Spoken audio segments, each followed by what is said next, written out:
Chapter 251 Achievement Display and Response Skills. Perhaps it was the complaint in Snape's heart that finally took effect, or the students suddenly opened up. Of course, the more likely it was the invisible or a deterrence of the two old people sitting in the corner of the underground classroom chatting in a low voice. In short, in the next time teaching process, no greater waves occurred. Even if a few clumsy little wizards accidentally cut their fingers again, but under the care of the kind and reliable Mr. Otto Apocalypse, often the wounds have begun to heal before the pain is past. In fact, most of the little wizards are not too clumsy because of the improvement in physique brought about by magic. As all the professors of magic schools generally believe, most of the children who are not so good are actually lacking in some precious qualities of the mind. For example, confidence, meticulousness, patience, concentration, and courage are really in magic. In terms of talent and basic IQ, there is actually not much difference. This is like the college entrance examination, which is hailed as the pinnacle of everyone's wisdom. Students who can complete the 9-year compulsory education, except for extremely rare evildoers, the vast majority of people will not have a very significant gap in IQ, and their levels are different. The distinction of performance is actually derived entirely from effective methods and persistent execution. As a schoolboy who used to hide in the toilet in the middle of the night reading a book with a flashlight, and play unscrupulously after class during the day, like a textbook standard schoolboy, Elena has a very deep insight about this. She met more than once in the middle of the night the other school bitches. Everyone was crying while gritting their teeth, while showing their holy in front of others. Therefore, with interest outing in food, pressure Snape's gas field and eating the work, confidence no injury will be done no matter how to do it. Hope Elena's success story a lot of motivation to drive after that. The operations of the other little wizards became significantly smoother. When Snape announced that the time was over, all the little wizards in the 25th group of the class had completed the preparation process for the cheese-baked snails according to the process on the parchment paper, which made Snape surprised and pleased. You felt the pressure and responsibility for a while again. Sure enough, these children are all precious gems. As for the subsequent baking work, with Elena's help and assistance, naturally there is no problem. As long as the firepower is adjusted and the baking time is recorded, even the most common mole child can complete this step. This is true for potions that can refine the potion time to milliseconds in a rough process. Of course, if you want to keep improving, it's okay, but Elena doesn't have to acridine. Anyway, it's not eating by herself. And her few cheese-baked snails, based on her knowledge of greens and dear old potato Devo, she must take out 3. 3 is a bit more, and 1 is a bit less, then 2, as a reward for helping to cover up.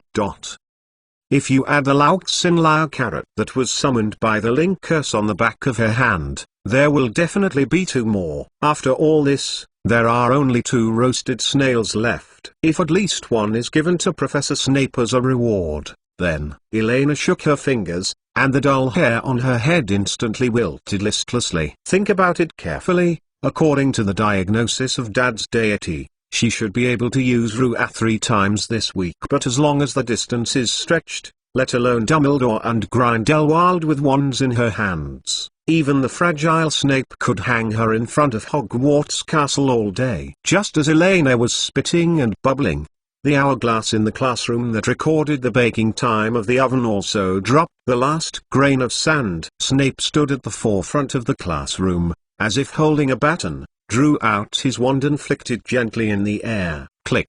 The dozen or so ovens borrowed from the Hogwarts kitchen were opened, and the strong aroma of cheese enclosed in the iron box exploded in an instant, sweeping across the entire underground classroom like a tornado. A drunken and contented expression appeared on every little wizard's face, and he closed his eyes and took a deep breath, as if he wanted to breathe all the fragrance into his lungs. For most people, The temptation and satisfaction of making a wonderful food with their own hands can even be compared to most of the joys and emotions in the world. After all, cooking is the most primitive and simple hobby of mankind. Snape walked slowly through each oven. His eyes slid over the French-baked snails with the tempting cheese heat wave, and he narrowed his eyes with satisfaction for the first lesson. For these first encounters with magic, as far as the little wizard of pharmacy is concerned, it can be said to be quite complete. Then, everyone is qualified. Snape nodded slightly and commanded the iron trays in the oven with a magic wand to float out one by one, silently falling in front of each corresponding little wizard. He glanced at the somewhat restrained little wizards. With a face, said in a rare tone with a little encouragement, although it is still a bit blunt, but it is already very rare. This is the result that should belong to you after your hard work. What are you waiting for? Do you want me to feed you? Get out of class is over. Wait, I have a suggestion. At this moment, Dumbledore's voice came from the back of the classroom. Everyone in the classroom turned their heads and saw that the old man stood up with a smile and gently clapped his hands. The long silver beard undulated with his movements, and his face was full of approval and joy. It's already lunchtime, I think. Instead of enjoying the food alone in the classroom, wouldn't it be better to bring your work to the table and share your work and joy with your friends? But, Professor Dumbledore, with regard to these foods, I think it is better to be cautious. Snape frowned, struggling and hesitating. In this way, doesn't the whole school know what happened in the first grade potions class this morning? Professor Snape's concern I agree with. Rashly sharing food with more students is indeed prone to uncontrollable situations. Even if this is just a basic common grilled dish. Before Snape could come up with a perfect reason for rejection, Grindelwald smiled and walked slowly across the classroom, carefully inspecting the cheese-baked snails in front of each little wizard, while gently pointing towards. Snape nodded. Call. Hearing the voice of Mr. Apocalypse, Snape subconsciously breathed a sigh of relief. Seeing the old man who was helping to relieve the siege, he couldn't help but feel a faint feeling in his heart, and then continued in agreement. Yes, Professor Dumbledore, I think we really should refer to the advice of our school's medical doctor. It is better to be cautious about this kind of thing. Therefore, I think a simple sample survey is needed before the food is delivered to the teachers and students of the school. However, before Snape's voice fell, Mr. Otto slowly walked to the front of Snape's podium with his hands on his back, stopped, suddenly raised his voice, and said with a serious face, based on my observations and years of experience, if this cheese-baked snails make people uncomfortable after eating, then the biggest problem is the source of the ingredients and the baking time. I have done a simple identification of the cleanliness of the ingredients and whether they are toxic or not. There is no doubt that there is no problem. As for the temperature and time of baking, in Elena's face really like this, you are a demon king who took advantage of the fire. Think about your ribs, old guy. Don't forget our alliance. Have the ability to save this lady, etc. In the complex and desperate A's, Grindelwald slowly picked up a baked snail with cheese made by Elena, and smiled slightly. Since all the works are baked at the same time and uniformly, therefore, you only need to randomly check a group of them to determine whether all the dishes are fully cooked. Well, Mr. Apocalypse is right. Snape nodded subconsciously, echoing the old man's words. His face suddenly stiffened, and he looked at the old wizard standing in front of Elena's workbench in disbelief. Something seemed wrong. Ignoring the potions professor who suddenly became a sculpture, Grindelwald blinked playfully at Elena, then generously picked out a baked snail wrapped in cheese sauce and stuffed it into the entrance. Feeling it, the rich aroma and tender flesh exploded on the tip of the tongue, and he commented with satisfaction, "Well, it's not bad. The heat and time are not bad. Although it's still a bit old, the sauce is a bit rough and not fine. But this way, at least it can be fully cooked. Generally speaking, the flaws are not concealed. It's the top delicacy in the world." Grindelwald, who was commenting according to his original habit, was halfway through, and suddenly felt a burst of near-substantial resentment and a faint murmur from behind. He paused suddenly and showed standard compliments without hesitation.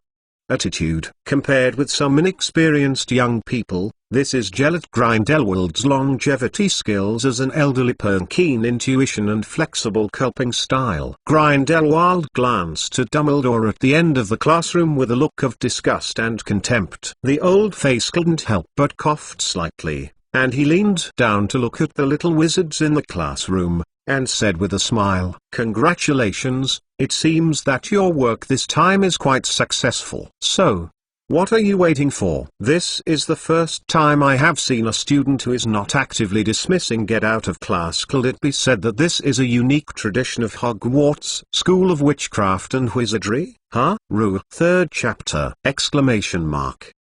Today, a total of 2,400 plus 3,000 equals 8,400 words have been updated, and the addition of guaranteed 2K plus 6K is completed. Not only made up all the old changes, completed today's update, but also completed the additions mentioned in chapter 250 to 500! Exclamation mark. Pay all the debts at once. Swell. Akimbo. HG. As for the first chapter of chapter 249, it is said that it has not yet reached the standard, so Fat Chicken can be confident today and not change it. Got to let the fat chicken breathe. Poke hands. Jiang Shuobang plans to continue to open reaching 500 chapters within 24 hours, said, adding more. I said, today I will have more than 3 chapters. Tremor. And I did it. Elena is the cutest in the world. P.S. Dear round-faced fat chickens. Do you have a show for the lovely Elena Caslana today? Chapter 252 Elena's Life Experience. Snape glanced at Grindelwald in silence, as if he had suddenly been punched in the face. Sure enough, he was still a little naive. How could Paracelsus, a living fossil of the wizarding world who came from the same era as Nick LeMay, bother to take care of his insignificant subtle emotion? So in a few words, it's normal to stop all the refusal and block the weight if it is light. Not to mention, if Snape understands correctly, an old wizard like Paracelsus who has seen too much history seems more willing to see some unusual attempts, for example, fusion a new potion lesson with some cooking elements. So, what are you doing in a daze? Get out of class is over. Snape looked at the excited little guys in the classroom, and said fiercely, with a wave of his wand, the door of the underground classroom was greatly opened. The expression on his face was obviously not particularly pleasant. Everyone writes an article summarizing experimental experience and techniques after class, as well as an analysis of the configuration process of scabies remedy, indicating all the key points and time points. When the next class begins, hand it in and listen. Understand? Snape watched the little wizards leave the classroom with plates of cheese-baked snails exuding alluring aromas. Thinking of the various stories that might circulate in the school next, he felt a little twitching in his stomach. Maybe in the 3rd grade class this afternoon, he needs to add some extra standards. Boom. After the last little wizard with the snail left the potions classroom, Snape waved his wand again and closed the door of the underground classroom. The thick wooden door blocked the curious eyes of the little guys outside. Then let me guess. Snape spoke slowly, his eyes slowly sliding across the faces of the other 3 remaining in the classroom, and finally fell on Dumbledore, who was sitting in the dark corner of the classroom, with his mouth cocked and a hint of indifference on his face. Ridicule. Dumbledore, you are finally willing to open your secret box again? Give me a little appropriate and scattered information, and then let me help you, or you can keep the secret. Just as you have been used to all these years. Obviously, Dumbledore is not the kind of idler who would go to the basement level of the castle to observe the first-year potions class on a whim. There is only one reason for his presence here. That one flashes away. Light marks of the oath. Snape glanced at Elena, who was cleverly sitting in her seat and playing snails, raised her eyebrows. A little witch who was able to sign an unbreakable vow with Dumbledore.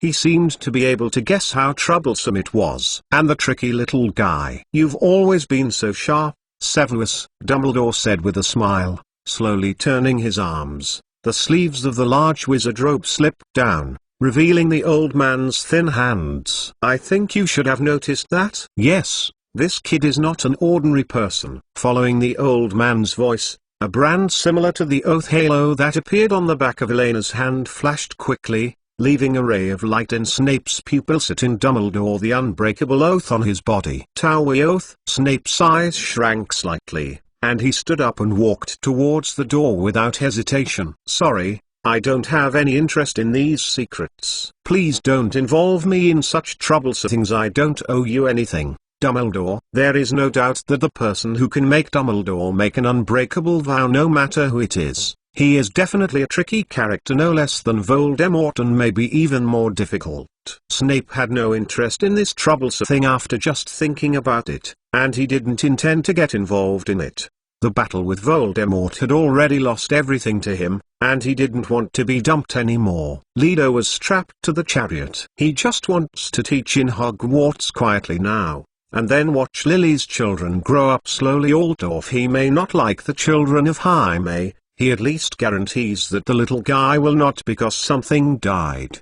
The children enrolled this year are very special, Dumbledore said softly. Dumbledore, if you want to threaten, Snape stopped and said coldly. It's just an old man in front of you. Dumbledore shrugged and continued gently, I am 110 years old, and we all understand that that day is only time. Elena is a nice boy. I have never seen it before. Which child is as dazzling as hers? Less than a week after school started, she has fascinated all the little guys in the first grade. Base. Hearing that she was named, the little dull hair on the head of Elena, who was pretending to be transparent, suddenly stood up, looked at Dumbledore nervously, and then turned her head and looked at sitting on her table with questioning eyes.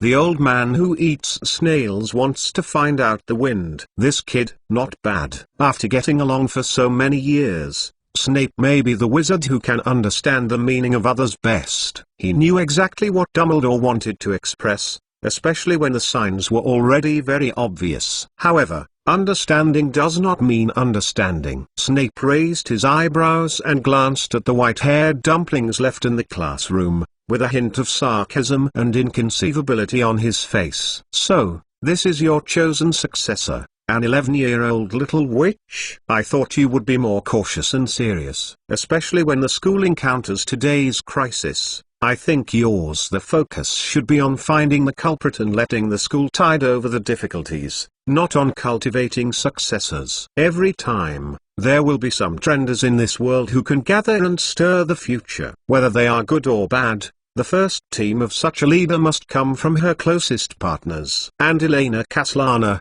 foreseeably, her every move in the future will affect the fate of a large number of people. Among them, naturally included a little guy who Snape hadn't figured out how to get along with and face him. Dumbledore's face was slightly stagnant, and his lips twitched. If he could choose, he would not put this matter on the agenda so hastily. It's just that, judging from the current situation, it is obviously far from enough to look at this inconvenient mixed-race little v. With regard to school matters, I have my own measures. Everything will be resolved by the end of this year.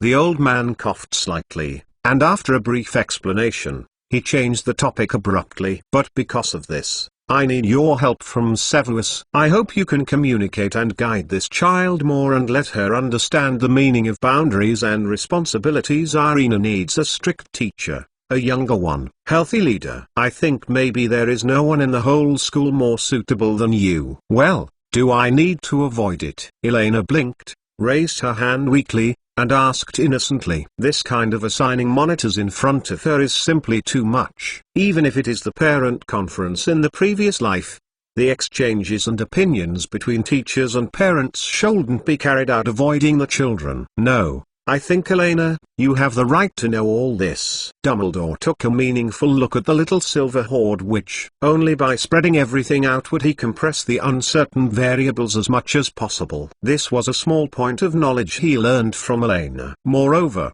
some of the next things are also very closely related to about your life experience. Elena's face froze, and she looked at Dumbledore and Grindelwald suspiciously. wondering what they wanted to do. Isn't her life experience very simple? From an orphanage in the non-magical world, an abandoned mixed-blood little Ver was sentenced to go to Hogwarts for 7 years of education for hunting round-faced fat chickens. Dumbledore said with a solemn expression on his face. Elena, you are not a native Englishman?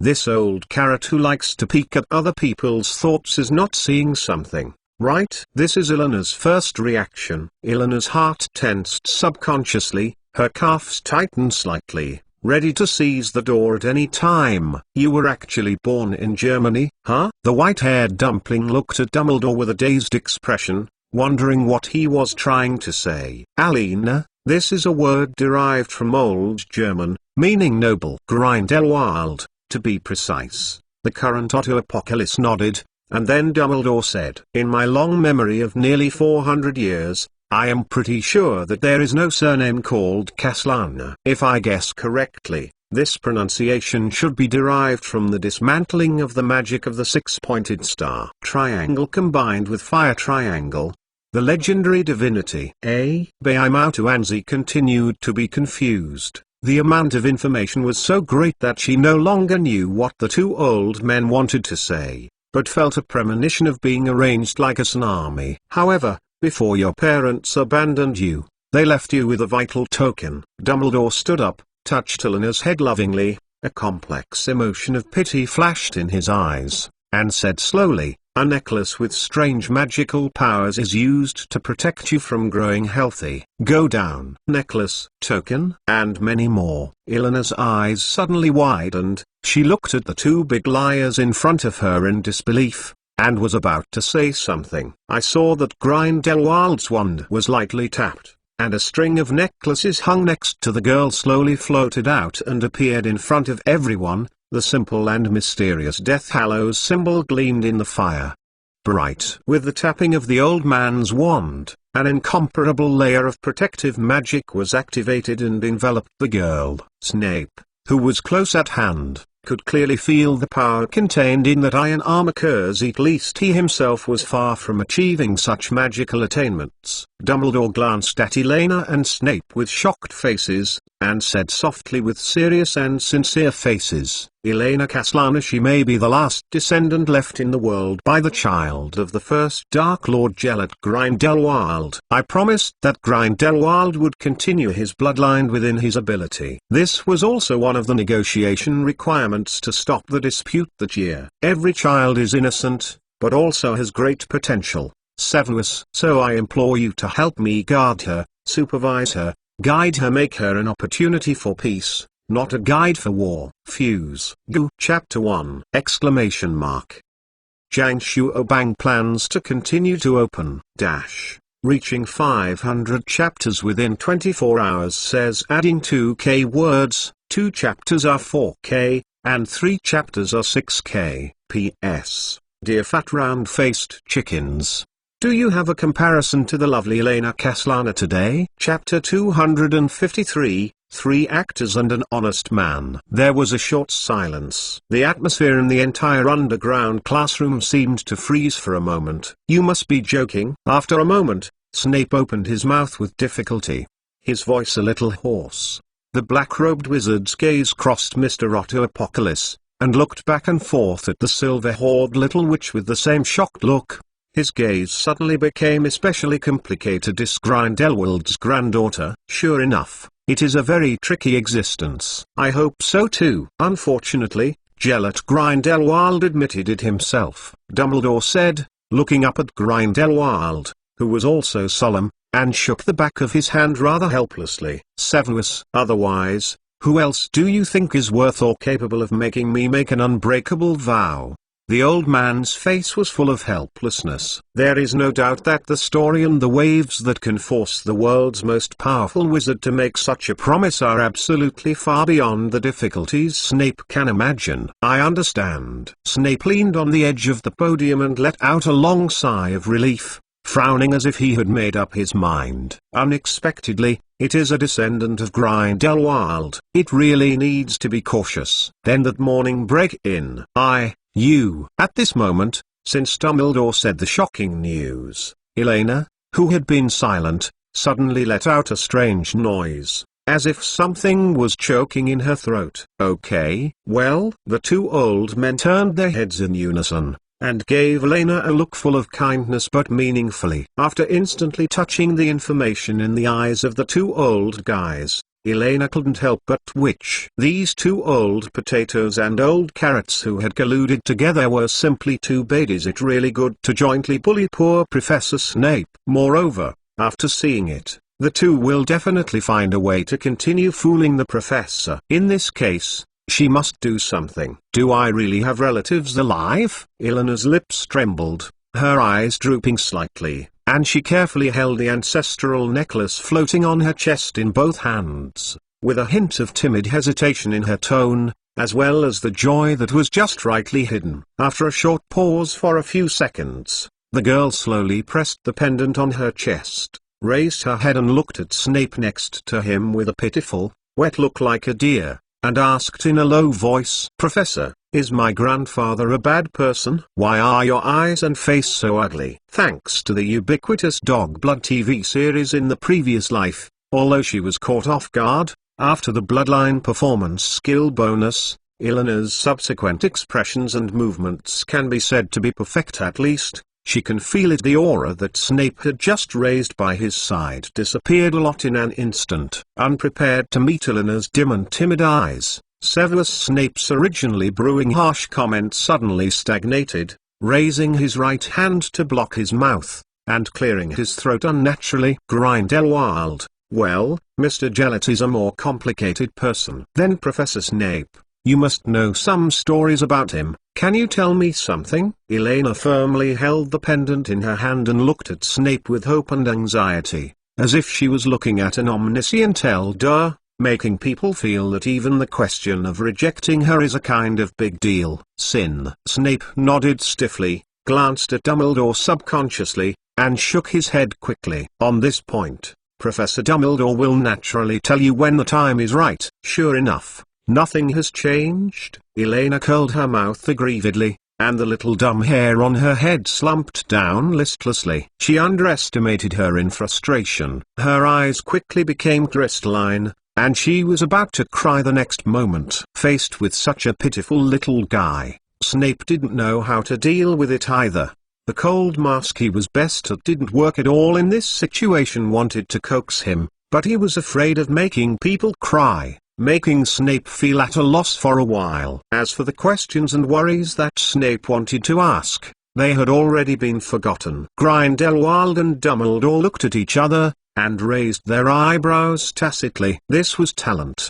This reaction, you taught it? And it didn't, you taught it? Gad, this little girl movie is really bad. Do not ask Professor Snape. I know the way of this thing for you, perhaps at times somewhat difficult to accept. Dumbledore rubbed his forehead with a headache, and the old man coughed softly and gently persuaded him. That's it. If Elena is allowed to improvise, the scene may become uncontrollable. Professor Dumbledore, can you take me to see my grandpa? Did I mean Mr. Grindelwald? However, Elena, who is addicted to acting, is obviously not so easily out of the state of acting. The girl raised her head, slowly pressed the pendant to her chest, and looked at Dumbledore and said softly, "This pendant has been on me since I can remember. Although I can't eat or speak, but I have been by my side like a reliable elder. If you can you say thank you to my grandpa?" While talking, Elena glared at Grindelwald, who was eating the fourth cheese-baked snail with a sharp look. This old potato dared to eat a snail even if he took advantage of it. It was a bit of a thirst for survival.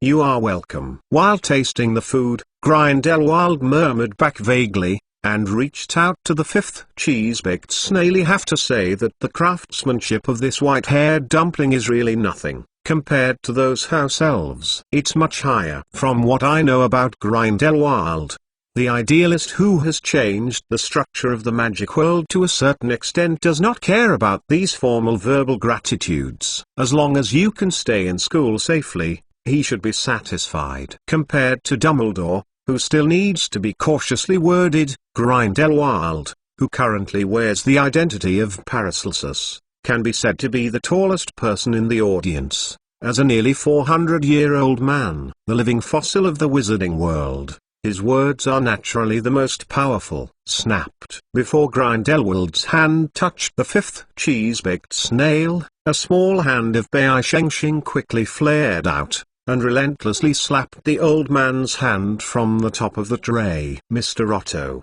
this kind of high-calorie and high-sugar food is not suitable for people of age like you to eat too much. It is easy to cause diabetes, a disease that may make you very painful. While talking, Elena stretched out her hand to protect the only two little snails in front of her, turned her head, looked at the other two wizards pitifully, and said aggrievedly, "Also, this is my potions class work. According to Professor Snape, I should have tasted it all by myself, isn't it, Professor Snape, Professor Dumbledore? It's one thing to help with the show, but it's a bit too much to be an inch." "Ahem, Mr. Otto, leave the rest of the time to Professor Snape." Dumbledore cleared his throat and cast a look at Grindelwald. "Almost enough, don't annoy a little dumpling." After all, according to the previous plan of the two, in fact, it was to find a way to find a temporary caregiver for Elena, so that the pressure on both would be less. There is no doubt that Snape, who is careful and able to keep secrets, is undoubtedly one of the most suitable candidates. Chapter 2! Had more complete. Jiang Shuobang plans to continue to open reaching 500 chapters within 24 hours, says adding 2K words, 2 chapters are 4K, and 3 chapters are 6K. P.S. Dear round-faced fat chickens. Do you have a show for the lovely Elena Kaslana today? Sorry, it's gone tonight. Sorry. Before publishing, all the manuscripts were deleted. I don't want everyone to see a pile of perfunctory rubbish after waiting for a day. In the original plot, Professor Snape's behavior and dialogue appeared oak, which I absolutely cannot bear. The plot can be changed slowly, but it is by no means twisted and distorted by the writing and brain of this rubbish author. Of course I can continue to be funny, weird, exaggerated, understatement, and fool around with all the wits, but in that case, what book do I write? I have roughly figured out how to write it. I will continue to write today and try my best. But I won't stay up late, because I'm really sick, and the code words are a bit strong these days. I am sorry. Let everyone down. Finally, the edition still failed. There is no denying that Severus Snape is one of the greatest wizards ever at Hogwarts. He is the youngest professor ever of Hogwarts School of Witchcraft and Wizardry,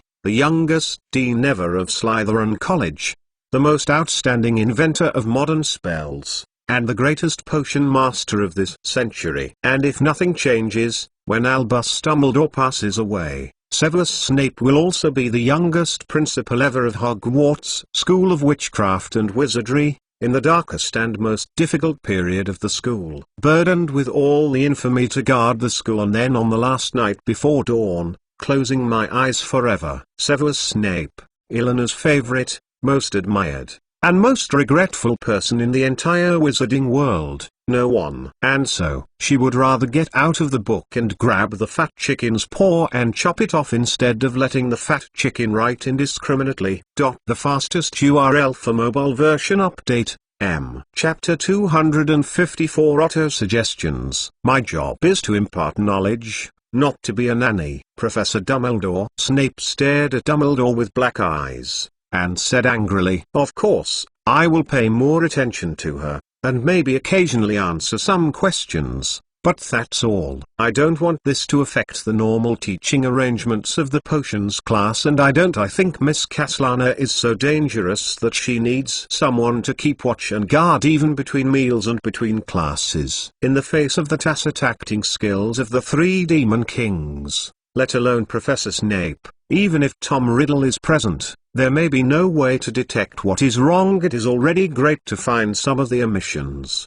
The acuity of it. That's enough." Dumbledore gave a relaxed smile, crossed his slender fingers on his knees, turned his head to look at Elena and said softly, "Ms. Kaslana, if you have any questions in the future, you can go to Professor Snape for help and answers first." Compared to Professor Snape's office on the same basement floor, The principal's office is a distance from the Hufflepuff lounge. There is indeed some distance. Besides, I am not always in the office. After a short pause for a few seconds, the old man's blue eyes fell on Eleanor's face through the lens, and said pointedly, "I believe that the doors of Professor Snape's office are happy to open for you."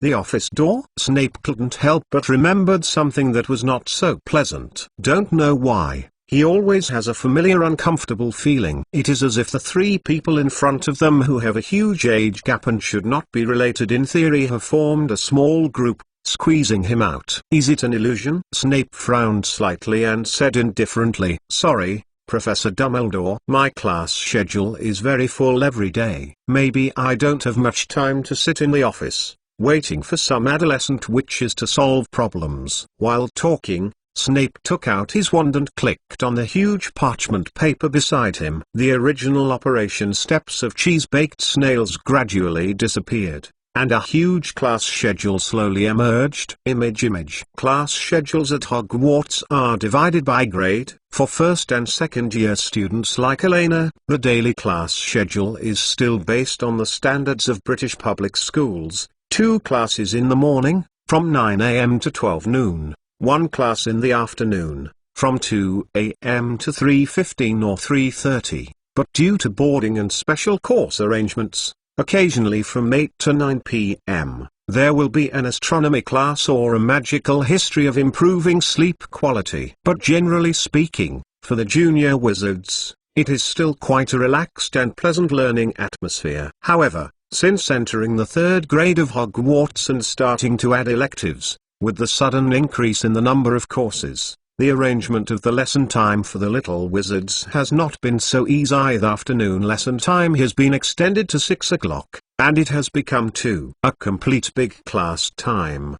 The end time of the evening class was correspondingly extended by half an hour later. Potions class is one of the most important major courses, and what needs to be dealt with is the curriculum arrangement for the entire 7 grades at Hogwarts. Therefore, Snape's class hours were completely filled every day from Monday to Friday, and before 6 o'clock in the afternoon every day, there was no free time that belonged to him at all. Of course, I know Severus pressure on your teaching, so my suggestion is to add a few more sessions on the weekend. Dumbledore nodded, showing a demon-like smile in Eleanor's eyes, and said unhurriedly, "Wait, I have an opinion." Perceiving Dumbledore's sinister intentions, Eleanor's eyes opened, and it was too late to chew the baked snail in her mouth. She swallowed in one breath, and raised her hand to interrupt. "This is unreasonable, let alone Professor Dumbledore. You have no right to deprive me of my weekend rest. You know,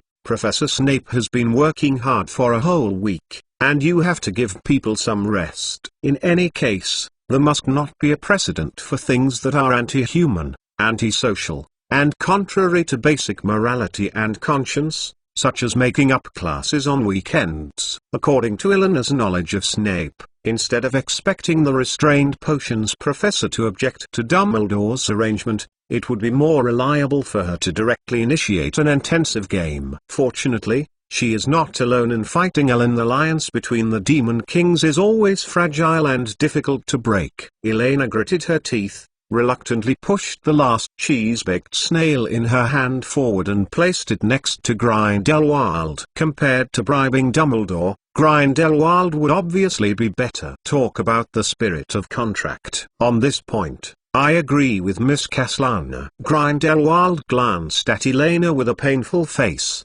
and shook her head. What a naive and greedy little guy. She didn't know if she starved to death in her previous life. Otherwise, why did she eat so much? Persistent. I really want to live for a few more decades to see what kind of bizarre magical world they put on such a little girl with all their bets and hopes. Although it may not be correct, I think it will be more interesting and crazier than it is now. In Elena's unbelievable eyes, her grandpa nominal Grindelwald smiled and stretched out his hand, pushing the last baked cheese snail back in front of the white hair dumplings, and slowly stood up and covered it with sauce. Juice's right hand patted Dumbledore on the shoulder, and said softly, "I think it's more appropriate to leave the time on weekends to the professors and students to arrange their own albus. Sometimes your requirements are a bit unreasonable. You know, not everyone is as good as you.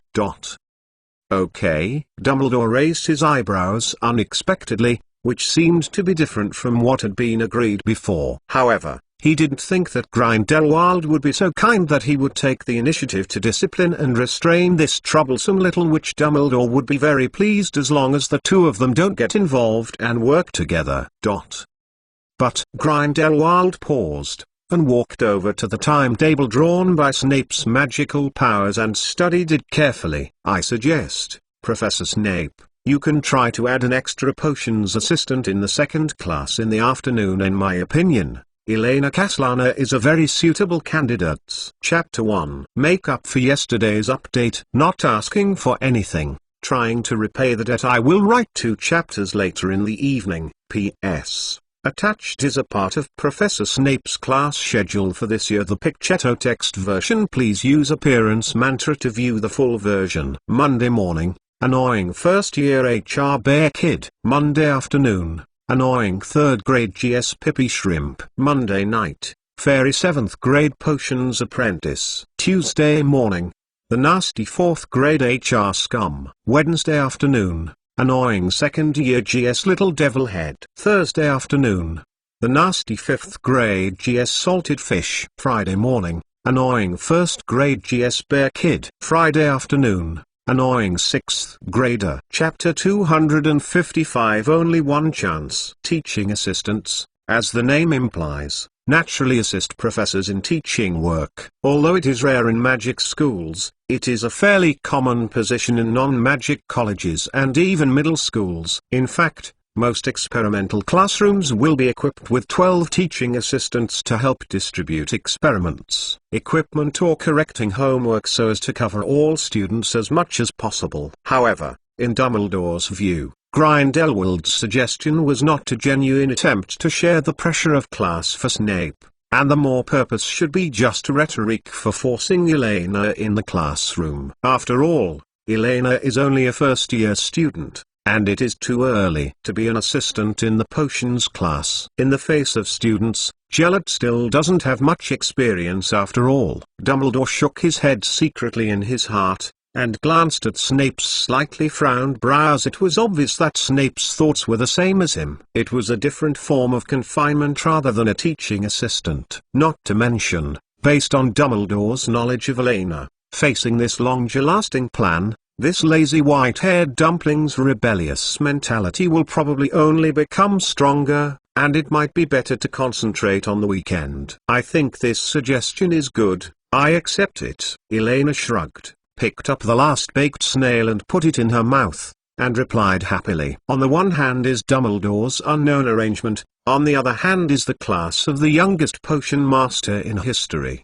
The choice of how to choose is simply not too simple, and not to mention contacting various potion materials, but also relying on Snape's identity is fake, and there is no reason to refuse. Okay, Dumbledore looked at Grindelwald with some confusion, and then at Elena, who was enjoying the snail meal with his eyes squinted. A trace of confusion flashed across his face. Could it be that the two of them had reached any secret agreement before? It's a pity, Mr. Apocalypse. It seems that I am the professor of potions. Snape tugged at the corners of his mouth expressionlessly, his eyes slowly passed over the air above Elena, and he said slowly, I really can't think of how an 11-year-old child can help in the upper grade potions class. She may not even recognize the most basic potions. Perhaps she can help arrange the chairs neatly, wipe and clean all kinds of instruments. But if that's the case, why don't I let the house elves help? At least they know how to protect themselves from the exploding cauldron instead of. There is no doubt that the potions class is a very dangerous subject. Just taking care of the whole class of little wizards to stop those dangerous actions that might harm them has already occupied most of Snape's energy. He didn't want to be extra distracted to look after Elena at this time, even if her height does not hinder him from observing the entire classroom.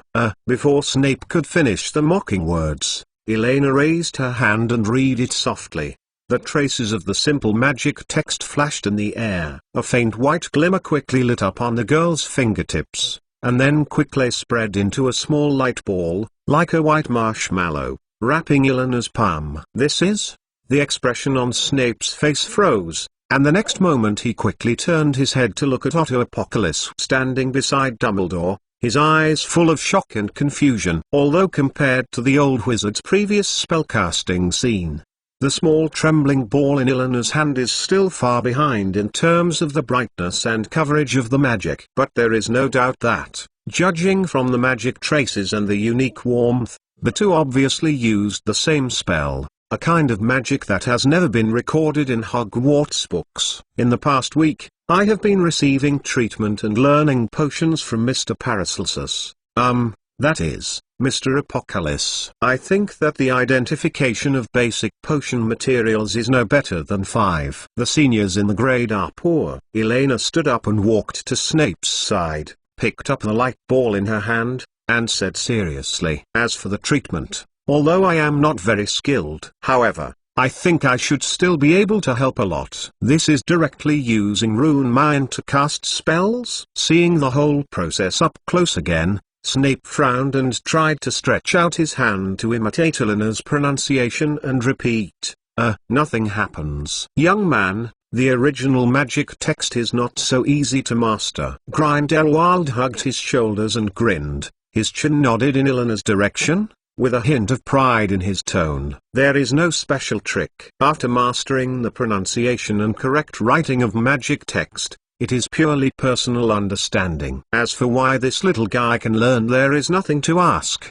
The question is." Grindelwald's mood was slightly complicated when I saw Elena correctly cast this magic text from the perspective of a non-looker. There is a feeling that my child has a good life, and there is also a sulking feeling that this girl was not easy to learn before. Magic text is the original magic text in the second sequence of ancient runes. At least half of the known healing magics are inspired and derived from this magic text. There is no denying that it is indeed a kind of a powerful magic text that controls life and death. Dumbledore fixed his eyes on the light ball in Eleanor's hand, nodded approvingly, and explained softly, "So this is what you said before, the very dangerous and powerful magic text that Elena has?" Dumbledore raised his eyebrows and glanced at Grindelwald beside him with a smile. It seemed that the relationship between the old and the young was much closer than he thought, so much so that a proud man like Grindelwald did not hesitate to make up such a clumsy excuse and hurriedly pulled him all the way from 8. The office in the building rushed to the door of the underground classroom to avoid any accident to Elena. "Ha ha!" Feeling the joke in Dumbledore's eyes, Grindelwald rolled his eyes silently. Having known each other for so many years, he still didn't know what Dumbledore was thinking at this time. Maybe only when this guy gets a punch of Rue, who is milk and milky, will he understand that the healing magic text actually has more than one way to open it. "So, Professor Snape," Elena waved her hand, dissipated the magic in her hand, and looked nervously at the potions professor who was in deep thought in front of her. "According to Lord God's customs clearance collection, the biggest difficulty in plotting the characters in the plot is not the uncontrollable options, but the extremely limited time for the occurrence of events. And now, it is a once-in-lifetime opportunity to generate a lot of blank plot time." Elena changed and influenced Professor Snape little by little. "If you have any violations in class," even once Snape narrowed his eyes, lowered his head to look at Elena and said softly, "There is a play. I promise to be obedient, everything will follow the command, and I will communicate with you first if there is a problem." Elena's eyes lit up, she nodded hurriedly, and the little dull hair on her head stood up happily. Snape nodded noncommittently, took out a somewhat old textbook from the side of the podium and placed it in front of Elena. 3:30 in the afternoon. "It's still this classroom. The first lesson of the 3rd grade, body shrinking potion. I will first describe the basic operations and precautions, and then when the second lesson starts, I will directly configure the potion. So, you still have one afternoon, and an opportunity." Rue. Chapter 2. It is a normal update today. There is also a chapter with more changes. I will continue to write. Jiang Shuobang plans to continue to open Reaching 500 chapters within 24 hours says adding 2K words, 2 chapters are 4K, and 3 chapters are 6K. P.S. Dear fat round-faced chickens. Do you have a comparison to the lovely Elena Caslana today? The fastest URL for mobile version update, M. Chapter 256 Follow-up Influence and Rumors. The main hall of the first-floor auditorium at Hogwarts. As lunchtime was approaching, the students scattered around the school castle gathered in twos and threes in the hall, chatting while sitting at the long table while waiting for the delicious food to appear on the white dinner plate. However, with the passage of time, the topic content in the hall has gradually shifted from the discussion about the mysterious and wealthy Mr. Otto Apocalypse to the first-year wizard who has just arrived in the restaurant. Accurate said, it was Ravenclaw and Hufflepuff kids who just finished the potion cooking class. Suck this lip. Justin Finley waved his arms and spoke happily to Ron Weasley and Harry Potter at the next table. It turns out that the upper grades have always scared us like those bad jokes when the school opened. Sister Elena is right. Professor Snape is just not that good at expressing emotions. But it is definitely me. I've seen the best professor. You can't imagine how interesting today's potions class is. If I could, I would rather have a potions lesson with Professor Snape every day. Ron raised his eyebrows, curled his mouth. His face was full of unbelief, but every time George and Fred mentioned Professor Snape during their vacation, they didn't seem to have any good comments. As far as I know, Professor Snape's class has always been the place where points are deducted the most. Come on, Ron, your twin brothers have always been very exaggerated. Anyway, I only believe the facts I see. Today Professor Snape gave Elena a point in class Uno. Just before the class, Elena ran against Professor Snape once. Ernie Macmillan next to him greedily sucked the snail shell in his hand, shrugged and retorted vaguely. Not to mention seeing is believing, ears are fictitious. The trust between people is accumulated little by little, whether it's the moonlight that illuminates the winding mountain road, or the extremely reliable simulation branch, whether it's the extra training intensity that leads by example, or the bold and exciting plan to rob the kitchen, whether it's a reliable back after an active break, or sitting in a potion-precise operation at the front of the classroom as a standard demonstration. Compared with those who have been exaggerating the horror and difficulties of the branching ceremony since their enrollment, senior students and all the adult wizards who have kept secrets about the rules and regulations of the whole school have always treated people honestly, set an example, and be considerate and reliable. Elena is obviously more credible. Not to mention, with the help of Elena, all the little wizards of Hufflepuff and Ravenclaw successfully completed their first potions lesson practice in their lives and made quite successful cheese-baked snails. In this way, Elena's prestige in the hearts of these little guys has almost soared to full value in one breath. But her own strength and the ability to make people around him also succeed, this is an existence with a fundamental difference. No, Professor Snape is very strict. I clearly saw him training people at the door of the classroom. Hermione frowned, her voice full of doubt. Professor Snape is the coldest and most terrifying professor in the whole school, and so many Gryffindor senior sisters say that. It's not that each of them colludes. Let's lie to us together. This not logical, indifferent and harsh. Maybe. But that's the most terrifying Professor Snape in your mouth. He took us all to catch snails next to the Forbidden Forest in the break. You can't think of it. Justin Finley shook his fingers with a grimace, and his chin nodded towards the snail shell in Ernie's hand. Hey, that is the big snail that Ernie and I caught next to the Forbidden Forest by our own hands, and used it as the raw material for the cheese-baked snail in the potion practice phase of the second lesson. Catch snails? Baked snails with cheese? Hearing Justin's explanation, Hermione's eyes appeared confused, and she shook her head subconsciously. No, the first section of the potions class should be learning scabies remedy. I have clearly memorized.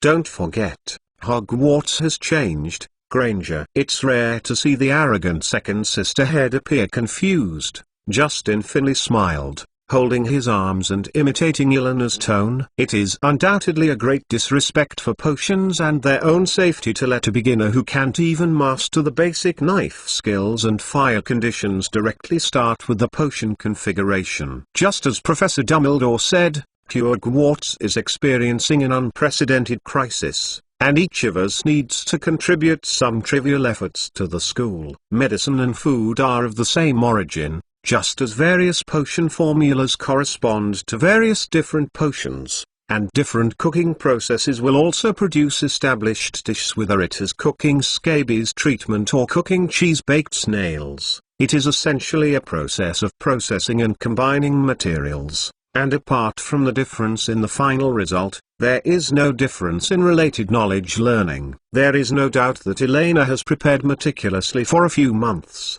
and can even impress the rhetoric of a potion master like Severus Snape. It is used to deal with Hermione, who has only carefully previewed the textbook for a month. Ranji, it couldn't be too simple. And for an obedient student like Hermione, just the two labels Professor Snape passed the acceptance and Professor Dumbledore suggested sharing are enough to dispel all the doubts in her mind. Has the flow of the potions class changed? It's awful I didn't preview the new content at all. The next moment, Hermione's face suddenly changed, and she said anxiously, "Do you have any notes? Can you lend me a look?" "Don't worry, we haven't previewed it either, and we have succeeded all at once." "Granger, you are so smart, and there must be no problem." In fact, according to Professor Snape, the whole process is related to the treatment of the scabies treatment. The process is very similar. Ernie Macmillan shrugged and said lightly, "However,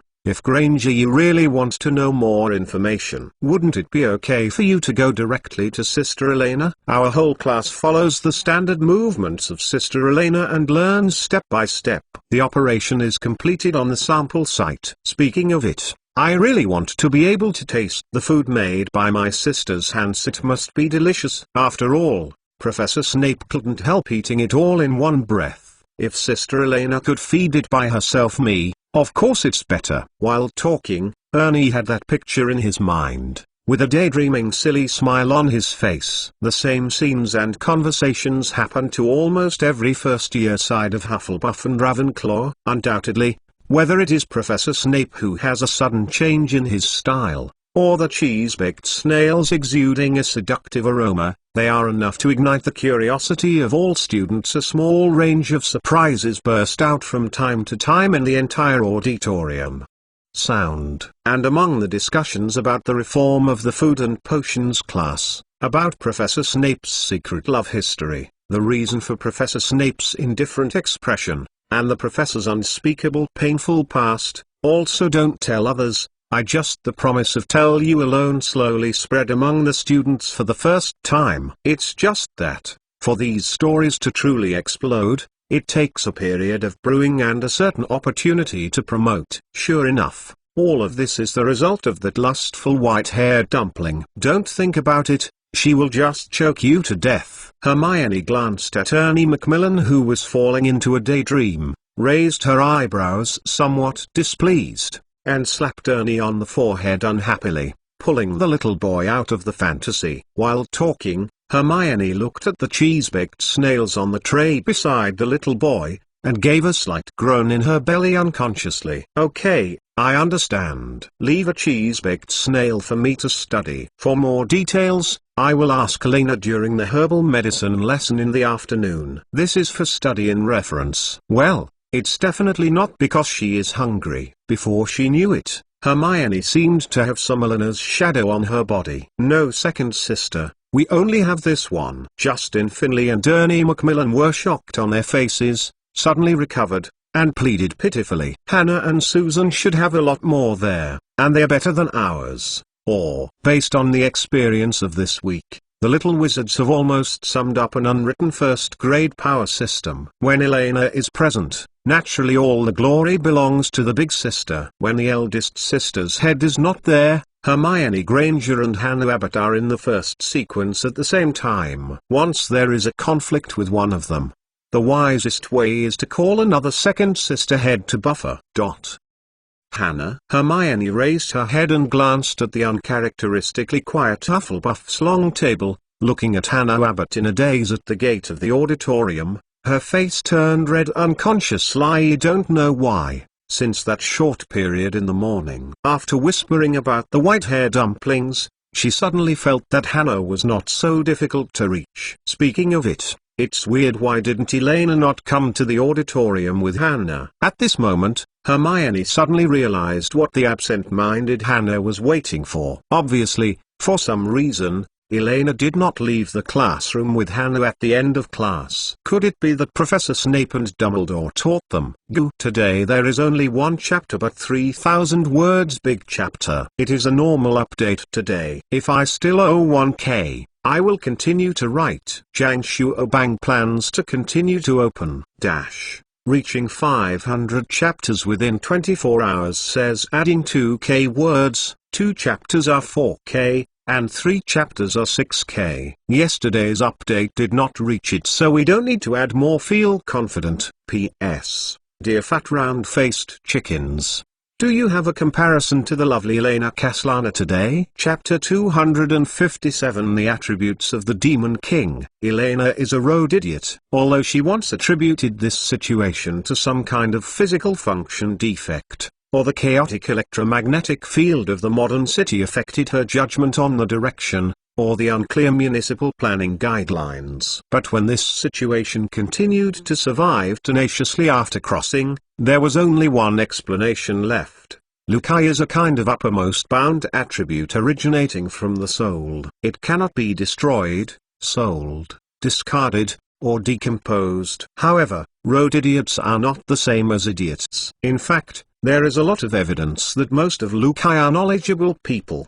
Before finally accepting his destiny, almost every Lukai will try to strengthen himself with knowledge, metaphysics, animal companions, etc., in the hope of breaking the curse that the world has left on him. For example, Elena can skillfully use the angle between the sun and the watch to calculate the dimensionality and orientation. She was able to answer without hesitation that the solar system is located within the third ring of the Milky Way, and is located on the Orion spiral arm, a secondary spiral arm between the Centaur spiral arm and the Perseus spiral arm. She can easily judge the sunny south and the shady north according to the sparse distribution of the truncated tree rings. Even at night, based on the constellations in the sky or the shape of the clouds blown by the monsoon, she can accurately answer the respective positions of the south, east, and northwest. Not to mention, as a nature lover, she can even guess the climatic zone, altitude range, and geological conditions of her own through the surrounding vegetation and biomes. But she just couldn't find what she was looking for. This is Lukai. For Elena, knowing the name of the isle she is in is essentially the same as knowing that the place she is in is called Hogwarts Castle, and knowing that Hogwarts is located somewhere in the Scottish Highlands. So, should I be thankful? But fortunately I can recognize the right direction to Salzburg. Grindelwald hugged his arms, leaned on the edge of a familiar three-way junction, looked at the white hair dumpling in front of him with a funny expression and said, "It was the first time I heard that there were students in Hogwarts who didn't even know how to get to the dining hall. This is already the third time back to square one, no matter how sophisticated the white-haired dumpling in front of him. He can't be deceived again." During this time, Grindelwald was able to partially appreciate the secrets contained in Hogwarts Castle, such as the abandoned toilets filled with uneasy grey fog, the uncompleted dungeons with weird whispers, and the A warehouse full of decaying potion materials, an empty classroom with suspicious tissues left at will. You know, in the Magic Castle, the path is sometimes not only limited to the road that can be seen by the naked eye. Grindelwald, with superb magic perception, and Elena, who is second only to magical creatures, can always find those hidden behind the stone walls and curtains, seems a shortcut to the right direction. The two Black Demon Kings, one old and one young, relying on their own strengths, can naturally shuttle around the castle without hesitation. walking according to the shortest distance intuition. Then after dozens of minutes of stimulating journey that can be regarded as the exploration of the ancient castle, I went back and forth again to a strange and familiar starting point. Maybe you need to add an additional word. Grindelwald finally understood why when Elena went out every time when he was at Numungard Castle, whenever it involves moving between floors, he must be dragged out for a walk together, and the name is famous. Daily, maintain a proper amount of exercise to avoid fat accumulation. Probably, the main reason is that if you accidentally get lost, you will never find your way back to your bedroom, right? Hee. Did you tell me how to get there? Just said that you can find the direction through the stone wall. Isn't it your grandpa? Elena raised her head, cast a blank glance at the unrelated grandfather who was talking coolly next to her, and said angrily, "Since everyone is Lukai, don't shirk each other's responsibilities without outsiders. It makes sense to say that things are gathered together and people are grouped together. The world is fair, with outstanding magical talents, and sometimes have to pay some other price in exchange, for example, a relatively weak sense of direction. Don't compare me with you. If it weren't for the magic prohibition in this castle, it would only take a simple apparition to reach the destination." Grindelwald's face froze, he gave a cold snort, his face full of displeasure. After all, who asked to leave the door of the classroom? Think about it yourself.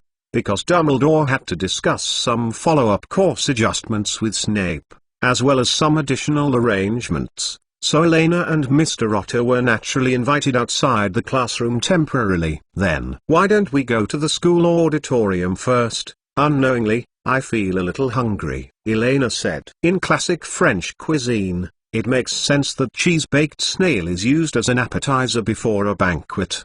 The right protein temptation, coupled with cheese and parsley that can stimulate the stomach and mouth to produce hunger to the maximum, can indeed fully awaken the memory of hunger. Grindelwald, who was already a little hungry, naturally agreed to Eleanor's proposal and chose to leave Dumbledore and Snape aside, and the two went to the auditorium first. But who could have imagined that this star of the wizarding world, who could come and go like wind to rob the potions professor's office and looting the Hogwarts central kitchen, would be a hopeless road fool. More importantly, Elena is still the king of the road crazy world. You know, the horror of Lukai is not that she can get lost alone, but that she can let a whole group of people follow her and lose their way, even if 99% of them are humans with normal sense of direction. And the remarks of such people are often full of temptation. In terms of probability, when encountering a fork in the road for the first time, Elena carried out a perfect reasoning to guide the way based on probability is very scientific, but most road idiots will always accurately trigger small probability events. I think this road is more familiar, if no surprises. I should have walked. Of course, after returning to the same place twice in a row, this argument can no longer be falsified. It is indeed very familiar. Are you sure that your choice is correct? If I remember correctly, this is the first time you have come to Hogwarts, right? This is when Grindelwald tried to point in another direction. Elena subconsciously raised the question, really not because she was sure. Shut up. I'll decide the direction next, Grindelwald said when he returned to the origin for the first time. Unfortunately, even if Grindelwald led the way for the third time, the two of them returned to the original point. Why don't you ask Professor Dumbledore for help? You must have some magical magic to call each other. Elena rubbed her hungry belly and looked at Grindelwald with a weeping face. The underground complex of Hogwarts is really terrible. So is there really no missing places in this school? Try it one last time. Grindelwald's eyes twitched, and he must be late to the auditorium now. With Albus' character, although he can't say anything, he will laugh at him silently in his heart. Speaking of it, I seem to hear some strange noises in the left direction. Let's go in this direction this time. Go. Chapter 1. It is a normal update today. There are still 3 chapters to go. After paying all the debts, the fat chicken flops in the code word, P.S. Dear fat round-faced chickens. Do you have a comparison to the lovely Elena Kaslana today? Chapter 258 Wang Wang Wang. Hogwarts is not a castle in the conventional sense. Since Miss Ravenclaw began to try to solidify magic on this castle, generations of outstanding wizards have followed the example of the Forerunners and secretly left some gifts of their own in the castle. Although most of them are just some harmless little jokes, such as always greasy stairs, armor that makes strange noises from time to time, and steps that make people fall into it. But occasionally there will be some amazing magic traces such as House of Request, Living Fossil like Ghost, and Circle of Mobius. Of course, more are various shortcuts and the secret path. Even Dumbledore dare not say that he has understood more than half of the secret path in this school. Interesting. A very clever magic. Grindelwald stopped and looked at the three forks in front of him with interest. It seems like a planning error in the construction of the castle. A small extra stone path appeared on the right side of the intersection that should have been divided into 3 equal parts, roughly half the width of the sole of the foot, as if it was helpless. The part that is filled at will is the same. And the strange sound that the two heard before came from above this small redundant stone path. I think we have found a shortcut. Grindelwald drew out his wand and tapped it lightly on the smooth stone wall. A layer of ripples like water spread out, and a long tunnel with firelight faintly appeared on the stone wall. I can be sure that behind this wall is connected to a corner of Hogwarts Castle. Use the basic process of the conversion spell to extract a part of the space. But when it is about to form, it will be permanently deformed and covered on the wall. What a genius idea. The first generation Dark Lord glanced at the little devil behind him with a blank face, thought about it, and explained it in a more popular way. If you want to make an analogy, the presentation format is a bit similar to the 9 platform you used to pass. However, from the principle of magic, this one is more ingenious and more complicated. In short, it's an arbitrary door with a fixed starting position. It's not difficult to understand. Elena shook her hair in a daze, nodded suddenly, and immediately looked at Grindelwald with disgust. The only question, are you sure that after we pass through here, we won't get lost more thoroughly? Although we can't find the way back to the potions classroom, there is no doubt that with the guidance and company of Grindelwald, for Elena, who has no sense of direction, it feels great to roam the unknown and explore the castle without any worries. The premise is that it is not at this kind of meal close to lunch, walking through the rocks with hunger. In just a few minutes, there were signs of people moving on the other side. At this point in time, there will still be people moving in the castle. Even if it is not near the auditorium, it must be next to the road near the auditorium. However, there seems to be a little weird step. Let me see what it is. Grindelwald grinned, smiled confidently, turned his wand half a circle in his hand, drew a strange symbol, and read it softly. Retros decrypt, retros decrypt. A mysterious magic message gushes out along the tip of the magic wand, turning into pale silver characters floating in the air. Hold the wand, rotate it 3 times in place, and then accurately hit the 7th stone brick, and you will be able to pass through. A certain Hufflepuff enthusiast who did not want to be named. A simple and practical little spell, specifically designed to deal with this situation. If you are interested, I can teach you later. Grindelwald raised her eyebrows, looked at Elena with a very amazing look, and said with a smile, "However, I think based on your talent, you can do better than me in the 4th grade at the latest." Boom. Elena nodded earnestly, glanced at the scene in front of her thoughtfully, suddenly raised her small fist and hammered it against the wall, leaving a clear mark of the small fist. In this way, if you see it later, you will know. Rubbing her wrist lightly, Elena said softly, "The walls of Hogwarts School of Witchcraft and Wizardry have added additional enhancements to magic protection, and most of the traces caused by spells cannot be retained for a long time, but if it is physical damage, unless someone actively repairs it, it will always exist." This is the conclusion that Grindelwald came to when he was looking for the way before. The magic coordinates left by the two of them were almost useless and would be refreshed by the castle's magical wall in less than a minute. Following the guidance of the unknown senior Hufflepuff, Elena turned around 3 times and raised her wand on the 7th stone from bottom to top. The next moment, the original hard touch of the rock wall disappeared instantly, and the girl felt that the wand in her hand was sent forward without force, as if it had been pierced into a mass of air. The passage appeared. Then I will go the first. Elena turned her head and waved to Grindelwald, who was in charge of the caregiver behind her. Without hesitation, she lifted her feet and walked into the rock wall that was constantly spreading like water waves. In Hogwarts, as long as there are people passing through, there will be no particularly dangerous magic traps. The house elves and idle ghosts who maintain the castle all the time, just like the guardian spirit of this castle, silently protect and patrol the entire castle. And not to mention,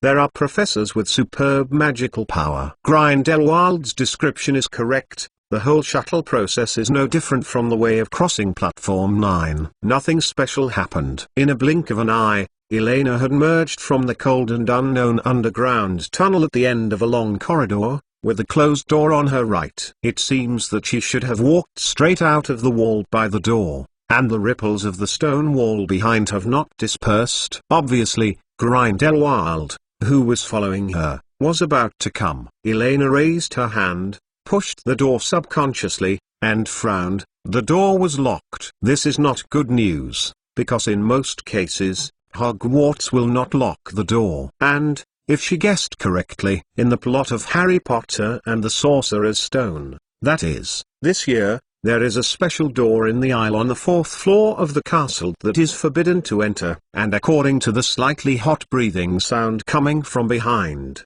there was a sticky liquid like saliva on the ground, and some smelly smell in the whole environment. She apparently appeared inside this door unfortunately. Fortunately, although there was a small accident, she only needed a few seconds to wait for the most powerful grandfather in the world to save her poor little life. At that time, it is still uncertain who is bullying whom. Without any hesitation, Elena used the remaining 2 magic blessings of the week in one breath, superimposing them on the previous strengthening state that had not had time to dissipate. That is, she could directly use her full punch. An adult wizard was beaten to death. Elena's muscles were tense. She turned around solemnly, her left hand closed her fist at her waist, and her right hand raised her wand and looked back vigilantly. At the same time, 3 low roars with different meanings rang out in the corridor. Wang, wang, wow. Chapter 2. You will actually guess it. Tangled. Why? Exclamation mark. It was on the basement floor before. Why did you guess the transition? It is a normal update today. There is still a chapter left, and after paying all the debts, the fat chicken flops in the code word with its wings. P.S. Dear fat round-faced chickens, do you have a comparison to the lovely Elena Caslana today? Chapter 259. 10 Strengthening. Although she had already prepared, Elena couldn't help taking a breath. This is a huge dark brown dog, so big that it fills almost all the space from the ceiling to the floor. It has 3 heads, with a black leather collar tied to the middle head. 3 pairs of ferocious eyes are turning steadily, and 3 nose snout twitching and trembling in the direction of Elena. There are also 3 drooling blood bowls, and a line of slippery mucus hung on the yellowed teeth. It was as if it was the Greek mythology that Serpelos, who guarded the gate of the underworld, suddenly came to the world.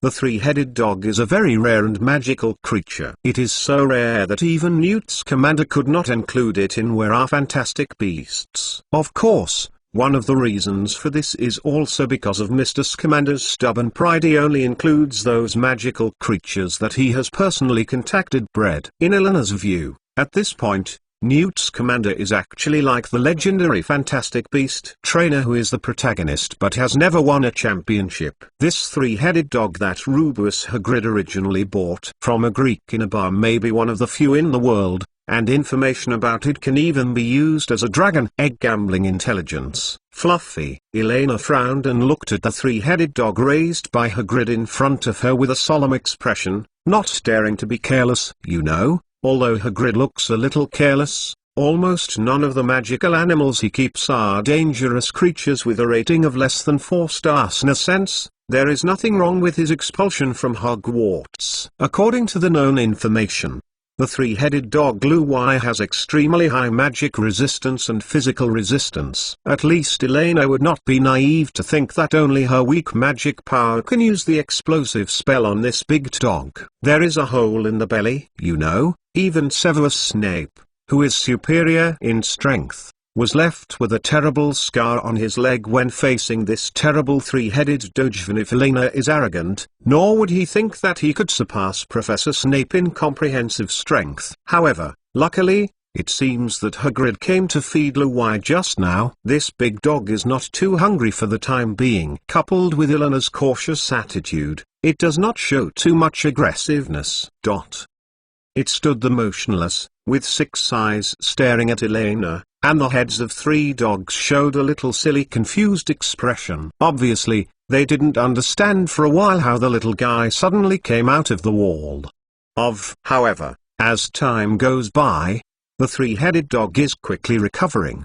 The 3 huge dogs shook their heads from side to side and made a deafening growl, as if they were talking to each other. Wang, how did she appear? Wang im so small, not enough to take a bite. Wang, additional meals would be nice, not picky eaters. Wang, we eat her and Hagrid will be angry. Wang, don't be afraid, let's eat faster. Wow, ready to start. Although Elena does not understand dog language, according to the increasingly savage expression of the big dog in front of him, the situation is not developing in a more peaceful and harmless direction. This is well understood. Hagrid's little cute is hardly reliable. After all, he is just a qualified breeder, not a good guru. Facing the giant dog whose head was half the size of her, Elena said in her heart that it was not afraid that it was fake. Elena swallowed nervously, clenched her fists coldly, and slowly retreated to the back. The magic wand in her hand slowly turned to point to the wooden door behind her. Bombarda Maxima, powerful blasting. Boom. A loud and deafening noise came from her side, shaking Elena's ears a little bit. However, apart from the sound, the seemingly dilapidated wooden door did not react anymore. All the power of the spell, like a boulder in a quagmire, disappeared silently on the wooden door, which reminded Elena of another very similar plast principle of Dumbledore. Office door. Oops, there is magic protection. Elena's face changed, and then a backhand hammered hard on the wooden door. There is no sensation of hitting the wooden board, the strange force that can clearly smash the ordinary door panel with a punch, but it seems to be hit in the soft foam, without any effect. There is no doubt that the door in this movie that looks worn and can be opened easily is obviously not that simple. Thinking about this and knowing this, with Dumbledore's character, it is impossible to allow students to break into such a dangerous place without any protective measures. You know, even in the Goblet of Fire plot, Dumbledore just drew a circle at random, and the Weasley brothers couldn't cross it at all. Wow! Roar! Wang! Wow! Wang! Along with the huge noise from the explosive spell cast by Elena, the three-headed dog Luwai, who was still in a state of hesitation, obviously began to attack. His sharp teeth barred outside, and 3 terrible blood mouths opened. There was a deafening roar. Elena turned her head and glanced at the stone wall that was gradually returning to a rippled state. Her face was a bit ugly. It might be 2 or 3 seconds before Grindelwald crossed over, and the most important thing was the appearance of Grindelwald. The location happens to be the path of Luwai's attack. There is no doubt that Grindelwald is indeed one of the most powerful wizards in the magical world today. But this does not mean that he has extraordinary reflexes and countermeasures. If he is caught off guard against an adult, angry three-heads dog. This is a situation where Elena didn't dare to gamble at all. Once Grindelwald failed to react, all hopes of a comeback would have been lost. As for why she didn't run back, is she going to be in front of a three-headed dog, turn around 3 times on the spot, and then count the bricks on the wall? Why do other people's trips to Hogwarts are leisurely spending time with the protagonist group, occasionally being a profit to get some innocuous benefits, and then holding Hermione in peace and peace of mind. And she just got lost for a while, and she had to fight a desperate fight with a grumpy three-headed dog that might not be able to stew in 3 pots. This is a magical world, not a horizontal clearance game! Elena recalled the result of Paracelsus' judgment in her mind. With her current physical strength, she cannot withstand too many magical enhancements in a short period of time. The load on the physical body is only one of the consequences, and the more serious consequence is that it will make you balance the concentration of the stagnant magic blood once again. Increase. In other words, she may one day stop being a human. Whether it is a human thing in the future, at least we have to wait until we survive. Elena raised her head, looked at the three-headed dog that had rushed over, took a deep breath, and her mind was clear. Don't prance. Must not be bitten. The attack range of the three-headed dog is almost no dead ends. Since it is impossible to determine whether the pain sensation is shared, she must complete 3 attacks at once. Facing the oncoming huge dog paws, Elena raised her head expressionlessly, trying to catch all the movements of the giant beast with her eyes wide open, and smashed it down with all her strength. Click. This is the sour sound made when the bones are directly broken by the force. Woo X3. Next is the head. Elena shrank, hiding under the huge dog paws, twisted into a strange angle, and rushed to Luwai's 3 heads without retreating. The girl's blue eyes seemed to be shining with flames, staring indifferently at the 3 pairs of eyes with some confusion. She raised her fists slowly and quickly, and roared softly, Ru 10th reinforcement. Boom. Boom. Boom. However, at this moment, the 3-headed Luwai's other intact left paw was quickly retracted. Even if the big dog was hit hard, the eyes of the 3 heads had begun to fade, but the sharp claw blade still followed the inertia to make a harsh scream in the air, and waved towards Elena's back.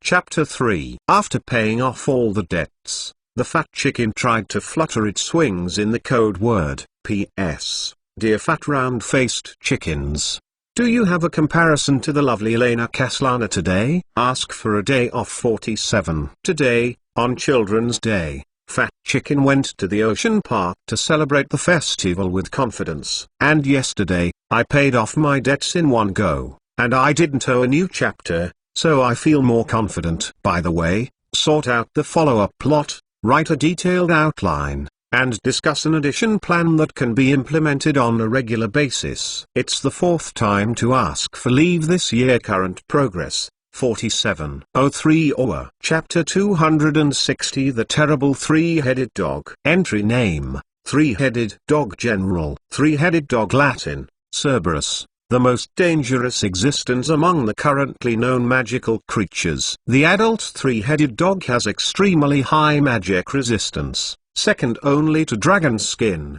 and can be immune to most of the spells of medium magic power. 3 independent and consistent dog heads ensure that its attacks can cover all areas including the back area. So far, people have summarized 3 coping styles. I summon a 3-headed dog with magic harp and hypnotizing music.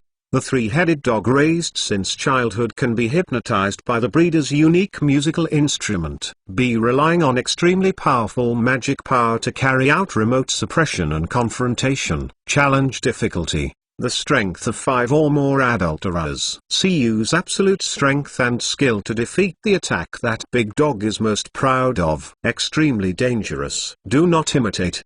The above entry is excerpted from the Hitchhiker's Guide to the Wizarding World by Elena Kaslana, author. Stupid moles seldom realize that the 3-headed dog is actually a kind of basilisk, 8-eyed giant spider, chimera, fire dragon, 5-legged monster, long-horned water snake, cat and leopard, volebat, Dementor. Strange, the magical species belonging to the highest danger level. Even in the era of relatively open and transparent information in later generations, many non-magical people who read carefully still naively believe that in the face of a 3-headed dog, they only need to hum a short tune to survive the crisis. Facts. If you do that, you will usually only use screams as the final rest. However, Elena obviously would not hold such an optimistic idea. From the first time she saw Louis, she knew very clearly that there was no third way to solve it except escape and clear customs. Hagrid's prompt was clear: just play him a bit of music. Play music instead of song. According to Elena's speculation, what can really trigger the sleep state of a three-headed dog is, more objectively speaking, sound waves of a specific waveform, hertz, and amplitude. After all, the definition of music is a very subjective judgment. Perhaps humans full of artistic souls can classify birds and streams as music, but for animals, only a small part of the vibration of a specific band and melody can be regarded as music. If any sound can make a three-headed dog sleepy, then the poor three-headed dog may have to spend his entire life in sleep from the moment of birth. Its perception is too sensitive, although some staying, but still one of the scariest hunters in the world. Even if the right paw is almost scrapped, all three heads are in a state of almost tearing dizziness. Louis still relies on the last instinct, waving his left paw to the terrible white hairball in front of him. Counterattack. The sharp claw blade, shining with cold light, only needs to rub Elena a little bit, which is enough to leave scars of at least tens of centimeters on the girl's back. Guardian of the armor. A rapid and loud spell suddenly rang in the corridor. Duang. Accompanied by a dull impact, a hard black-gray armor appeared not far behind Elena, protecting her, and dangerously blocking the claws from the three-headed dog. The heavy dog paws slashed across the armor, leaving 3 terrifying white scratches, and there were bursts of grating noises that made people sore. Without any hesitation, Grindelwald raised his wand with a sullen expression and waved it vigorously. "Get out of here, you ugly big dog." A dazzling beam of light with the thickness of an adult's arm shot out from the front end of the old man's wand, accurately past Elena, who was protected behind the armor, and hit the already brown-black three-headed dog righteously. Louis's huge body, like a hill, was like a toy. It was knocked away easily and hit the wall at the end of the corridor heavily, shaking the whole room slightly. "How is this going?" Grindelwald quickly walked to Elena and looked at the little witch with an abnormally bloody complexion and the stone slab that was crushed by the girl's right foot on the ground, frowning heavily, and roaring angrily.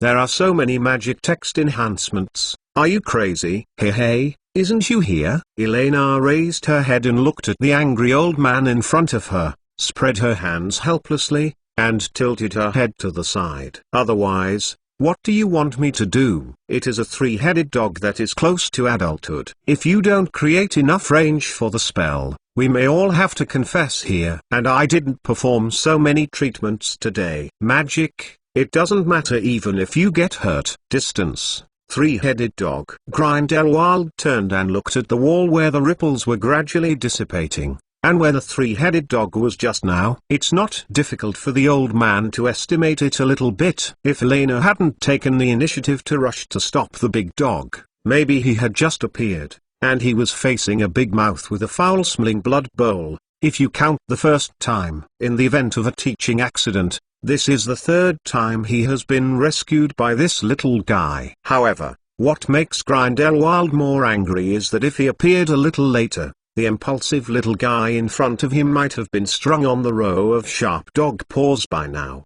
The thought of such a scene made the old man's blood chill, and he couldn't help but rush to his heart and brain. "Why don't you open the door and run away? Instead, you choose to fight against such a dangerous creature. Or do you really think you can do whatever you want with an explosive spell and a rune?" Grindelwald took a deep breath, turned his head to look at Elena beside him, and said in a cold voice with a displeased face, "You don't think I will be hurt by this primitive stupid creature? You know, I have encountered more sneak attacks than you think, but no wizard has ever successfully hit me, even once.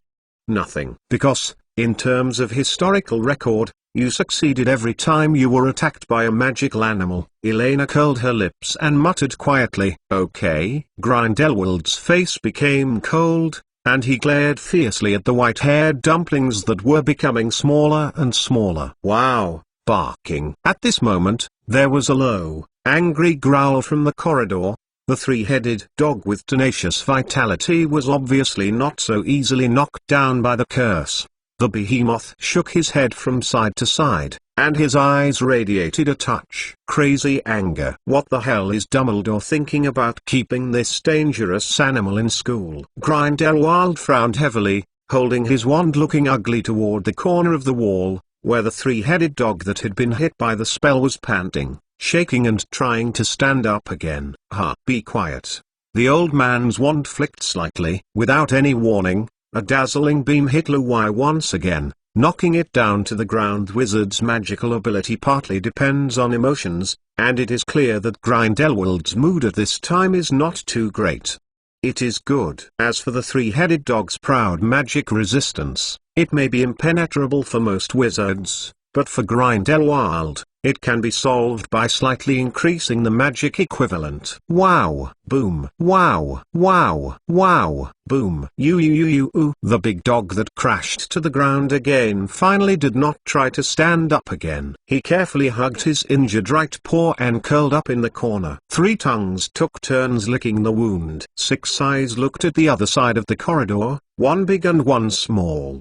The two figures of shining with deep confusion and fear, and a series of low whimpers in their mouths. It finally understood why Hagrid never brought it into this castle. Because all the real demons live in this castle. This world is terrible. I really want to go home. Chapter 1. I'm so happy when I don't owe more money. Meng Meng Das Reserve Grain struggled to flutter its wings, in the carefree code word, P.S. Dear fat round-faced chickens.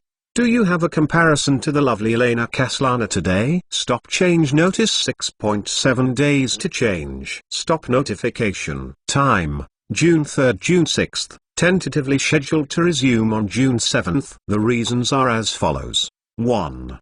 Zhang Shao and the book review area were all turned off, and suddenly I felt that I had lost my soul. No one speaks. No one interacts. Deserted standalone code words. Standalone reading is really terrible. 2. The students of the college entrance examination and high school entrance examination should feel at ease to review and read the books after the exam is over. I wish everyone can enter the school of their choice and perform their best. 3. Stopping is not asking for leave. During this period, Fat Chicken will also maintain the code word, and then publish it uniformly after the stop is over. 4. In addition to this, as a supplement, during this period of time, a part of the Fan Y Theatre may be part of the archive in the V group should be updated every day. Those who are interested can pay attention to it. After passing the administrative verification in the general group, you will enter the V group. The entrance to Pukum was hidden by the fat chicken in the text of chapter 28. Jinjialong is not a gold coin, and only a clever little wizard can see it. That's it, because without the comments and chapters, you won't be able to see everyone. It feels so bad, it's like a ghost in an instant. Chapter 261 now, it's yours. Don't bully it, it's just a gatekeeper. Elena stretched out her hand and pulled Grindelwald's sleeve, looked at the big dog who was sobbing at the corner with her tail tucked in, couldn't help but cast a blank glance at the first-generation Dark Lord who was a little bit irritated and said unceremoniously, "Besides, if it weren't for your insistence on taking the shortcut, we wouldn't be stuck here now. If I guess it's correct, this is the forbidden corridor on the 4th floor of the castle." After feeling gel at Grindelwald's unreliability again, she vowed that she would never rashly cross any so-called shortcuts again. Even with the double guarantee of Dumbledore and Grindelwald, she would definitely refuse it without any hesitation. But most demon kings are road idiots. Perhaps, this is the fate and curse of every strong man. While disgustingly buried Grindelwald's unreliable, Eleanor's gaze paused slightly on the pull ring of the trapdoor that was originally under Louis's claws on the ground. According to the conventional physical space structure, since this is the 4th floor of the castle, it should be the 3rd floor of the castle. But after the roaming tour of Hogwarts Castle just now, the ruthless reality has taught Elena Aleza never try to apply conventional architectural logic to Hogwarts. In this magic castle that has not been processed by many people, the space behind every channel hides infinite possibilities. Therefore, She didn't plan to go through the trapdoor at all, to experience the Sorcerer's Stone horizontal breakthrough game set by Dumbledore and the professors in advance. Not to mention that according to the current time point, it is still unknown whether many of the level decorations are completely completed. The most important thing is, lunchtime has already begun. Elena, who only ate a fire-grey snake egg and 2 cheese-baked snails, is now beginning to feel obviously hungry. There is no fun in playing the level game hungry. Rather than bullying that stupid dog, let's take a look at this door. Elena compared her thumb to the dilapidated wooden door closed behind her, with a helpless look on her face. The door can't be opened. I tried. Neither magic nor physical opening of the door has any effect. If this problem cannot be solved, we might have to go back or ask for help. Can't open the door? Following Elena's fingers, Grindelwald walked to the closed shabby door and looked at it, and suddenly smiled easily. Hey, Albus' technique is exactly the same as the protective magic in his office. Grindelwald's wand clicked on the wooden door. Along with a burst of magical sparks, a magical protective layer flowing with mysterious spells appeared in the air. Obviously, this was the previous cancellation of Elena's magic and power. Reason. This is normal, let alone a little guy like you, even the professors in the school. It takes a lot of effort to crack. Elena, you have to understand that knowledge is more important than brute force. Elena raised her eyebrows, pretending not to hear what Grindelwald was saying, and said sweetly, "But for you, it must be cracked without any effort." "Of course, but it's not necessary." Grindelwald shook his head, took out a golden red feather from his arms and flicked it on the door lock. The whole wooden door seemed to come alive suddenly, and there was a shiver suddenly, and the mysterious magic protection covering the door panel temporarily disappeared. The habit of the Dumbledore family always regards the Phoenix as one of his favorite back players. Grindelwald grinned and stretched out his hand to gently push the wooden door in front of him. Creak. Without any hindrance, the wooden door that trapped Elena in the corridor opened swayingly. That's it. A faint flash in Elena's eyes. Since it was specifically stated at the opening banquet,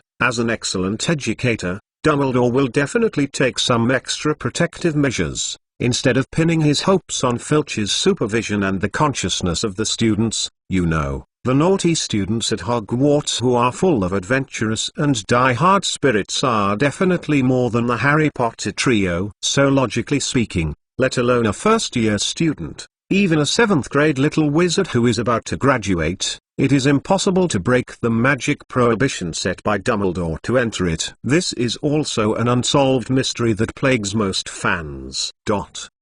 It wasn't until this moment that Elena finally understood why Harry Potter could easily break into this well-protected gate in the original plot, and even visit Dumbledore's office like a back garden. It turned out that Professor Dumbledore set up a back door on top of the protective magic of this wooden door. As long as he encounters Phoenix Fox's feathers, the magic protection will be temporarily released automatically and become an ordinary wooden door. This makes perfect sense after all. In the original plot, when the Salvation Trio broke into the restricted area on the 4th floor of the castle for the first time, in a panic, it was Hermione who snatched Harry's wand and took the initiative to use it. Unlocking curse. The core of Harry Potter's wand is made of Phoenix Fox feathers. But in this case, it seems that if you want to sneak into the principal's office in the future, you can't even borrow Harry's wand. Just as Elena was about to adjust some of the Dumbledore surprise plans that followed, a warm phoenix feather appeared in front of her, and Grindelwald's voice came from her ears at the same time.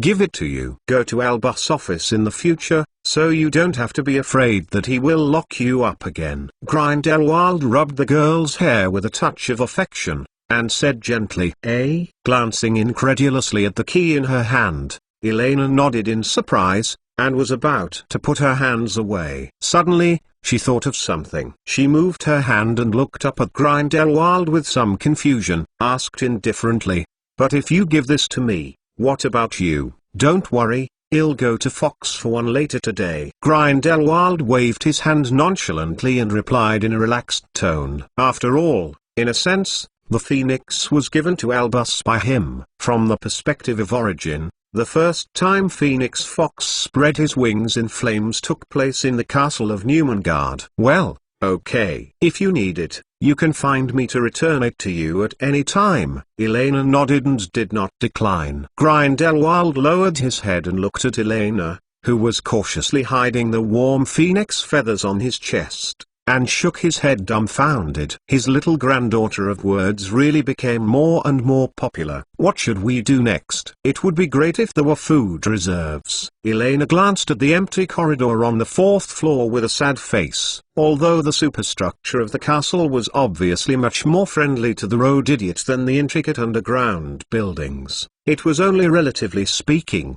The wooden stairs that Hogwarts changes all the time for Elena, who has never remembered her way. Even holding a live spot map may not be of much help. What she needs is an animal messenger who leads the way, rather than a cold and complicated map guide. Reserve food? Oh, you mean that Albus gave you the start of school gift? A smart little owl, right? The little guy who helped you in the morning. Grindelwald raised his eyebrows and looked at Elena with a weird look. Unexpectedly, it can help you find your way? Well, that's of course. My family's food reserves are amazing, let alone pathfinding, even catching fish, hunting and carrying bags. They are all proficient. Elena nodded and said with a smug look, in order to train food reserves and cultivate feelings, she held the little guy to sleep every night for the first few months. It's not an ordinary owl. The food reserve is a laughing owl. It may be the last one in the world. It is very precious. Regardless of the small size of the food reserve now,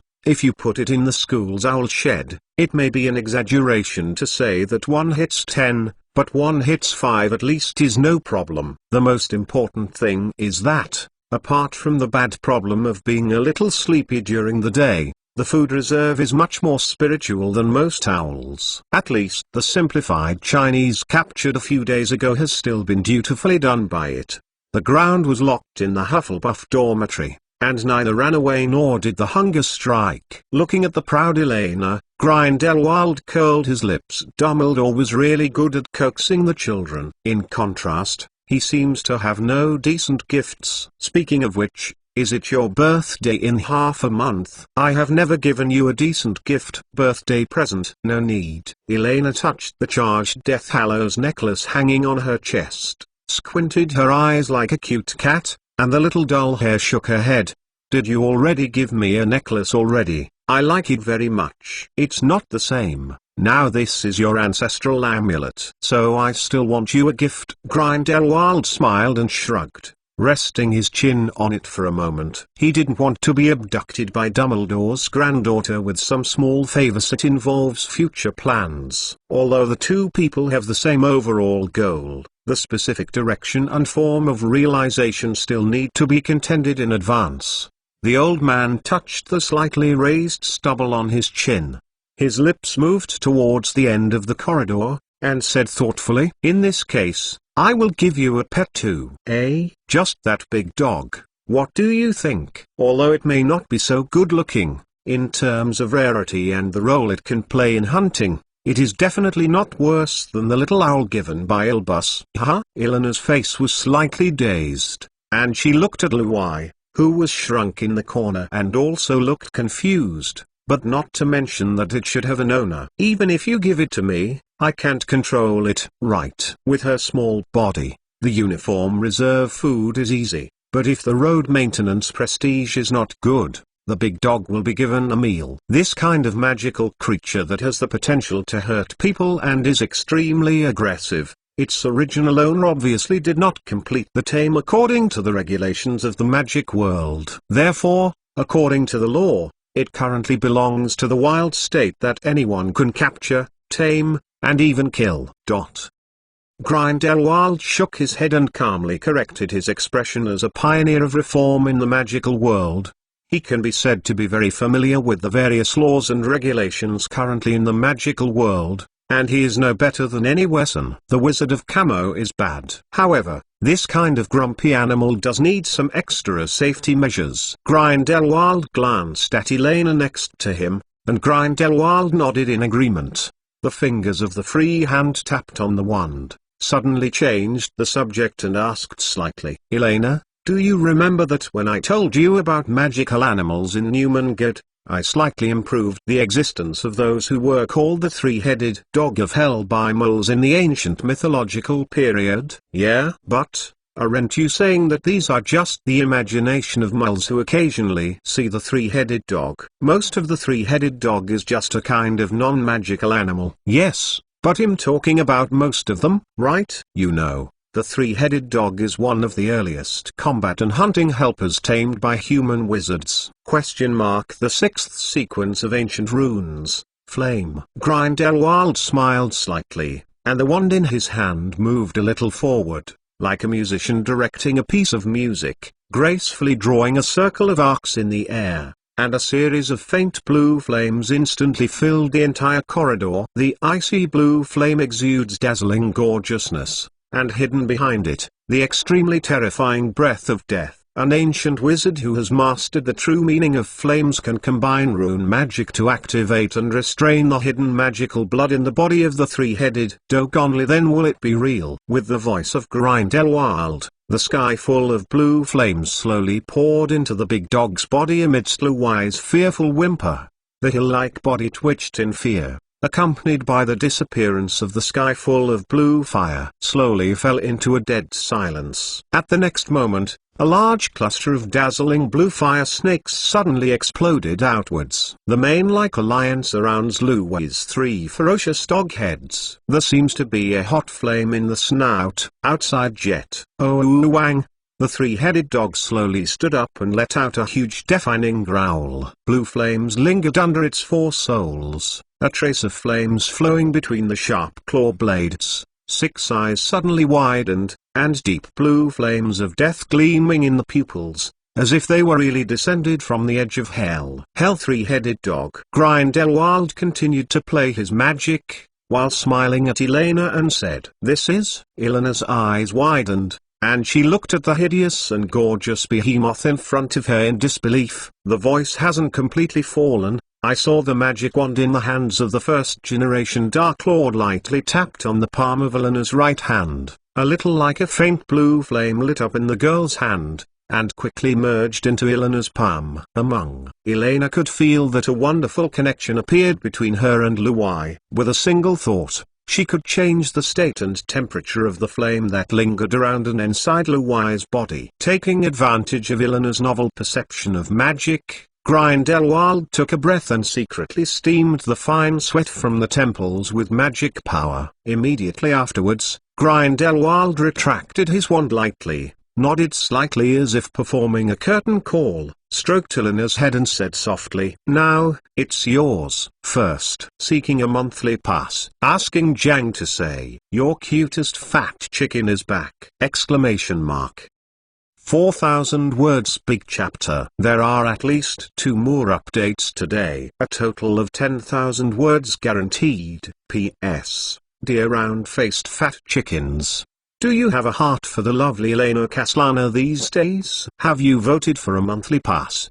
Poster Share. Chapter 262. It comes from hell. Huh? Wait, is it mine? Elena looked at the small faint blue flame in her palm, felt the weak connection with the three-headed dog Luwai, and repeated one sentence incredibly. So, is this the strength of the original Dark Lord? All gifts given to people are directly grabbed. Moreover, it is a three-headed dog at the first shot, which is too generous and high-end atmosphere. There is no doubt that dogs are the earliest animals domesticated by humans. In the records of the non-magical world, historians based on the prehistoric fossil bones unearthed in the Goya cave in Belgium, speculated that the earliest canine origin can even be traced back to 31,700 years ago. Even according to the most conservative estimates, dogs formally joined human social relations with a history of more than 14,000 years, and this record will be advanced more than half of the time in the literature of the magic world. This is a far longer and ancient contract than any other creature in the world. From a long time ago,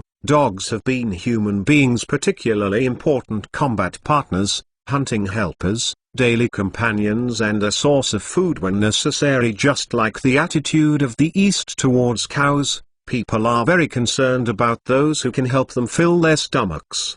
My friends, there will always be quite a lot of kindness and tolerance. Why, don't you like it? Grindelwald raised his eyebrows, looked at the white-haired dumplings beside him, and asked with his unique slightly raised voice. According to his thoughts, pets like this kind of fluffy and big head should be the more popular among little girls. Could it be because it looks too ugly? Grindelwald thought as he glanced at the big dog shrinking in the corner. The end of the wand in his hand rolled back and forth between the knuckles a little bit hesitantly. Perhaps Elena would prefer something similar to Puff Pastel, or Sniff Sniff, that kind of cute little thing. It's just accidental. Elena shook her head lightly, and looked at the three-headed dog in front of her with interest, her eyes full of surprises. As the first magical animal to appear in the entire Harry Potter series, although the three-headed Luwai does not have many roles in the original plot, and there is no specific explanation about his whereabouts after the first grade,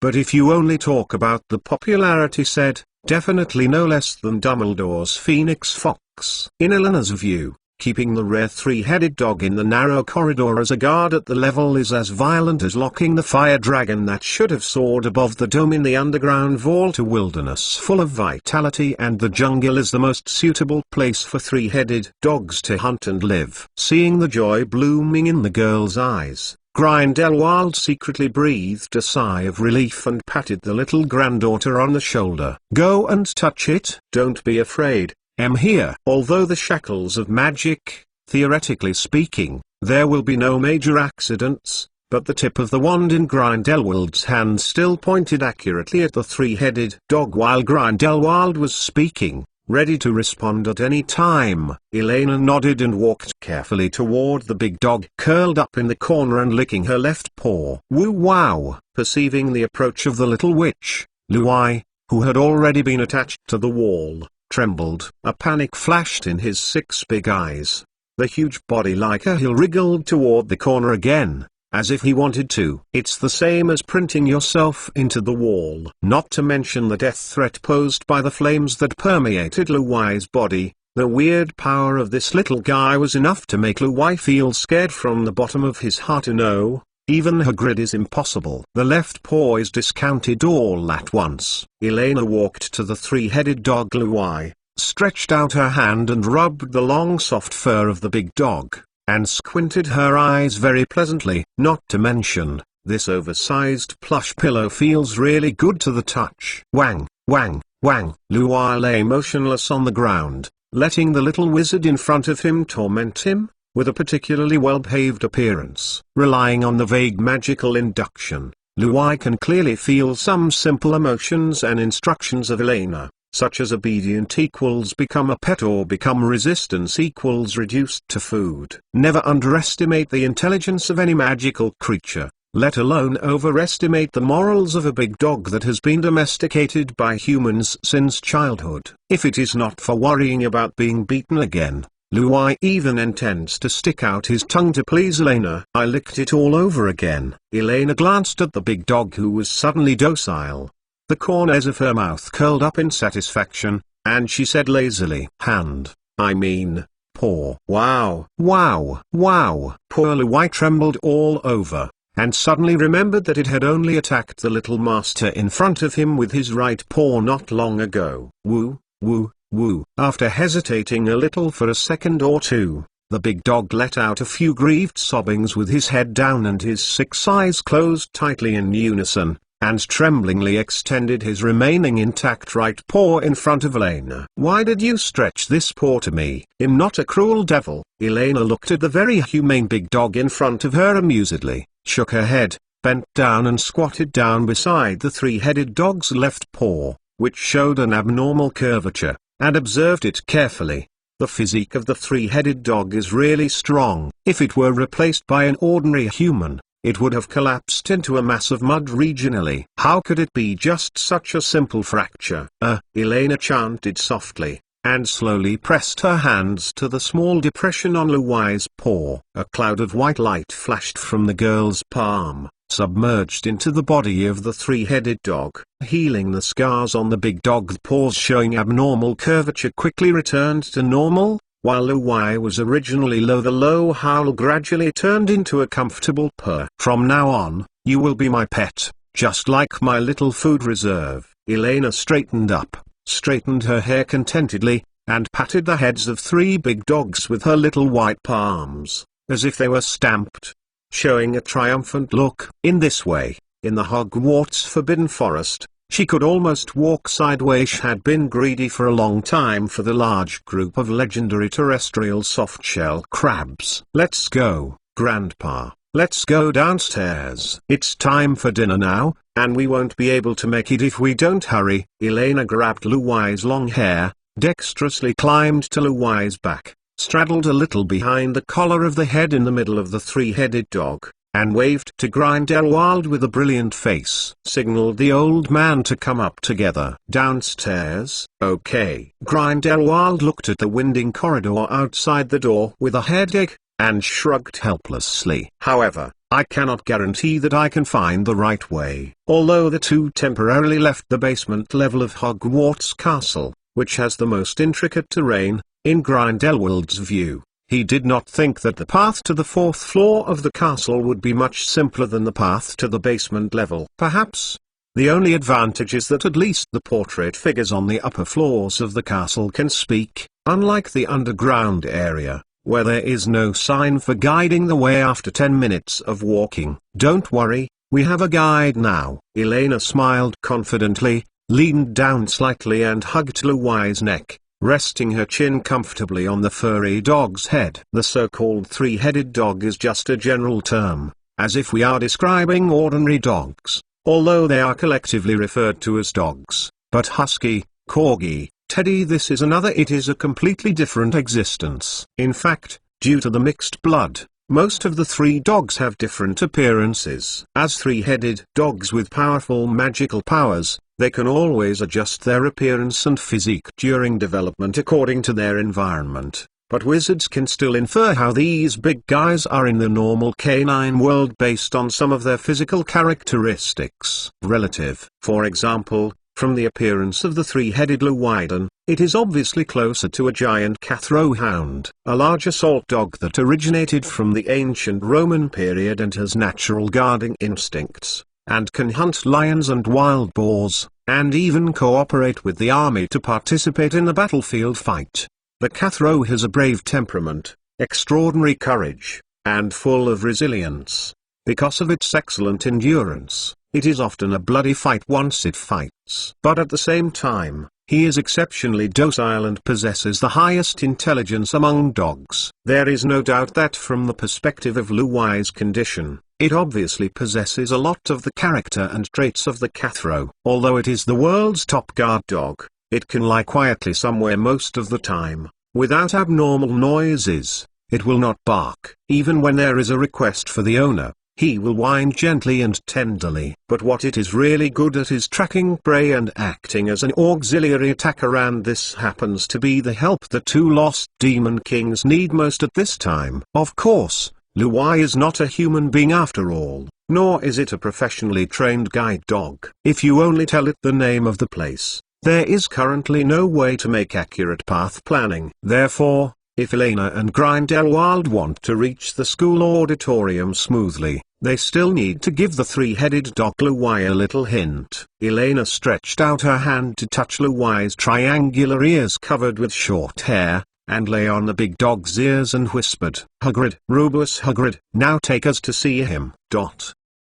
The auditorium hall on the first floor of Hogwarts Castle. With the passage of time, apart from those spread out by a certain enthusiastic little witch, the secret short story about Professor Snape was slowly spreading and fermenting. The discussion among the students about the changes in the potions class and the cheese-baked snails gradually declined. Everyone put their expectations on the upcoming potions class. A moment later, Professor Snape and Professor Dumbledore, who had been overdue, also walked into the auditorium and announced the official start of the meal. As Grindelwald promised at breakfast, Hogwarts quickly restored the original dining standard after a funding from unknown sources. When the students saw countless delicacies suddenly appearing on the golden plates on the dining table, just as they were at the banquet at the beginning of this year, they immediately left behind the gossip about the potions class and Elena. Except for Hermione and Hannah,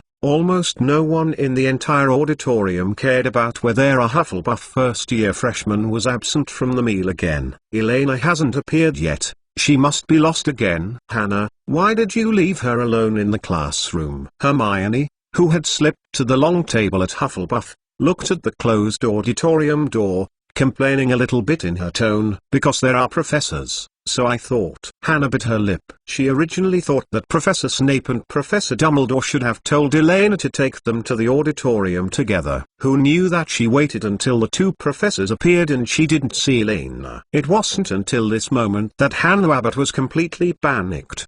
The thought of a certain white-haired dumpling might still be dangling around in the castle. She was filled with anxiety and worry. God knows how helpless and pitiful Elena is now. No, I'm still a little worried. Otherwise, he'll look for it. Pretentiously poking a fork on the potato chips in the dinner plate, Hannah thought for a while, put down the fork and stood up suddenly, looking at Hermione beside her. Wait, I'll be with you. Hermione nodded, put away the wet notebook in her hand. It records the precautions for baked cheese and snails that Hannah just dictated, stood up and grabbed Hannah's arm. Two people look for it, it's better than one person. Boom. At this moment, the Hogwarts auditorium trembled suddenly, and there was a deafening loud noise, as if a thunder was exploded out of thin air. Boom. Immediately afterwards, there was another violent shaking and crashing sound. This time, everyone stopped talking and the movements in their hands,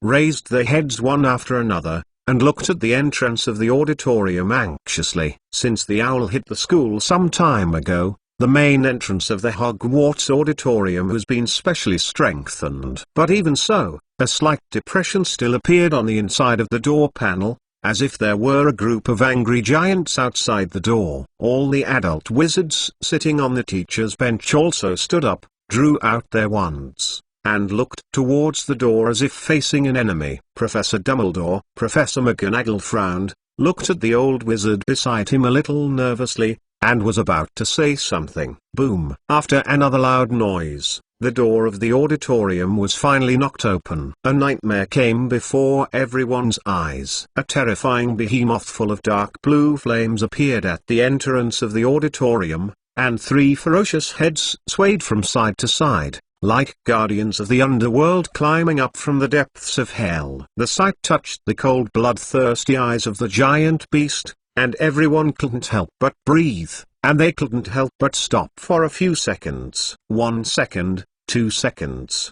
The entire auditorium was quietly cast as if the magic of time stagnation had been cast. The little wizards stared at the monster at the door blankly, as if they had just woke up from a dream. Call, call, call. The 6 eyes of the three-headed hell dog turned, and gently spewed out a few snorts that surrounded the flames, breaking the strange tranquility. The next moment, the auditorium suddenly became a mess, and the sound of crying and the sound of falling table were mixed together. Second, ask for a monthly pass. There is also a chapter that says degrees A degrees exclamation mark. Your cutest fat chicken is back! Exclamation mark. G is another 4,000 word chapter. There is one more today. The guarantee is updated more than 10,000. But we have to wait till the afternoon question mark exclamation mark. P.S. Dear round-faced fat chickens. Do you have a heart for the lovely Elena Caslana these days? Have you voted for a monthly pass? Chapter 263. No thanks. All should be. Louis. At this moment, Ruba Hagrid, who was sitting at the bottom of the faculty and staff, suddenly stood up and looked at the three-headed dog. Louis leaped at the door incredulously. Louis, why did you become like this? No, why did you come here? Hagrid was undoubtedly familiar with the three-headed dog he had won from a certain Greek and raised since childhood. Even though Louis was now burning with a disturbing blue flame, Hagrid recognized the big dog in the first place. After a brief loss of consciousness, the hybrid giant quickly stood up, subconsciously trying to walk to the door. Hagrid, wait, don't go there. The tiny Professor Filby quickly drew out his wand and held it in his hand as if he was holding a sword. The Dean of Ravenclaw had a particularly terrifying face, and his eyes were firmly locked on the three-headed dog that exuded the breath of death and was enveloped by the deep blue flames. He said in a deep voice as if he was approaching an enemy, with the expression on his face extra serious. Unfortunately, it may no longer be the three-headed dog, you know.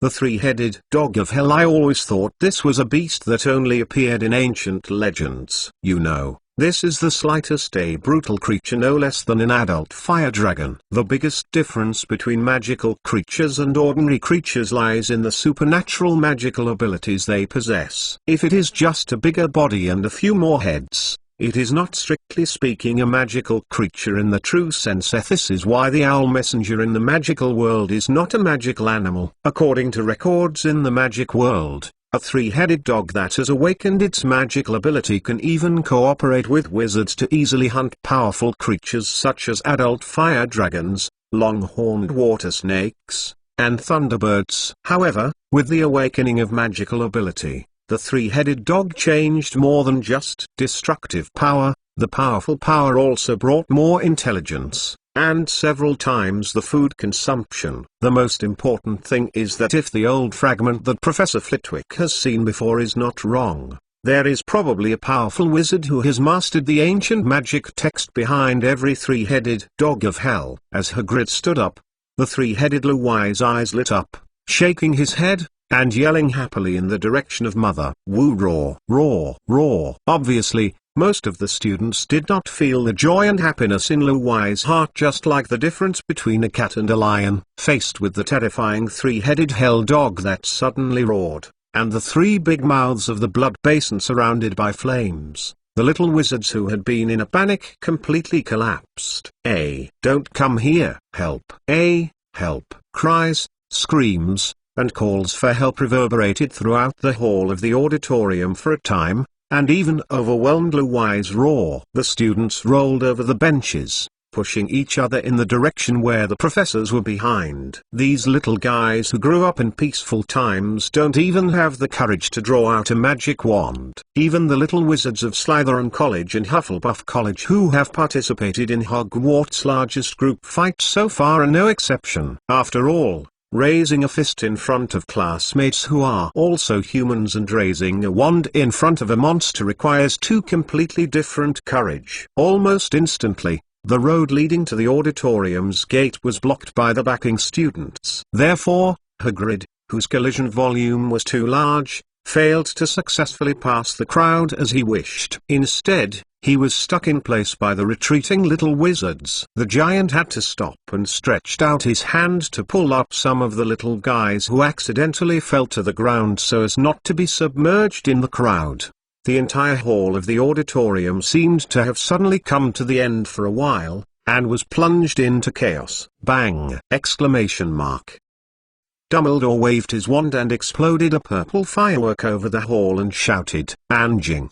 The old man's wand nodded his throat, and his voice even suppressed the cries of all the students in the auditorium, and a humming echoed in the air. Everyone quieted subconsciously, and turned their heads to look at Dumbledore, who was standing in the middle of the teacher's bench.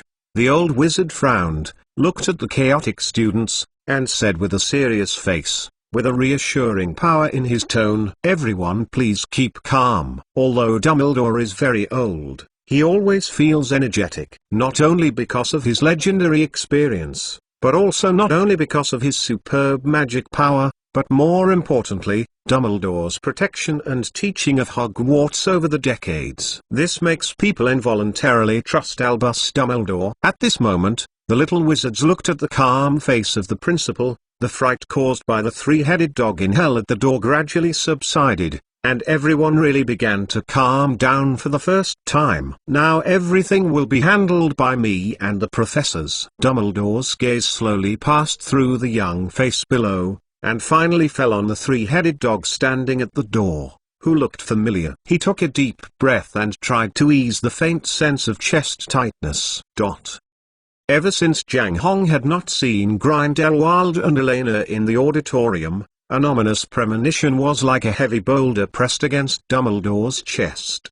Dumbledore paused and continued. "Premier, please organize." Ding. Before Albus Dumbledore could finish speaking, a shaky white hair suddenly stood up from above the head in the middle of the three-headed dog. Then, above the huge dog's head, the head of an incredibly cute little silver horde which suddenly appeared. "Professor Dumbledore, good noon." "Professor Flitwick, hello." "Mr. Hagrid, long time no see." "Dear students, good noon everyone." Elena grabbed the little dog's hair on Luwai's head with one hand to prevent herself from falling off, and waved her hand towards the auditorium, greeted everyone with exceptional skill, as if she had met while walking the dog in the afternoon. Greetings like acquaintances. Flitwick, Dumbledore, Hermione, Hannah, all teachers and students. If Dumbledore's voice is a calming tranquilizer, then this small head that popped up suddenly looked like the legendary Medusa.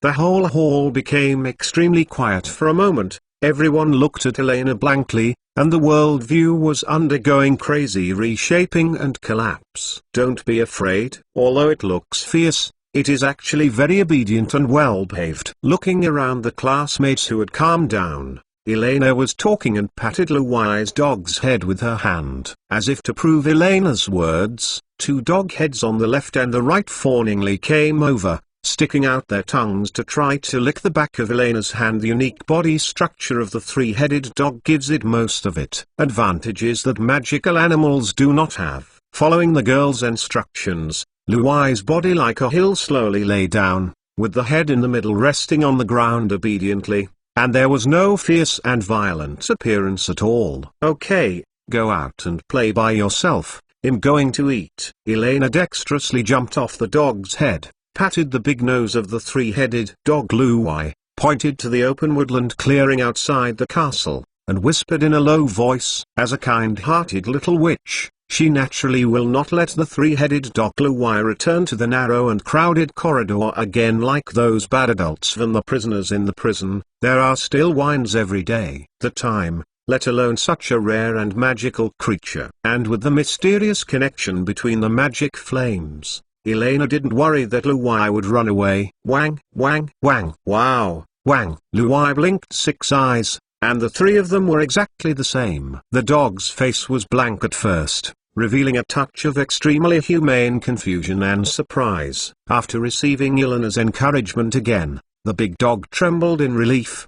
His hair happily shook his tail and called out. Then, turning around in the increasingly dull gazes of the teachers and students in the school, this terrifying beast that appeared to have crawled out of the depths of hell, shaking its tail, ran away like Sa Huan ran away. "Ah, I'm so hungry." "Fortunately, I'm not late. Today's lunch is very rich," Elena whispered. Her eyes accurately locked the coordinates of Hannah and Hermione in the crowd, and she hopped towards the dining table. There has never been a school rule at Hogwarts that stipulates that students cannot ride Hell's three-headed dogs to find their way on campus, and there is no stipulation that there will be penalties for late lunch. Therefore, although the on-site effect may seem a bit shocking, in a strict sense, Elena believes that she has not violated any school rules. Even the corridors in the restricted area on the 4th floor are no entry. Not no entry according to Dumbledore's statement. Hey! Looking at the three-headed dog that ran away quickly,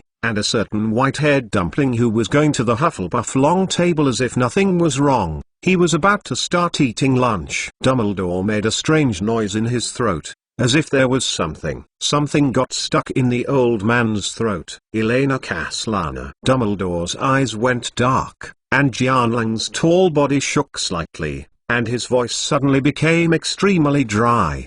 The expressions of the other professors and students were not much better. Everyone seemed to have been hit by a petrification curse, looking at the empty front with a dull face, and there was a mess in their brains not knowing what was going on. "Sorry, Albus, we went around in the castle." A familiar whisper came from Dumbledore's ear. and the old man's gaze moved slightly. Otto Apocalypse had also appeared in the corner of the faculty seat. He put the voice to his ear with his lips. Then, Elena and I found an undomesticated dangerous magical animal in the corridor on the 4th floor of the school castle. In my opinion, this is too dangerous for the students. So, noting Dumbledore's gaze, Grindelwald raised his eyebrows and raised the corners of his mouth, showing a smug smile. As the administrator of Hogwarts Castle, I simply helped you tame it. In this way, not only the potential danger is avoided, but Elena also has a partner and protector. As for how to explain to the Ministry of Magic and the professors, I have already thought about it for you. This is a gift from Gellert Grindelwald to his granddaughter. Of course,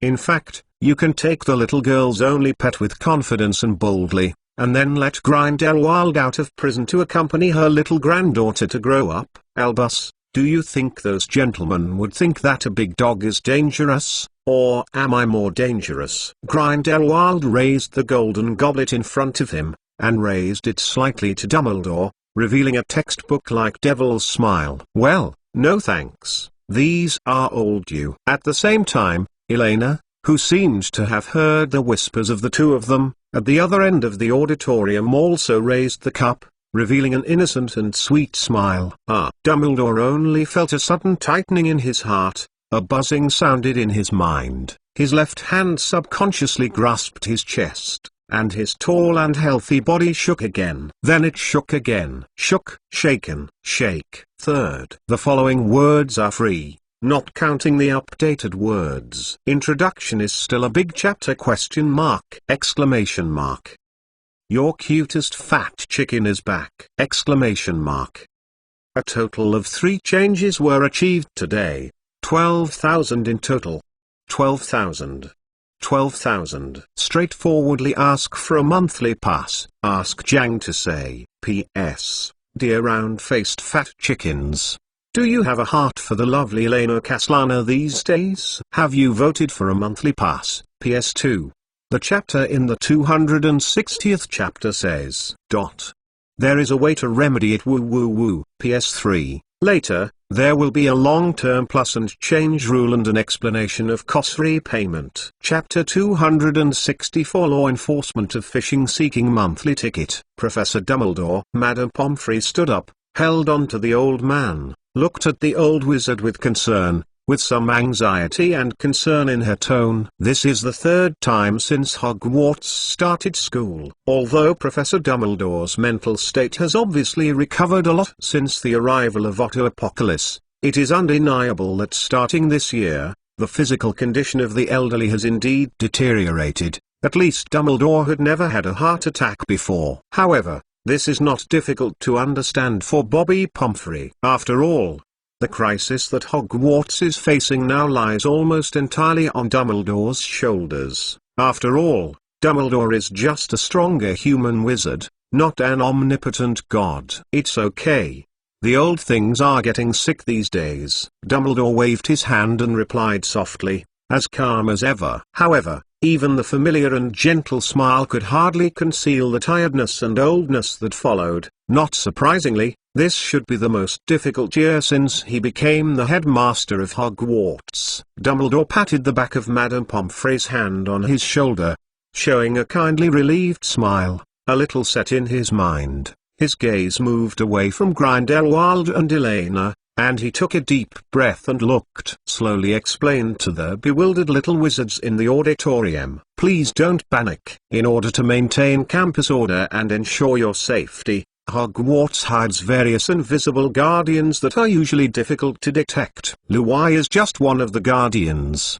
Dumbledore rubbed his eyebrows, his eyes slowly passed over the faces of the little wizards, smiled friendly and continued. I think that some senior students should find that it is not only our faculty team that guards Hogwarts School of Witchcraft and Wizardry. Therefore, you don't need to be afraid of those who guard us. Fear stems from the instinct of unknown and self-protection. In Dumbledore's view, The best way to eliminate fear is not blindly hiding and prohibiting it. That would just transform the fear on the surface into a deeper inner fear. The real correct approach is to choose a part of the facts and present it to everyone in a generous manner. In fact, I think you can ask the students around you. I think many people have encountered some wonderful things in this castle. Frankly speaking, this frustrated me, because more than half of them I may never experienced it.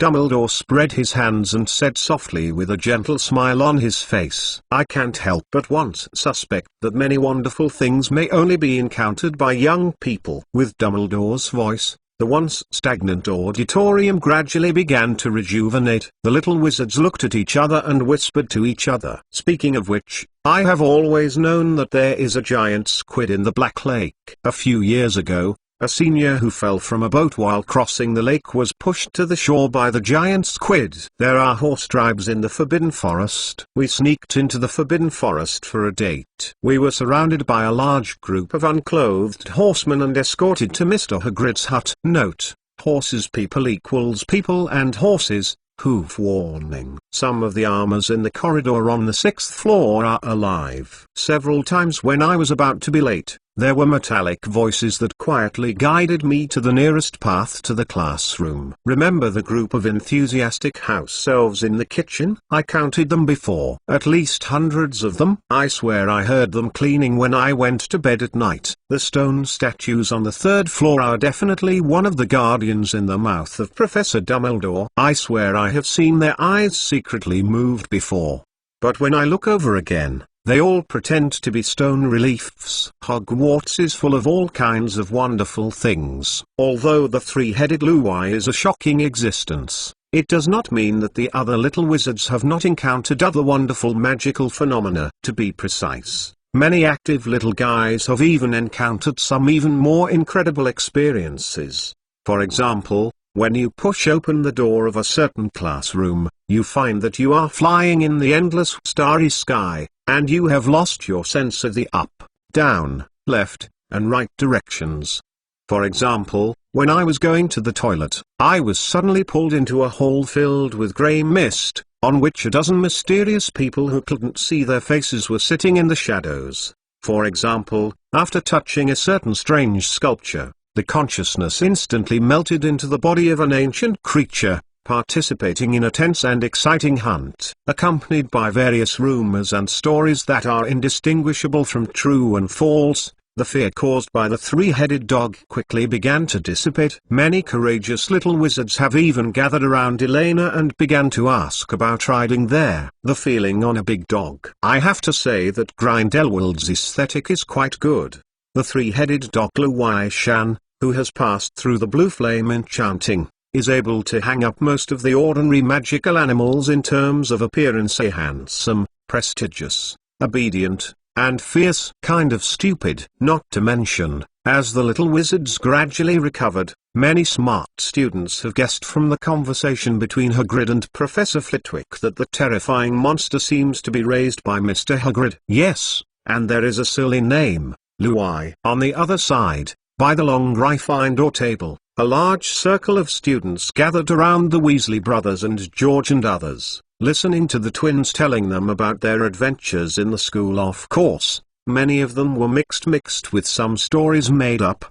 But with Luai's shocking display, this time's credibility is undoubtedly much higher. The same situation happened in almost every corner of the auditorium, whether it was the little eagles of Ravenclaw or the little snakes of Slytherin. Over the years, many weird and wonderful stories have been accumulated. Almost every individuals are eager to talk about the weird things they know. For a time, Elena even felt as if she had come to the large-scale offline exchange meeting, except for some of the slightly plain real experiences. The little wizards were scrambling to share their own stories, not worried at all.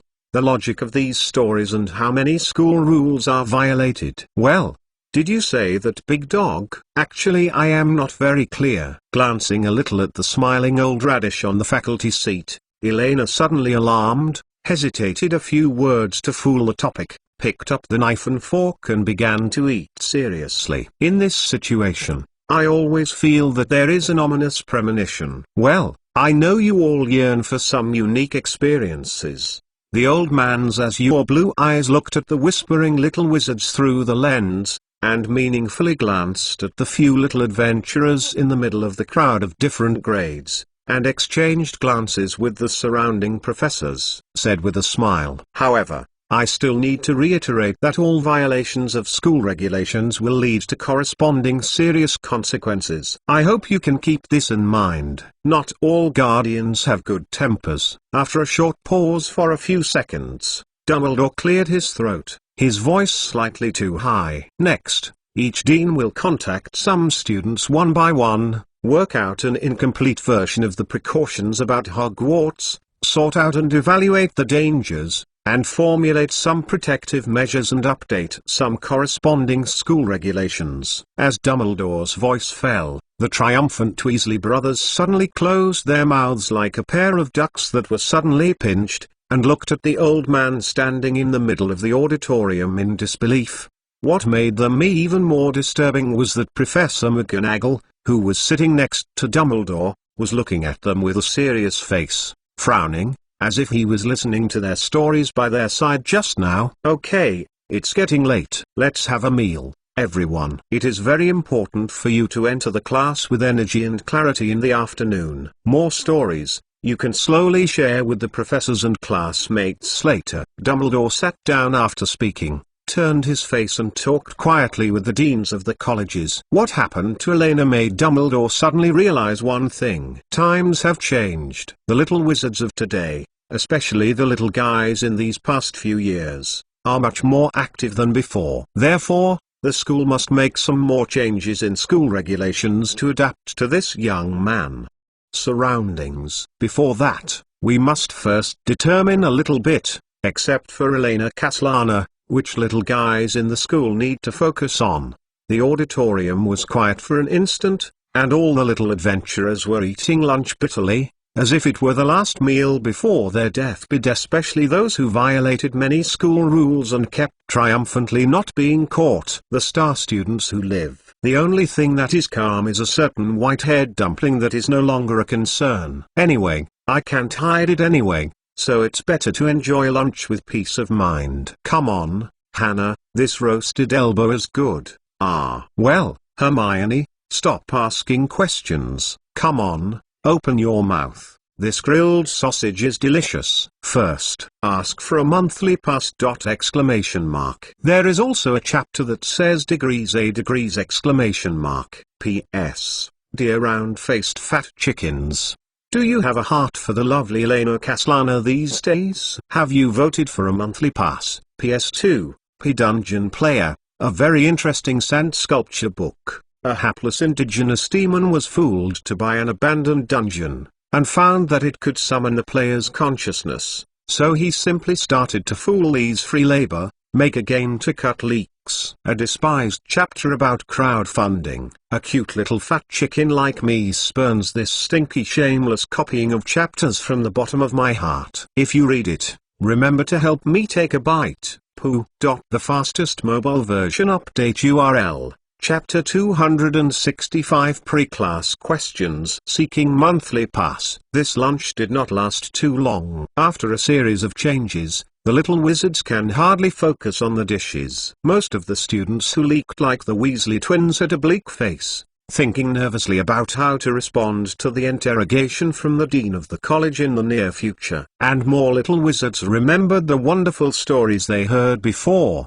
thinking about when they would try to imitate them. As for Elena, who should have been at the center of attention this time, she was not so conspicuous this time no matter who asked. She only had a standard reply like a repeater. After I left the potions classroom, I got lost. I didn't know how I came to the big dog. After a short, cordial and friendly conversation, the cute big dog drove me to the hall of the auditorium. Compared to those more bizarre, exaggerated adventures with a lot of rhetoric and psychological description, the process of getting lost like Elena is a bit too common, so most of the little wizards quickly lost after getting the answer. They want to hear some thrilling stories, rather than such a blunt pathfinding journey. Of course, this kind of repetition of jizz ghost words may be enough to fool others, But if you want to fool Hannah and Hermione, it would be too naive. Only with the little doll hair dangling above the white-haired dumpling's head while they were talking,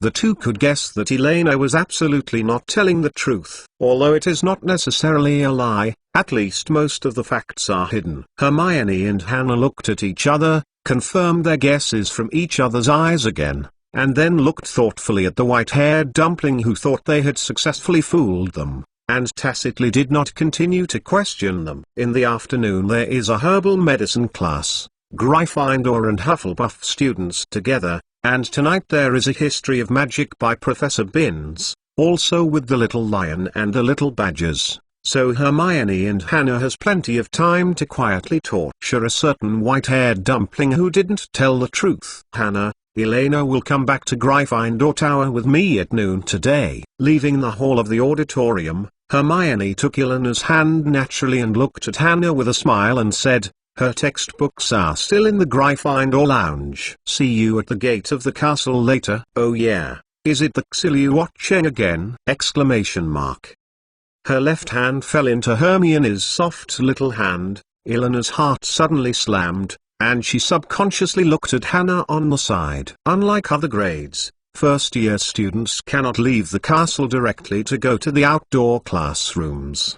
They must first gather at the main entrance of Hogwarts, and then Professor Sprout will lead the little wizards to the greenhouse behind the castle to take herbal medicine class. Although this is the first herbal medicine class of this semester, the relevant precautions and regulations, the prefects of each college have specially explained to all the little wizards during the weekend to ensure the smooth progress of the course. But this point didn't make any sense to Elena. Regardless of whether it was stated in advance, the location of the castle gate and the greenhouse were exactly the same to her. The only difference was who would lead her away. "Well, yes, then I beg you." To Elena's expectation, Hannah smiled and nodded, and replied softly, "Then, as discussed before, I will bring Elena back to the dormitory to sleep after the evening's history of magic is over. After all, the first class tomorrow morning will be herbal medicine."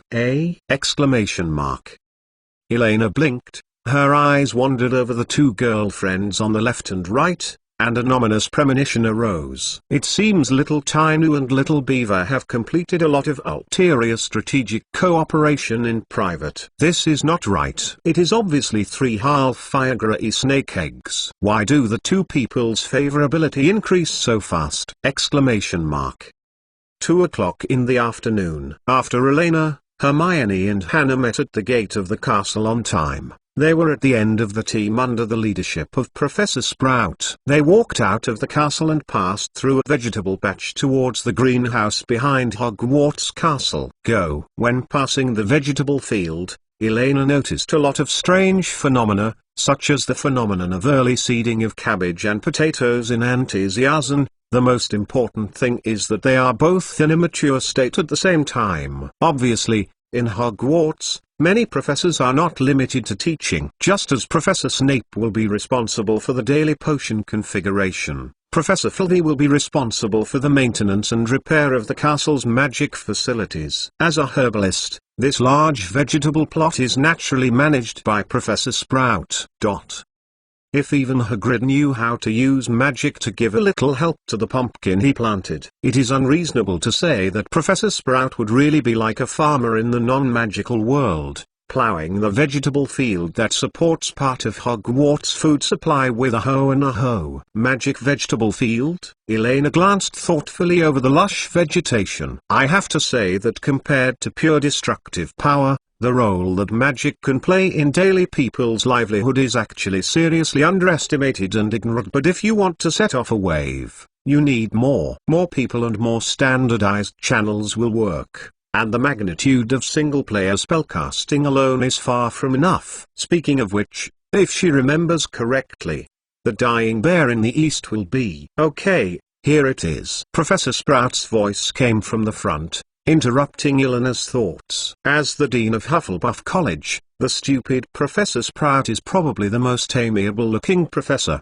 with a patched hat on his fluttering hair and his clothes always stained. Lots of dirt. Hogwarts has multiple greenhouses, which are planted with various magical plants, which are interesting but also very dangerous. I hope that after entering the greenhouse, you can follow my instructions and do not touch you at will. Those plants that are quace, even if it looks like just a weed. Professor Sprout stood at the door of the greenhouse, looking at the excited and curious little wizards in front of him, and said gently, "Of course, our teaching content this school year will only involve the first greenhouse. Due to the additional requirements of Professor Dumbledore, in addition to learning magical plants, we will also add some non-magical plants to this year's course. Identify knowledge. For example, the cultivation methods of some common plants and the understanding of some common fungi. First of all, before starting class, I need to ask you a question." While talking,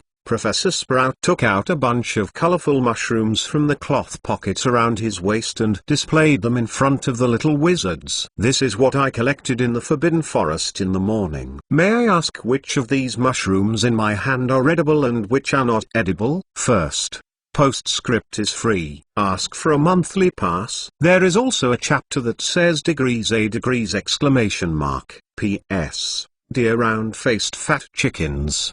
Do you have a heart for the lovely Elena Caslana these days? Have you voted for a monthly pass? Chapter 266 Herbal Medicine Lessons and the Theory of Unification. See monthly pass. Food poisoning is rare in Hogwarts. To be precise, with the magical power and service attitude of house elves, the situation of large-scale student food poisoning before dinner time is zero. As a little British wizard without much food appeal and cooking imagination, before Elena came, the students of Hogwarts School of Witchcraft and Wizardry had never considered making food by themselves. Because of this, both herbal medicine and potions classes are taught directly from potions and magic plants. For other common plant and animal organizations, most of them are just a little bit of science. However, after the poisonous mushroom picnic incident that shocked the whole school last week, it directly exposed a particularly fatal weakness of Hogwarts students. Compared to their knowledge of magic,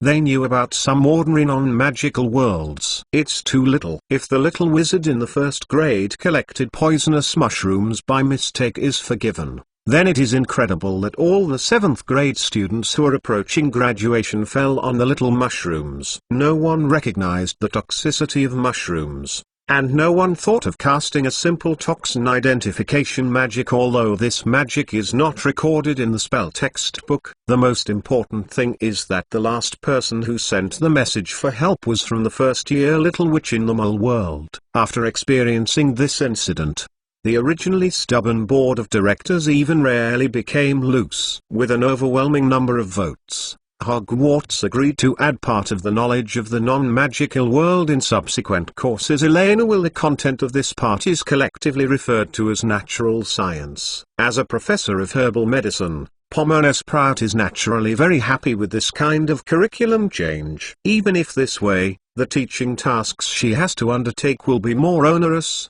but as long as more children can be exposed to it, knowledge about plants is not a problem at all. Identify mushrooms. The little wizards fell on the bunch of brightly colored mushrooms in the hands of Professor Sprout, especially the familiar red and white mushrooms. Many people quietly stuck out their tongues, and a trace of fear and shame appeared on their faces.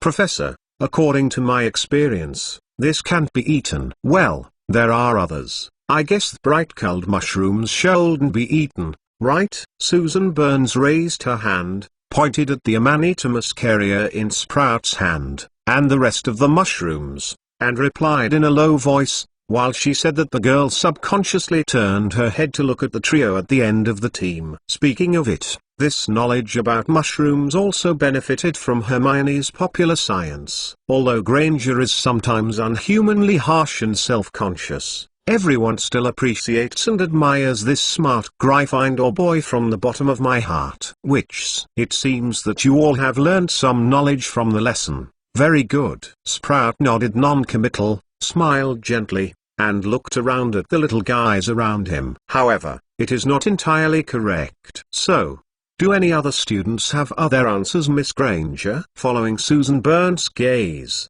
Professor Sprout looked at the three girls at the end of the crowd, smiled and nodded at Hermione, who was raising her arms. "Professor, the second purple mushroom on the left in your hand is the small spray mushroom mentioned in 1,000 kinds of magic herbs and mushrooms. Direct consumption can relieve the damp poison. The light blue fat mushroom is the cold ice mushroom recorded in 1,000 miraculous herbs and mushrooms. Ancient wizards often planted it in the cellar to store food, and did not write that it was edible." Hermione blinked, looked at the fungus in Professor Sprout's hand, and replied with extra confidence. Since the incident last week, she has watched 1,000 magical herbs and mushrooms completely 3 times, and she can recite the contents of the book with her eyes closed. She is very confident that even Elena will do it. Can't answer better than her. The answer is correct. Gryffindor adds 5 points. Professor Sprout nodded in satisfaction, and looked at the little wizards with a slight seriousness. "I regret that even after the lessons of last week, you still don't seem to realize the importance of herbalism. In fact, if you have read the textbook carefully, you should at least easily distinguish this blue ice mushroom." Miss Granger's answer is correct. Except for the small mushrooms, these are inedible fungi. Hearing Professor Sprout's praise, Hermione, who was successful in answering, showed a sweet smile on her face, and she glanced at Hannah and Elena beside her with a slight triumph. Although she failed to take the potions class with Hufflepuff, Hermione was still confident that she could be no worse than Elena in any class after all. For them, the full score was already the limit. No matter how good Elena is, she can't break the upper limit to get more points. Everyone will always be tied. This little beaver seems to be provoking. What a childish know-it-all lady. Elena glanced at Hermione, who was a winner, and shook her head amusingly. She almost forgot. Hermione in class is an aggressive student, and she needs to be in class to unlock her favor. Accept the challenge, Hedson. Professor Sprout, I think the standard answer in your mouth seems somewhat imprecise. Just as Sprout was about to put away the fungus in her hand and turned to open the greenhouse door, Elena suddenly raised her mouth and raised her hand and said, "In my opinion, the 1,000 magic herbs and mushrooms, the record is only correct, but not complete." "Okay?" Professor Sprout raised his eyebrows and looked at Elena with interest. For the legendary little witch of her own academy, she still admires it quite generally. It's just that prior to this, I paid more attention to Elena's magical talent and ability to help and lead classmates.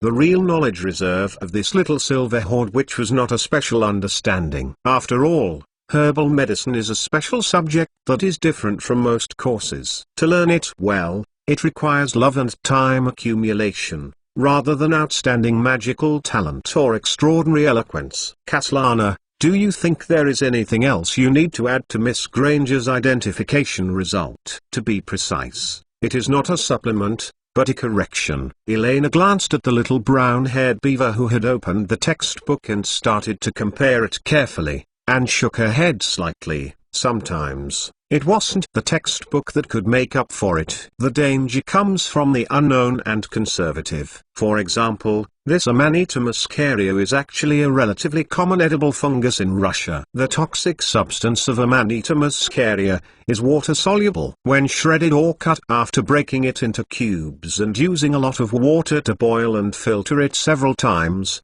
you can eat it when the soup is pure white. While talking, Elena pointed to the red and white Amanita muscaria in Professor Sprout's hand and whispered. In fact, when she was struggling to survive in the orphanage, Elena had eaten this extraordinarily common fungus in Europe more than once. Although the unique smell of bacteria has almost completely disappeared after many boiling water filtrations, it is enough for children who only need to eat to replenish basic body energy. Elena glanced at the rest of the fungus in Sprout's hand and shrugged. In fact, most of the components of all fungi are substances that can be digested by our intestines and stomach. This also means that, in theory, they are all edible, but some can be eaten directly, and some require a little processing. As early as many years ago, from the accumulation of thousands of years of experience in the big food empire, everything in the world has been unified. Can eat many times. And,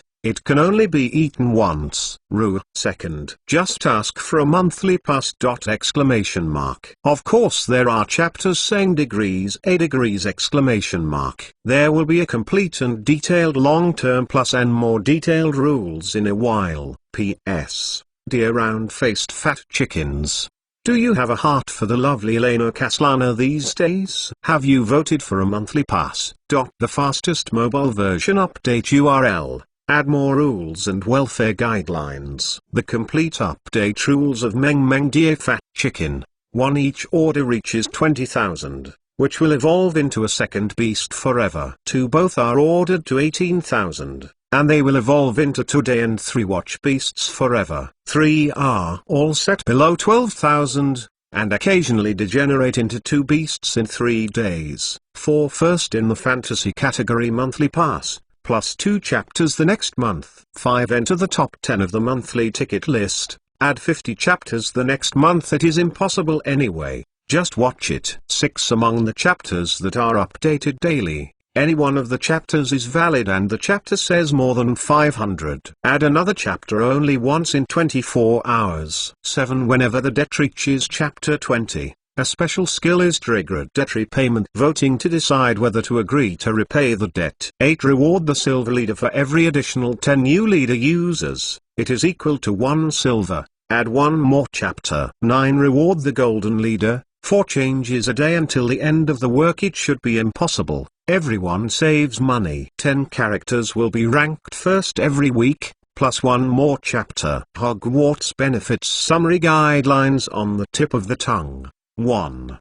This chapter talks about the letter of the activity OWL. In order to thank the book friends for their long-term support to Fat Chicken, we have specially launched this chapter to talk about welfare activities. I hope everyone will actively participate in it, so that every chapter will be filled with laughter and laughter. Activity time. Permanently valid until the end. Activity rules. All the text chapters of Hogwarts are on the tip of the tongue. Each chapter will be ranked according to the number of likes from the release date to 5:30 p.m. on the second day. The top 3 with the highest likes will be rewarded with a cash red envelope of 5 yuan. Winners, please enter the group private chat to manage the early summer wind to receive the prize. The group number is hidden in the text of chapter 28. Tips. Because management may be busy, there may be a small deviation in the announcement time of the winning list. At the same time, taking into account that Fat Chicken himself is a master of Jiang Shao, and the existence of text notes explaining the situation, this activity does not count Fat Chicken's own chapter speech. The final interpretation of this event belongs to Hogwarts on the tip of the tongue. Second, read the snacks of the red packet reserve food every day. To express our apologies to the majority of book friends for updating Fat Chicken from time to time every day, Fat Chicken specially prepared 200 starting coin red envelopes every day to give back to everyone. Thank you for your first time. Activity time, permanently valid until the end. Activity rules. After the first chapter of Hogwarts on the tip of the tongue is updated every day, Fat Chicken will send out 200 red envelopes with no threshold starting point. Only the latest updated chapters can be received. First come first served, with a little heart. Thank you for your support and waiting. Third, the monthly lucky draw is favored by Xiaodumao. Activity time, permanently valid until the end. Activity rules, stay tuned.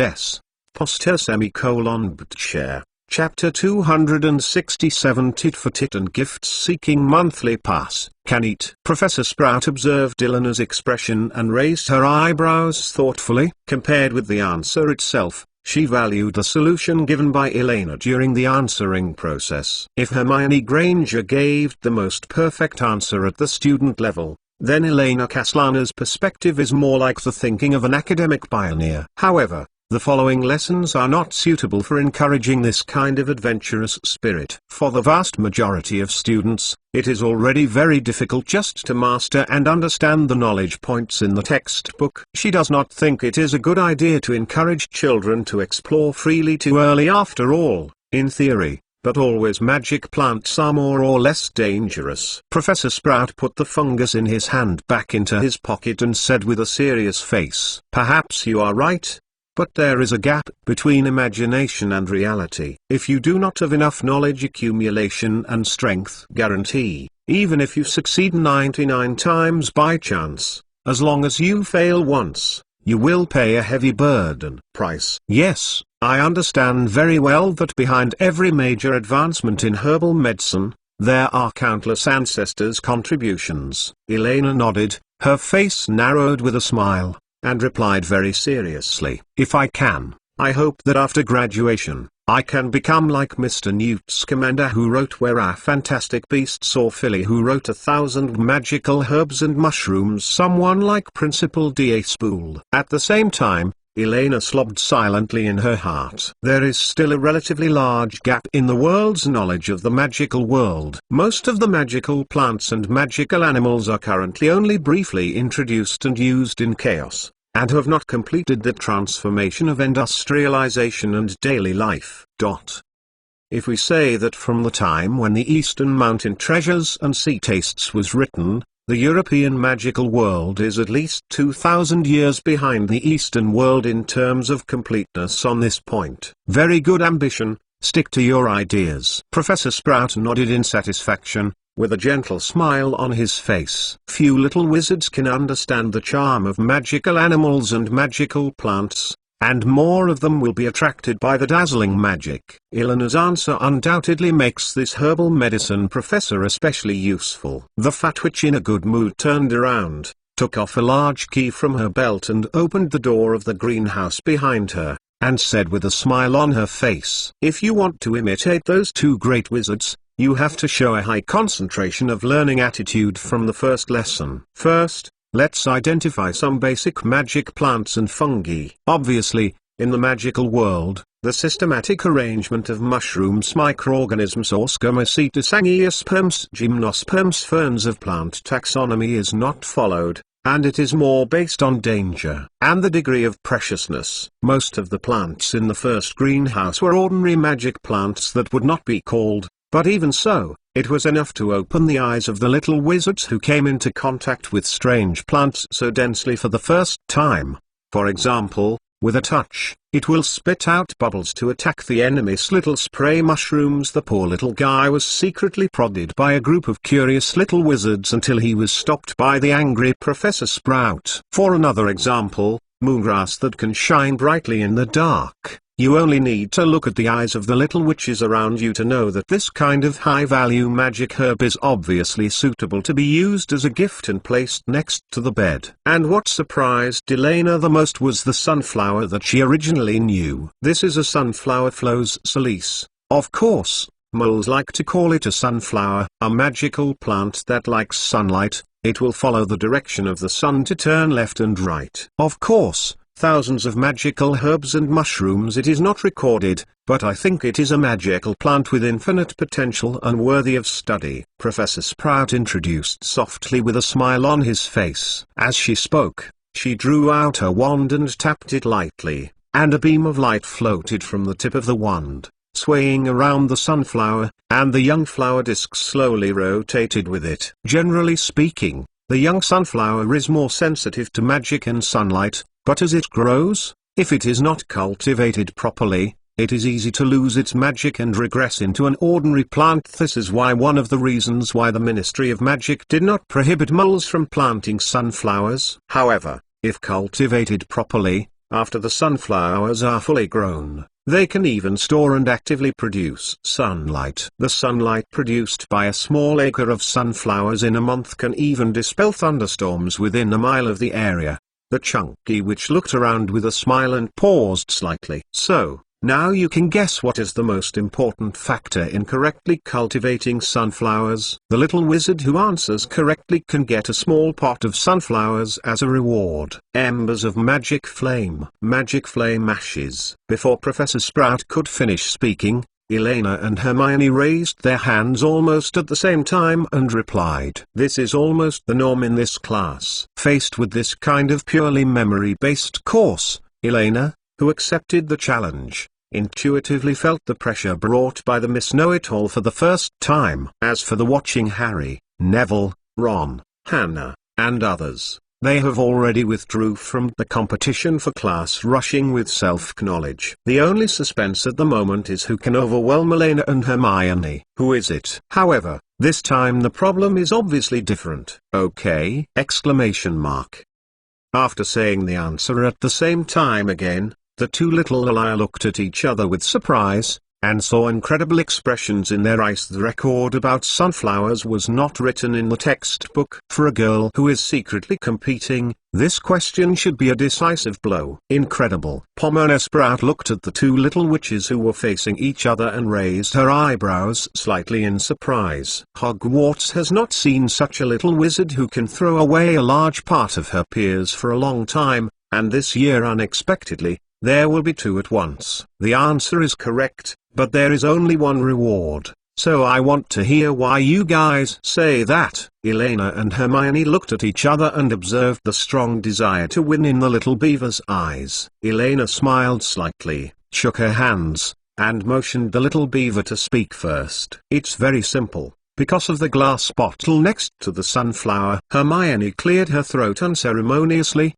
raised her face, and said confidently, the label above says Magic Fire Embers, and I noticed that the substance in it is exactly the same as that scattered in the flower pot, so I guess the answer is the embers of magic fire. Keen insight. Professor Sprout followed Hermione's eyes and glanced at the glass bottle next to the flower pot, nodded in admiration, and turned to look at Elena on the side. Then, my dear, me too. Elena shrugged helplessly. Well, in this case, this little sunflower. Professor Sprout pondered for a moment, looked at the two girls hesitantly, and was thinking about the proper way to deal with it. Professor, reward Hermione. After all, she answered first. Elena spread her hands, and said very generous Listen, dear girl still has to be pampered a little bit, anyway. She just wants the sunflower, it doesn't matter who it is. But Professor Sprout frowned.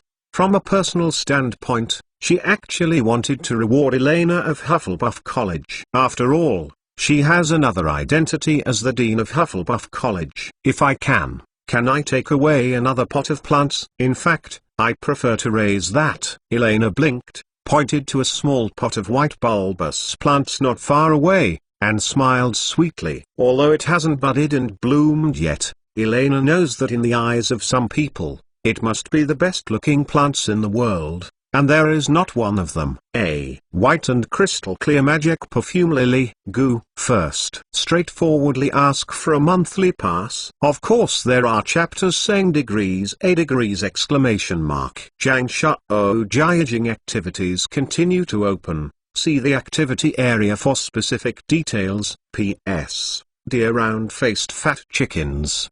Do you have a heart for the lovely Elena Caslana these days? Chapter 268 Ties and Misunderstandings. Seeking monthly pass. Hufflepuff and Gryffindor's first-year herbal medicine class ended in a tie between Elena and Hermione. At least in the eyes of other little wizards in the greenhouse who couldn't speak at all, these two little witches are like monsters, and the meaning of monsters is that they are beyond the scope of normal people's understanding, and they cannot understand. Compare. But for Elena, it was the first time that she had experienced the difference between a mortal and a tyrant, compared with Hermione, who can recite the original text of the textbook word by word, and even answer the page number and punctuation. The best Elena can do is to answer the corresponding knowledge accurately. Just point. In Hermione's view, Elena's reserves of knowledge and breadth of perspective far exceeded her imagination. This white-haired dumpling can always extend the problem to more esoteric areas after highlighting the key points concisely. Hermione felt like a clumsy ant, only stiffly copying fixed knowledge to answer. Therefore, in the hearts of Hermione and Elena, they have reached a consistent conclusion. I lost this time. Elena, are you planning to go to the library next? Together? Hermione held a juvenile sunflower cautiously, and walked side by side with Elena, who also held a pot of lily bulbs, on the way back to the castle, and sent out an invitation full of fighting spirit. In this way, She can also understand which extracurricular books Elena is reading. Is this going to kill them all? Excessive. Glancing at the little beaver who seemed to be shining with flames, after a few seconds of silence, Elena shook her head helplessly and chose to avoid the fight. Not today. I have to go to the potions classroom as an intern teaching assistant. Assistant? Hermione's eyes widened sharply, showing an incredible expression, and stopped in surprise. Wait, I remember this afternoon should be the senior potions course, right? Well, in the 3rd grade. The content is to make a body reduction potion. Elena frowned in distress. Although she had studied the time of noon, she still failed to find out how to improve the taste of the potion without affecting the potency of the potion itself. There is no doubt that the potions after entering the upper grades are far more complicated than she imagined. Glancing at Hermione, who was suddenly silent next to her, Elena blinked and smiled lightly. Don't worry, Hannah will take me to find the classroom later. In fact, it is just to help Professor Snape. I don't think that in the short term, there will be no way to raise too much in the making of this intermediate potion. Valuable improvement plan. Oh, Hermione sullenly responded, suddenly feeling irritable. She suddenly realized the feeling that Hannah mentioned when she talked to her before. Every time she felt a little closer to Elena, she would find that the distance from Elena seemed a bit farther. This feeling is terrible. On the ensuing journey, Hermione didn't say a word to Elena until the two separated near the castle gate. You quarreled? Because of the herbal medicine class? Hannah looked at Hermione, who was glum, and asked in a low voice in Elena's ear. I don't know. Maybe Hermione complained that I couldn't accompany her to the library. Elena shrugged her shoulders helplessly. It was really difficult to get a good impression of Xwibber, and she got angry if she didn't go well with her. After a pause, the girl turned her face to look at Hannah Lolita next to her, and the little dull hair on her head shook fawningly. Hannah, please lead the way. Can't find the potions classroom. Also, after class, can you come and pick me up? Hogwarts class time for the 2nd quarter of the afternoon is 3:30. As long as you don't get lost, it's quite enough in terms of time.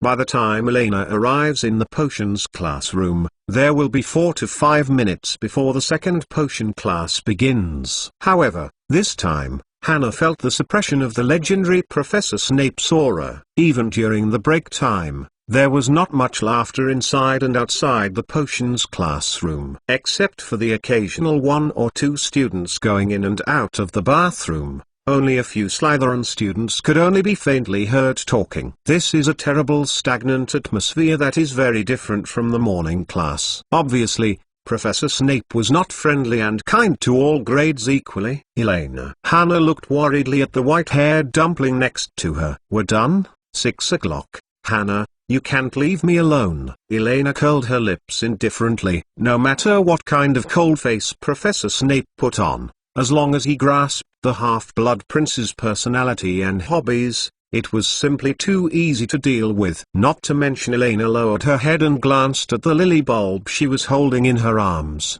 which could easily cause critical damage to Professor Snape. In comparison, she was already a very kind little witch. At least she didn't feed Harry something strange to please Professor Snape. Professor, here I am. Elena calmly pushed open the door of the underground classroom and walked in. The classroom is clearly divided into 2 sides, a red little lion and a green little snake. Snape was sitting in front of the podium writing something like a big bat resting at the desk, and on the side of the podium, the iron throne that Snape had moved in the morning was still quietly placed at the front of the classroom. Elena, why is she here? Isn't it lost? It's over. Professor Snape will kill her. The rest of the students in the classroom turned their heads and looked at the surprised look in the eyes of the little witch who walked into the classroom. They all talked in a low voice and broke into Snape's classroom without authorization. In the eyes of most students, it is no different from breaking into the fire dragon lair unarmed. Snape raised his head and glanced at the white-haired dumpling that entered the classroom,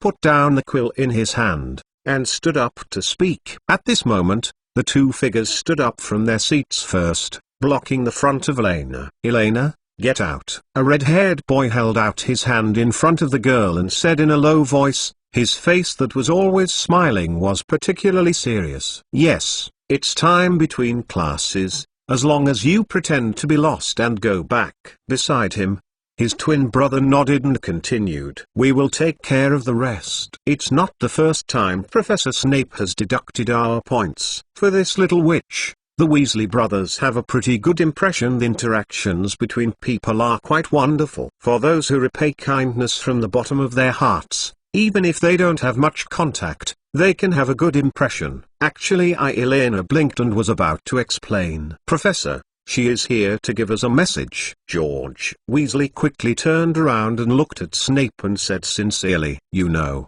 she is in the same class as my brother Ron, and I will let her leave." "Yes, it's time between classes. She may not know that there will be potions in the afternoon. After all, there will be no classes after 3 p.m. in the first grade." "All right, Elena, we know, you can leave." Fred Weasley nodded hurriedly, and while making a hurry-up look at Elena, he continued to explain what his twin brother had said. "These dwoke-it fools." Elena looked at the two big boys in front of her with helplessness, and a gleam of warmth flashed in her eyes. Of course she knew the intentions of the two Weasley brothers, and had to say that the Weasley family was very reliable at the critical moment. "Sorry, I think Miss Elena Castellana may not be able to leave for a while." Snape cleared his throat, glanced at the twin brothers with a weird look, and said with his usual sluggish tone, "Weasley, sit down and don't talk." Before the twins could continue to explain,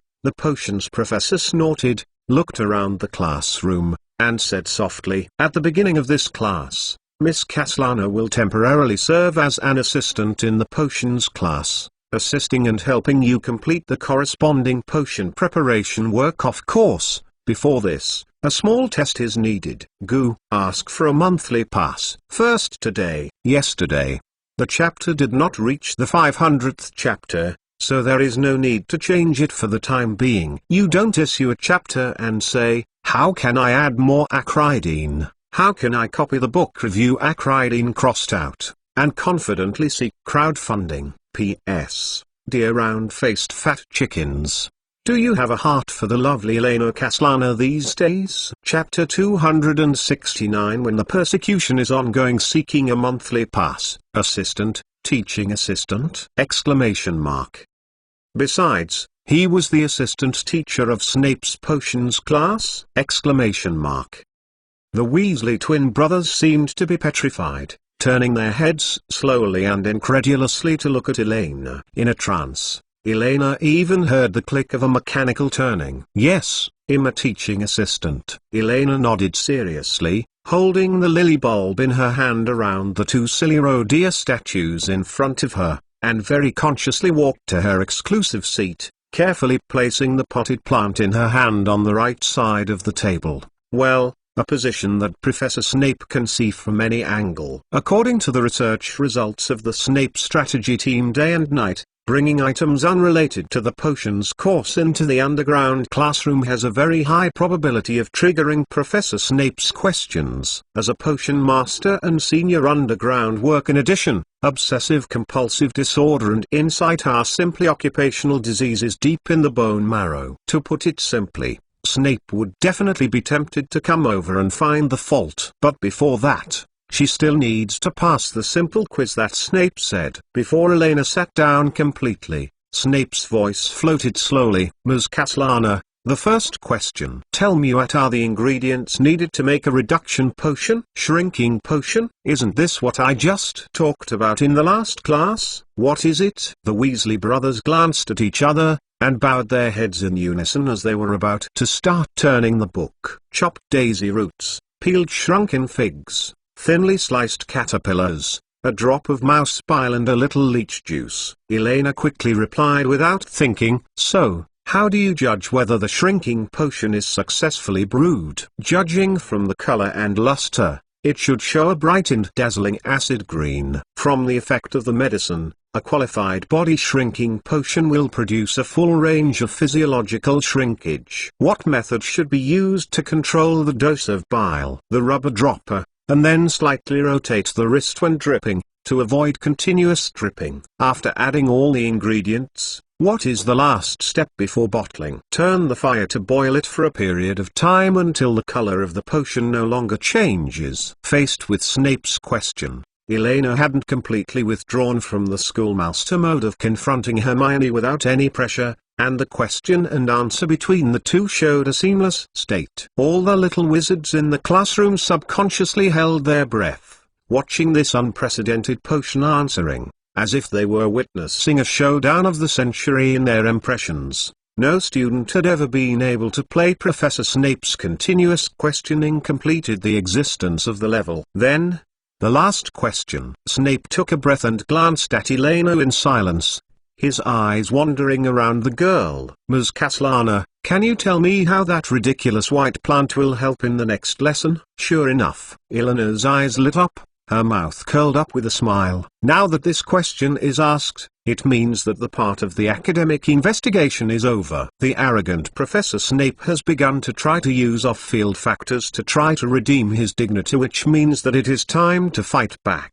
Arrived. This is a Lily equals Lily, a gift from Professor Sprout. I heard that it can bring luck to the people around. Therefore, I took her to the potions classroom and wanted her to accompany her. Let us go to class together. Elena tilted her head quite cutely, with a touch of innocence that was just right on her face, and said in a serious tone, although the persecution of Professor Snape is a bit cruel, but compared to the hot-hearted radish who used Snape as a tool, Elena believes that her act of taking the initiative to snatch the professor's favor is actually one thing, a fairly just thing. In fact, this line has been screened by Elena for a long time in advance. Other more heartbreaking words, such as, "I'm worried that if someone doesn't pay attention, Lily will be touched by those fools who only play with broomsticks in the lounge." I seem to hear Lily say that she likes potions class. Professor, I want to introduce Lily to you. These words, almost equivalent to the effect of the heart-drilling curse, Elena did not choose to use them. After all, her purpose is just to make a little good impression. It would be a bit too much to directly use the big move to output the full output. Lily? The corner of Snape's eyes twitched, and the left hand that was pressing on the edge of the desk clenched it subconsciously. After a little trance for half a second, he realized that Elena's middle finger was supposed to be the white bulb on her desk. There was no doubt that this was just a coincidence, and Snape knew it very well. Unless he tells the story of the past himself, no one will know the history of the failed relationship of the thin boy with black hair and black eyes. Has already done it to bring all the memories of Lily Evans into the grave consciousness. It's a pity that potions never relies on illusory luck. Snape settled for a moment, snorted coldly, and tried to move his gaze away from the damn Lily. Don't try to attribute your failure and stupidity to a plant that can't speak. Even if you deduct points, I will deduct your fans. Of course, if you insist on insisting that your success comes from its blessing, it is your freedom. Wait. What are you doing? Snape's face changed, and he subconsciously raised his volume. After a little thought, Elena nodded vigorously, holding the lily bulb in both hands with a decisive expression, and walked firmly towards the garbage dump in the corner of the classroom. Huh? Professor, you are right. I have realized my mistake, so I decided to correct it in time. Don't worry, I promise you will never see this lily again in class. Elena blinked, raised the potted plant in her hand, and replied with a serious face. Never see Lily anymore. Lily? This sentence echoed in Snape's ear, and he only felt a roar in his mind. His heart seemed to be gripped tightly in his hands, and a bitter annoyance instantly filled his body, making him almost out of breath. Stop. Come back. Snape closed his eyes hard and opened them, and said in a cold voice, at least 1 or 2 levels higher than his usual tone, Professor Sprout's giving you this lily does not mean that you can dispose of it at will. On the contrary, it is a task and responsibility that you must complete. Since you think it can bring you luck in the potions class, very good. From now on, the growth status of this lily will also be one of the assessment items in your potions class. I will schedule it every afternoon.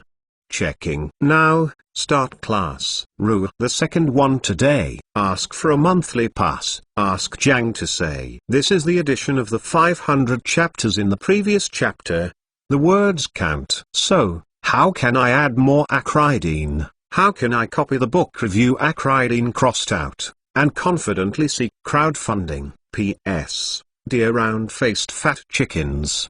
Do you have a heart for the lovely Elena Kaslana these days? PS2. If you have received the red envelope, please leave a message here. I want to see if it was taken away by the plugin or the real reader. Chapter 270 is in this Ruthless Potions classroom seeking a monthly pass. The second class for the little wizards in the 3rd grade. It is simply a nightmare. Of course, from the point of view of Snape and Elena, it might be more appropriate to describe it as Disastraldorf. It is not much better. It is at least relatively objective. Hogwarts courses can be roughly divided into 3 distinct levels of difficulty. The courses for first and second year students mainly focus on cultivating interest and consolidating the foundation. The little wizards in the lower grades did not offer elective courses. The content of the courses involved has been revised many times. There are almost no doubts, and the knowledge of improving the space, such as floating spells,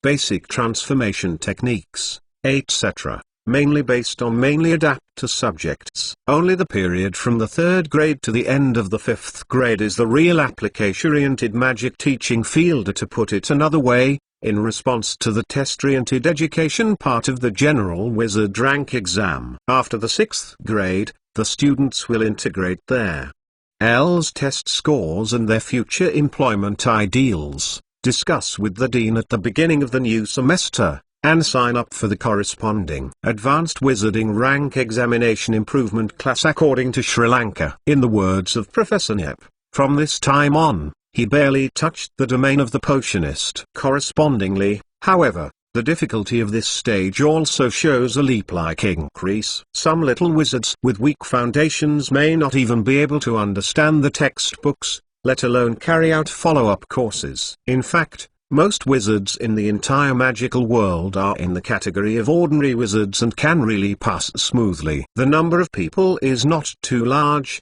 and some upper-grade classes usually don't even have 20 people. In contrast, it is more like a university college diploma, after which you can apply for some suitable jobs. To give a simple example as an analogy, it is actually equivalent to a high school diploma in the non-magical world, and even more important, it will directly determine whether the little wizards can enter society and use magic in a reassuring situation. Achieve basic self-care, independent and healthy survival in society. Therefore, the knowledge of magic taught in the past 3 years is undoubtedly the most important part of the entire Hogwarts School of Witchcraft and Wizardry. Most students will show a certain degree in the first few courses that have just entered the 3rd grade of not adapting, and this was especially obvious in the actual operation in today's potions class. All the students have been exposed to before this are clear descriptions, simple steps, and Professor Snape helped to make potions formulas that simply processed the raw materials. For example, the first-year freshmen were supposed to learn treatment of scabies pharmacy. Click to view detailed formula. However, starting from the 3rd grade, everything began to become difficult. The first is that the processing of potion raw materials has become a desperate link, to be precise. The proficiency of the knife. Just take the shrinking potion as an example. Students must cut the daisy roots into small pieces of uniform size within the specified time, finish peeling the wrinkled figs without damaging the inner layer of flesh, use a knife to slice the dead caterpillars. Not to mention, because a small amount, a little such headaches began to appear in the potion formula, the frequency of operation errors by the little wizards has risen sharply. This situation will only get better until the end of the 5th grade. According to the previous situation, Snape had to spend a lot of energy during the inspection process, lest the clumsy 3rd-year Pippy Shrimp accidentally cut off their fingers and cried and fell into the cauldron. This kind of thing. It's not that it has happened, but fortunately, the potion was not too corrosive at the time. However, today's situation is slightly different. Dean Metaclin, please tell me. Snape stood in front of a brown curly-haired Gryffindor lion cub, squinted, and the shadow of the wide black robe enveloped the little wizard, with a sense of oppression as if it were substantive. What do you want to do while holding your wand silly in front of the cauldron? Clean the crucible and glass test tube. Elena, Miss Caslana said, you can use the cleaning spell. Dean swallowed, and said with some fear. I don't know why. Since Elena put the lily bulb on the table, Professor Snape's horrible gloominess seemed to have increased tenfold. Next time. There was a frightening atmosphere all over his body, and his eyes flashed from time to time a palpitating grey. So what should be the effect after casting the spell? Snape's voice was slow and grim. Make the crucible and the test tube clean. Dean's tone was filled with hesitation and confusion, not knowing where his operation went wrong. Become clean? Is it just that? Snape raised his eyebrows and snorted coldly. It seems that your spell may have taken effect in your brain first. The content I talked about in the last lesson has been cleaned up by you, right?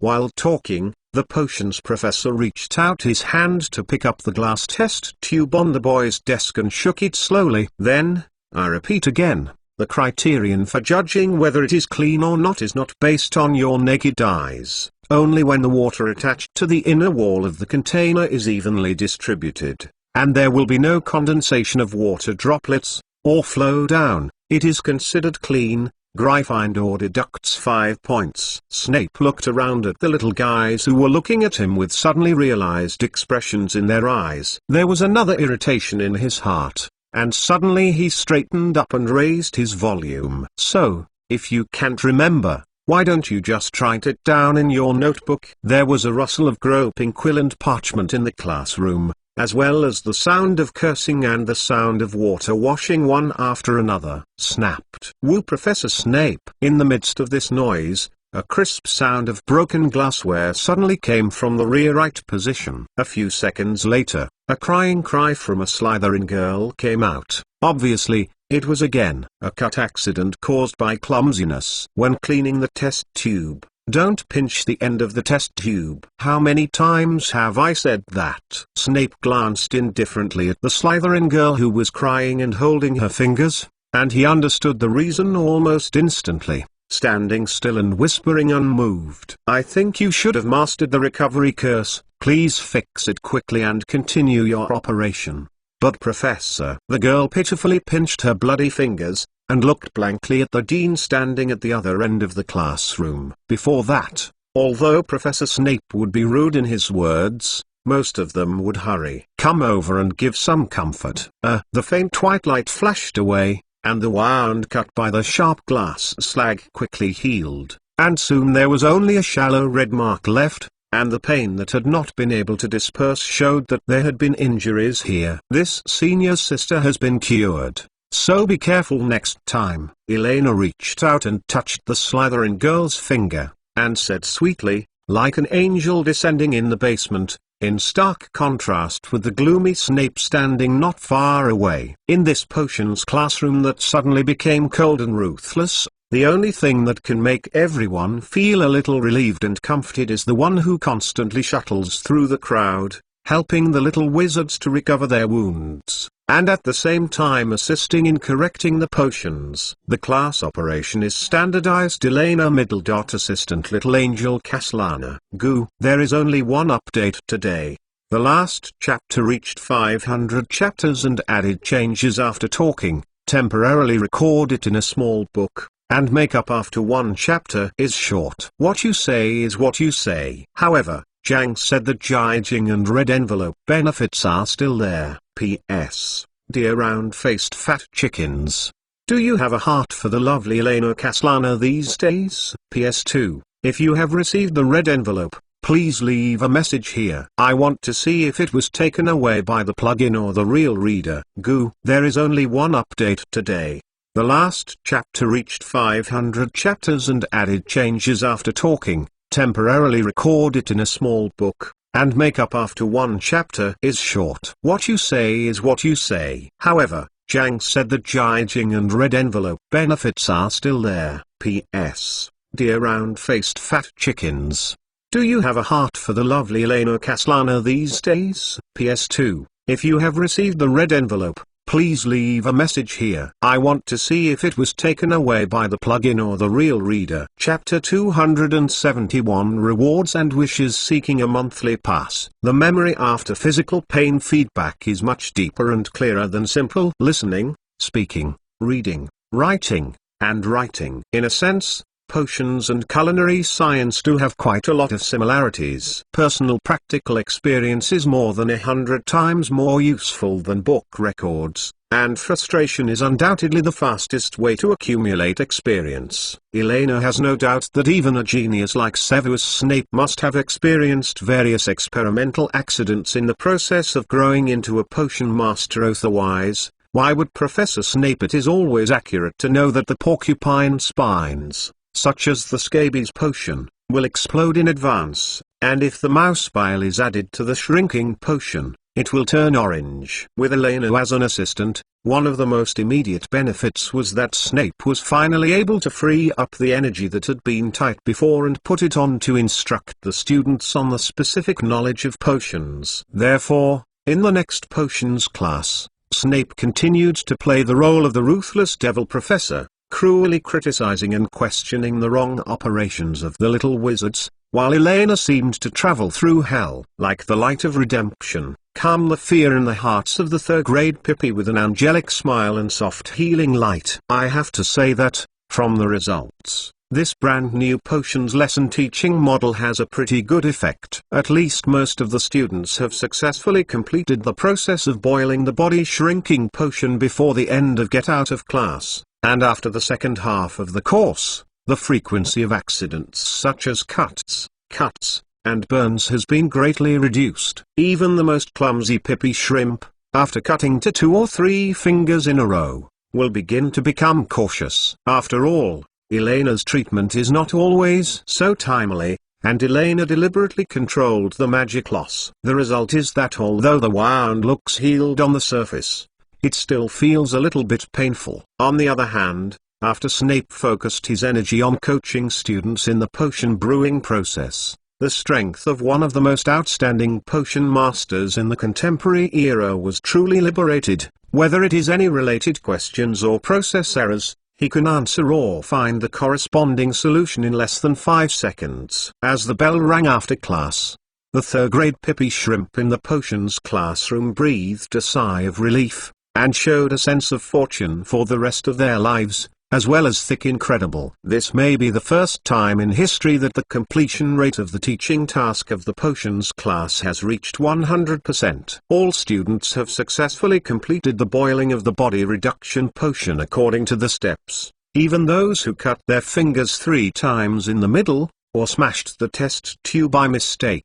Although the color of some decoctions does not look so pure, from Snape's look and reaction, it was indeed a potion that could play its due role. This gave the little wizards a trace of pride in their hearts. However, this little emotion soon turned into a scream of wailing following Snape's arrangements before get out of class. Each person writes a paper and gives it to me. The content is about the preparations for the preparation of the body reduction potion and the matters needing attention in the process. I ask everyone to write at least 1 roll of parchment on this topic. It will be unified at breakfast next Monday.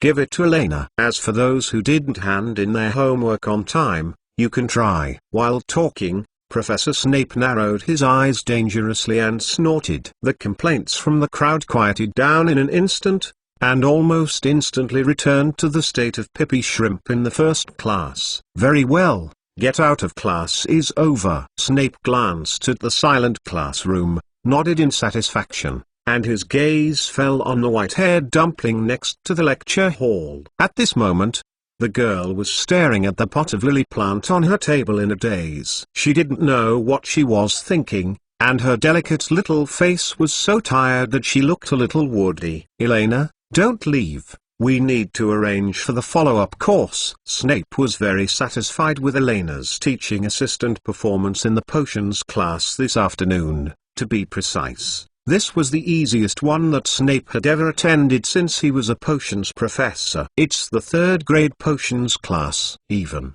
in Snape's view, After a certain division of communication, the effect of Hogwarts follow-up potions teaching should be improved quickly. But if he wants to produce the expected course optimization and improvement, then he can't just think of Elena as a student or therapist, but as a teaching assistant in the potions class, and find a way to integrate it into the follow-up course. Go in. Call. Isn't this a good impression to the friendliness level?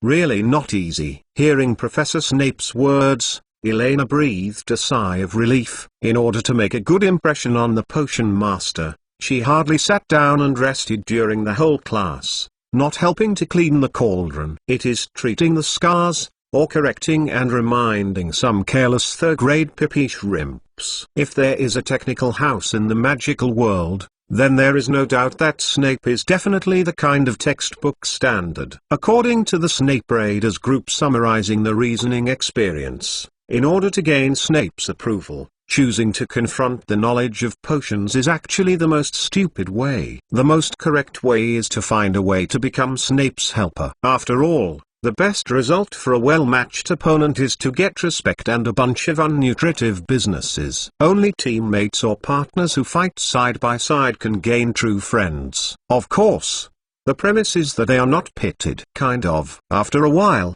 the pippy shrimp who waited until the third grade packed up and left the classroom. Before Professor Snape could take the initiative to speak, Elena, who had been in a daze, blinked and stretched out without thinking about the image. The angelic smile on her face quickly faded, turning into a sly naughty look.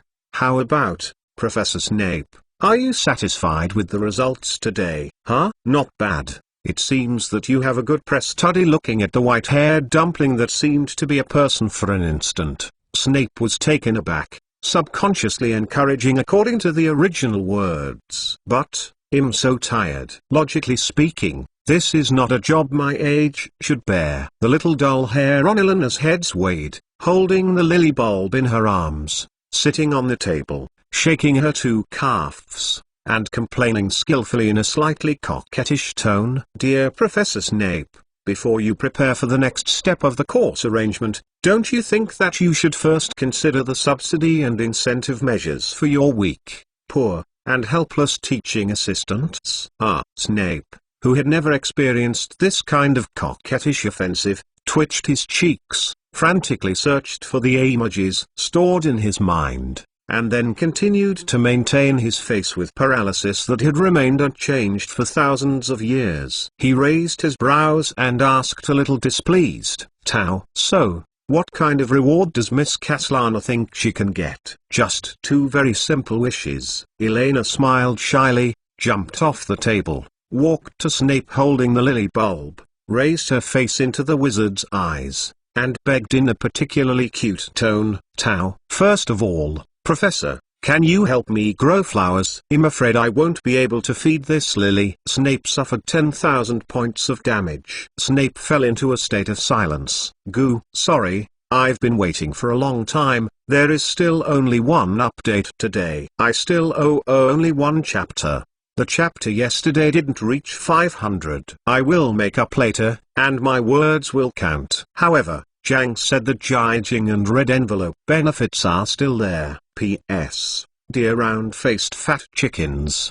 Do you have a heart for the lovely Elena Castellana these days? P.S. 2. If you have received the red envelope, please leave a message here. I want to see if it was taken away by the plugin or the real reader. Ask for leave 47. Organize the plot and ask for a day off. Goo. If there is a pot, I can take the initiative to jump in. Please help with the salt. Remember to add the green onions at the end. Chapter 272 Acts 4869 Seeking Monthly Pass. Lily. Snape's eyes trembled again. I have to say that the quiet underground classroom is a very easy place to draw people into memories. Especially, after a long day of tiring teaching tasks. He was caught off guard again by being accidentally poked by the softest name in his heart. More Snape resisted that memory from the depths of his heart. It would become more and more profound. In his absence, Snape seemed to be back 10 years ago in an instant, back to that cruel rainy night, in the shattered and messy house ruins. He held Lily's cold body and couldn't do anything except cry and cry. "Enough. I'm just a potions professor, Miss Caslana." Snape took a deep breath. A trace of unnoticeable pain flashed under his eyes, and said in a particularly harsh tone, "As for the cultivation of flowers and plants, you should ask Professor Sprout." During the entire 10 years of teaching at Hogwarts, Snape had learned how to better protect a person. Before he knew it, his magical attainments had reached a fairly advanced level. Although he had not really competed, he thought he would not lose to the other 3 deans if he tried his best, even if he did it. Faced with the Voldemort of the year, Snape was also confident that he could delay the deal for a long time. It's a pity that Lily, who he once wanted to protect at all costs, is no longer there. But Elena raised her head and was about to say something.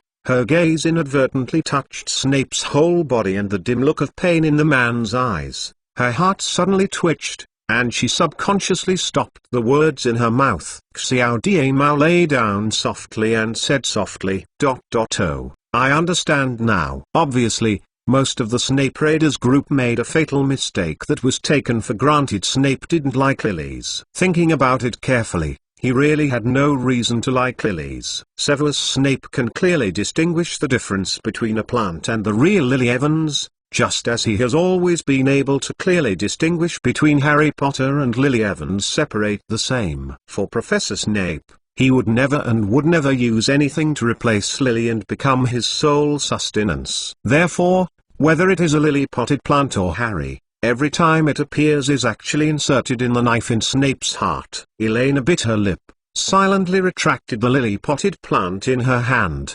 carefully placed it behind her, glanced at the row of bright green potions on the podium, and suddenly turned the topic to another direction. "So, Professor, can you teach me more about potions?" "Knowledge of potions?" Snape's expression softened slightly, and his eyebrows were raised. "It depends on what you want to ask. It's not a good thing to be high. No matter how you progress in your self-study before, I don't think you should start involving too much advanced potion knowledge too early. Actually, it's just some questions about shrinking potions." Elena pointed to the podium, her face gradually becoming serious, and a strange light gleamed in the lake WAs. The textbooks only recorded the process of cooking, and did not give an accurate introduction to the effect of the potion. "I want to know the relationship between the magical effect and the dosage that can be produced by the shrinking potion, and its application in different scopes." Performance under. To be precise, this is the first real potion that Elena has come into contact with. Compared with the curse subject to personal talent, potions has always been a subject underestimated by everyone. In Elena's view, if the non-magical world and the magical world are to merge for the first time, then the most good entry point must be that there is no potion that has barriers to use and understanding. In fact, at the first moment when I saw the description of shrinking potion in the textbook, Elena appeared in her mind for the first time a figure of death wearing glasses trapped in the cycle of time, and a very similar description. When we tried dry distillation and purification, we found that it has the function of inducing the breakdown of programmed cell metabolism, and most of the users will die directly. However, in a very small probability, it will strengthen the activity of telomerase and increase the proliferation ability of cells. It appears that all cells of the bones, muscles, internal organs, and hair of the experimental body except the nervous system are degraded to the juvenile stage. According to the experiment number, the drug was named APTX 4869. According to Professor Snape's previous introduction in class, in the process of brewing the shrinking potion, if there is an imbalance in the potion material ratio, the potion produced will usually show extremely strong toxicity. Perhaps for a wizard, it is not directly deadly under a certain dose, but for a non-magical creature like a toad, just a few drops are deadly. Of course, if it is a perfect finished medicine, it also only takes a few drops to temporarily regress a toad that has completed its metamorphosis into a vigorous tadpole. In theory, as long as the potion is further studied and improved, The final form that it can derive should be the legendary enough to make most people go crazy. I know what you are thinking, Ms. Caslana, rejuvenating potion, right? Snape walked to the podium, picked up a bottle of shrinking potion and shook it. The corners of his mouth were slightly tilted, and he said playfully, in his long career in potions research, there are many enlightened potions masters who will focus on shrinking potions. After all, compared with the obscure and esoteric alchemy, the threshold of potions is undoubtedly much lower.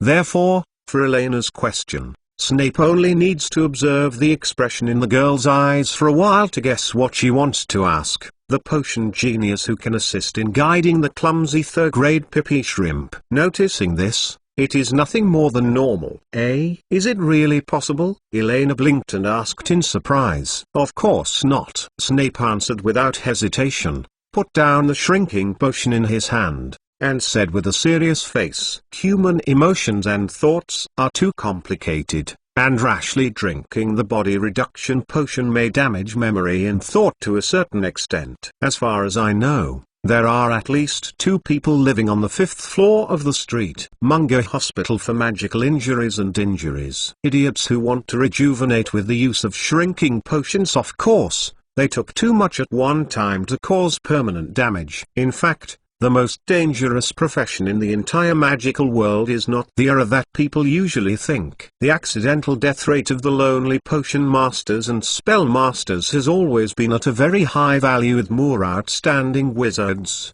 The easier it is to die, because of their curiosity and the damage they can cause. Power, usually several times or even hundreds of times that of ordinary wizards. At this time, it is very necessary to have someone who can correct and stop the act of death at any time. After all, the development of potions and spells can be said to be based on the existence of a dense list of deaths. The importance of remembering the various causes of death of the ancestors is even more important than remembering the correct process of potion brewing. Important. However, Snape's concerns were obviously redundant. For Elena, who has seen the university laboratory of later generations, it is absolutely impossible to directly use herself to conduct human experiments. If she wants to extend her life, she can ask Grandpa to talk to Mr. Hohenheim to exchange feelings. Not to mention, her urgent desire is to grow up as soon as possible. Compared with rejuvenation, she is more eager to increase age agent. In fact, Elena is considering another aspect at this time. In other words, Toad is feasible, but it can't be applied to humans, right? Elena tapped her finger on the tabletop and asked thoughtfully, so, what about animals that are a little bigger than toads? For example, feeding a dog or feeding a snake? Sorry, I've been waiting for a long time. There is still only one update today. After thinking about Professor Snape's mental journey, I felt that the original design was still a bit wrong, so some changes were made. I owe 3 chapters Acridine. However, Zhang said that Jijing and Red Envelope benefits are still there. P.S. Dear round-faced fat chickens. Do you have a heart for the lovely Elena Caslana these days? PS2. If you have received the red envelope, please leave a message here. I want to see if it was taken away by the plugin or the real reader. Chapter 273 Hogwarts prohibits keeping dogs seeking monthly pass. Dog. Snape raised his eyebrows, looked at Eleanor's eyes with unfathomable eyes, and repeated a word in a low voice. Dogs are forbidden in Hogwarts Castle. After several vicious incidents, Hogwarts has imposed strict restrictions on the animals that the little wizards can keep in the school. The only common animals that the first-grade little wizards can carry are cats, toads, and owls. 3 kinds. Even though students in the upper grades can raise velvet, grass lizards, chestnut hedgehogs and other magical animals, they must also inform the dean of the college and complete the records at their dean. Of course, very few little wizards also raise harmless little animals, such as rats and non-venomous snakes, but most of them will be instructed in advance when entering the school, and you must bring your own little pet after all. These little animals are in the Hogwarts castle full of owls and cats, and one may be caught inadvertently as a snack. Therefore, in Snape's impression, the only dog in the entire Hogwarts castle is the hell three-headed dog elite that appeared in front of the school hall with Elena this morning.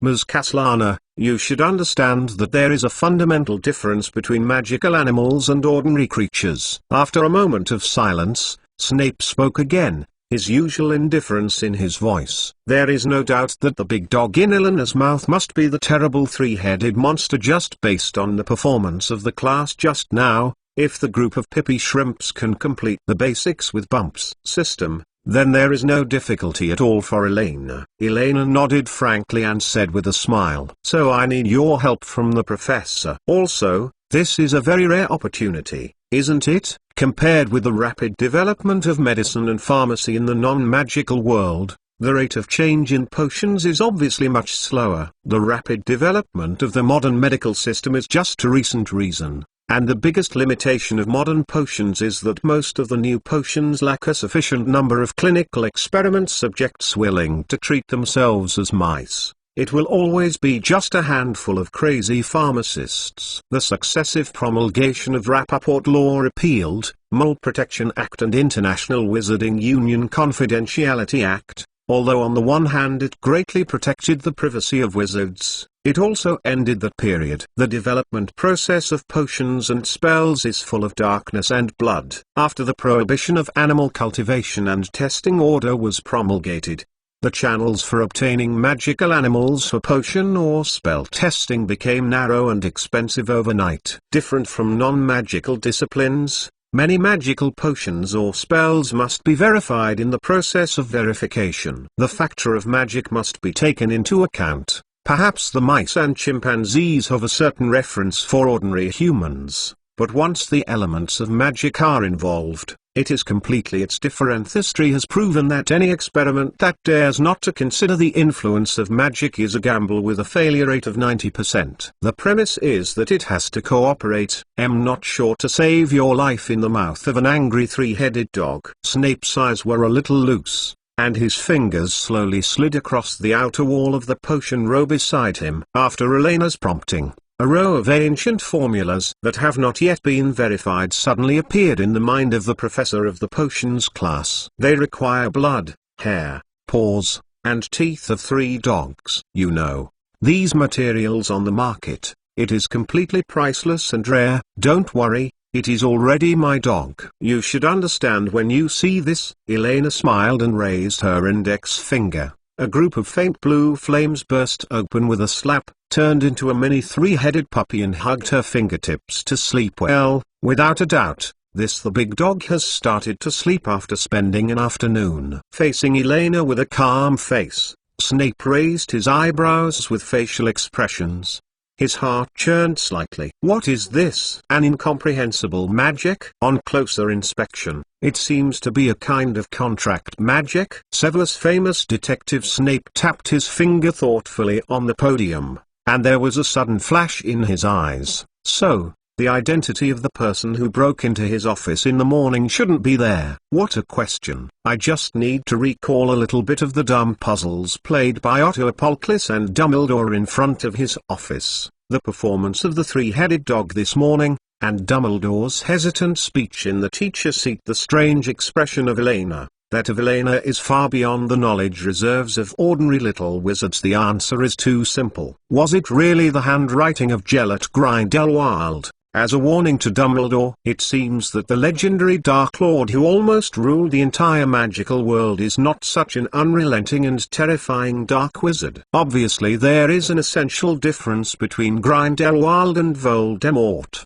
which may be why Dumbledore would ask him to help take care of this girl. Power of love is far more powerful and terrifying than simply killing. All right, I got it. Snape groaned for a moment, then nodded, stood up straight, and said while packing up the potion, "First, give me a copy of that big dog's blood. Considering its size, let's start with a small bucket or so. Then record its specific body data. Anyway, I will go back to the office and think about it." As a potion master, Snape was not a temperless person. Now that I know that it is a pet that Grindelwald gave to my granddaughter, It shouldn't be a big problem to use it to verify some common potions and collect some innocuous materials. Right, is the maintenance fee and compensation for the office all right? Is this agreed? Elena blinked in surprise, and Snape's cooperation level exceeded her expectations. You know, in order to persuade Professor Snape to help make the potion,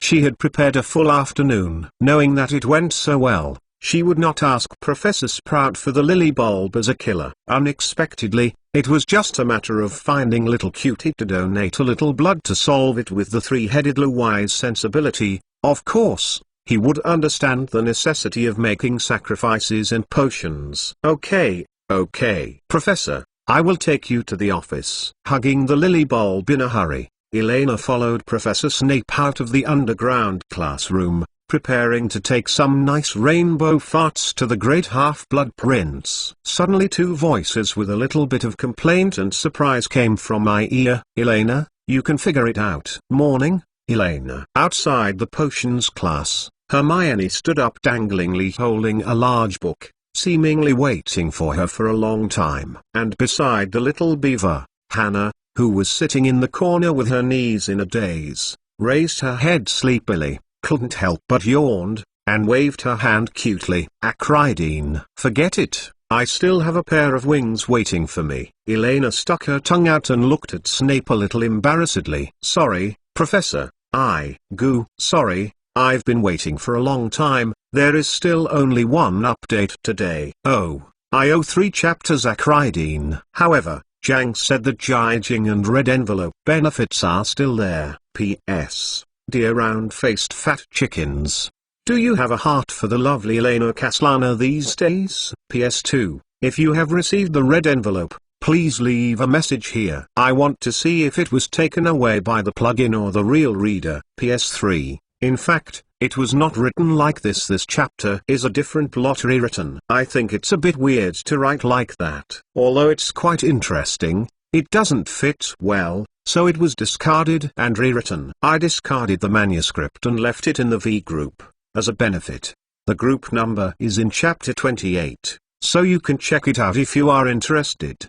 The 274th chapter, Annoying Little Ghosts, thanks to the leader who has output as an auxiliary. Speaking of which, Elena, are you now an official potions teaching assistant? A few minutes later, walking in the corridor leading to the school hall, Hermione glanced at Professor Snape, who was walking in the forefront, and tried to ask in a quiet voice. The dinner time at Hogwarts School of Witchcraft and Wizardry starts at 6:30 in the afternoon, so the root of the 4 is actually the same. It's just that, out of a certain subtle state of mind, Severus Snape deliberately speeded up his pace and distanced himself from the 3 little girls behind him. The black robe swaying back and forth seemed a bit distracted. Even so, the chattering between girls still occasionally floated into his ears from behind. Now it can only be regarded as an internship period. I cannot participate in the course planning for the time being. Elena shook her head lightly,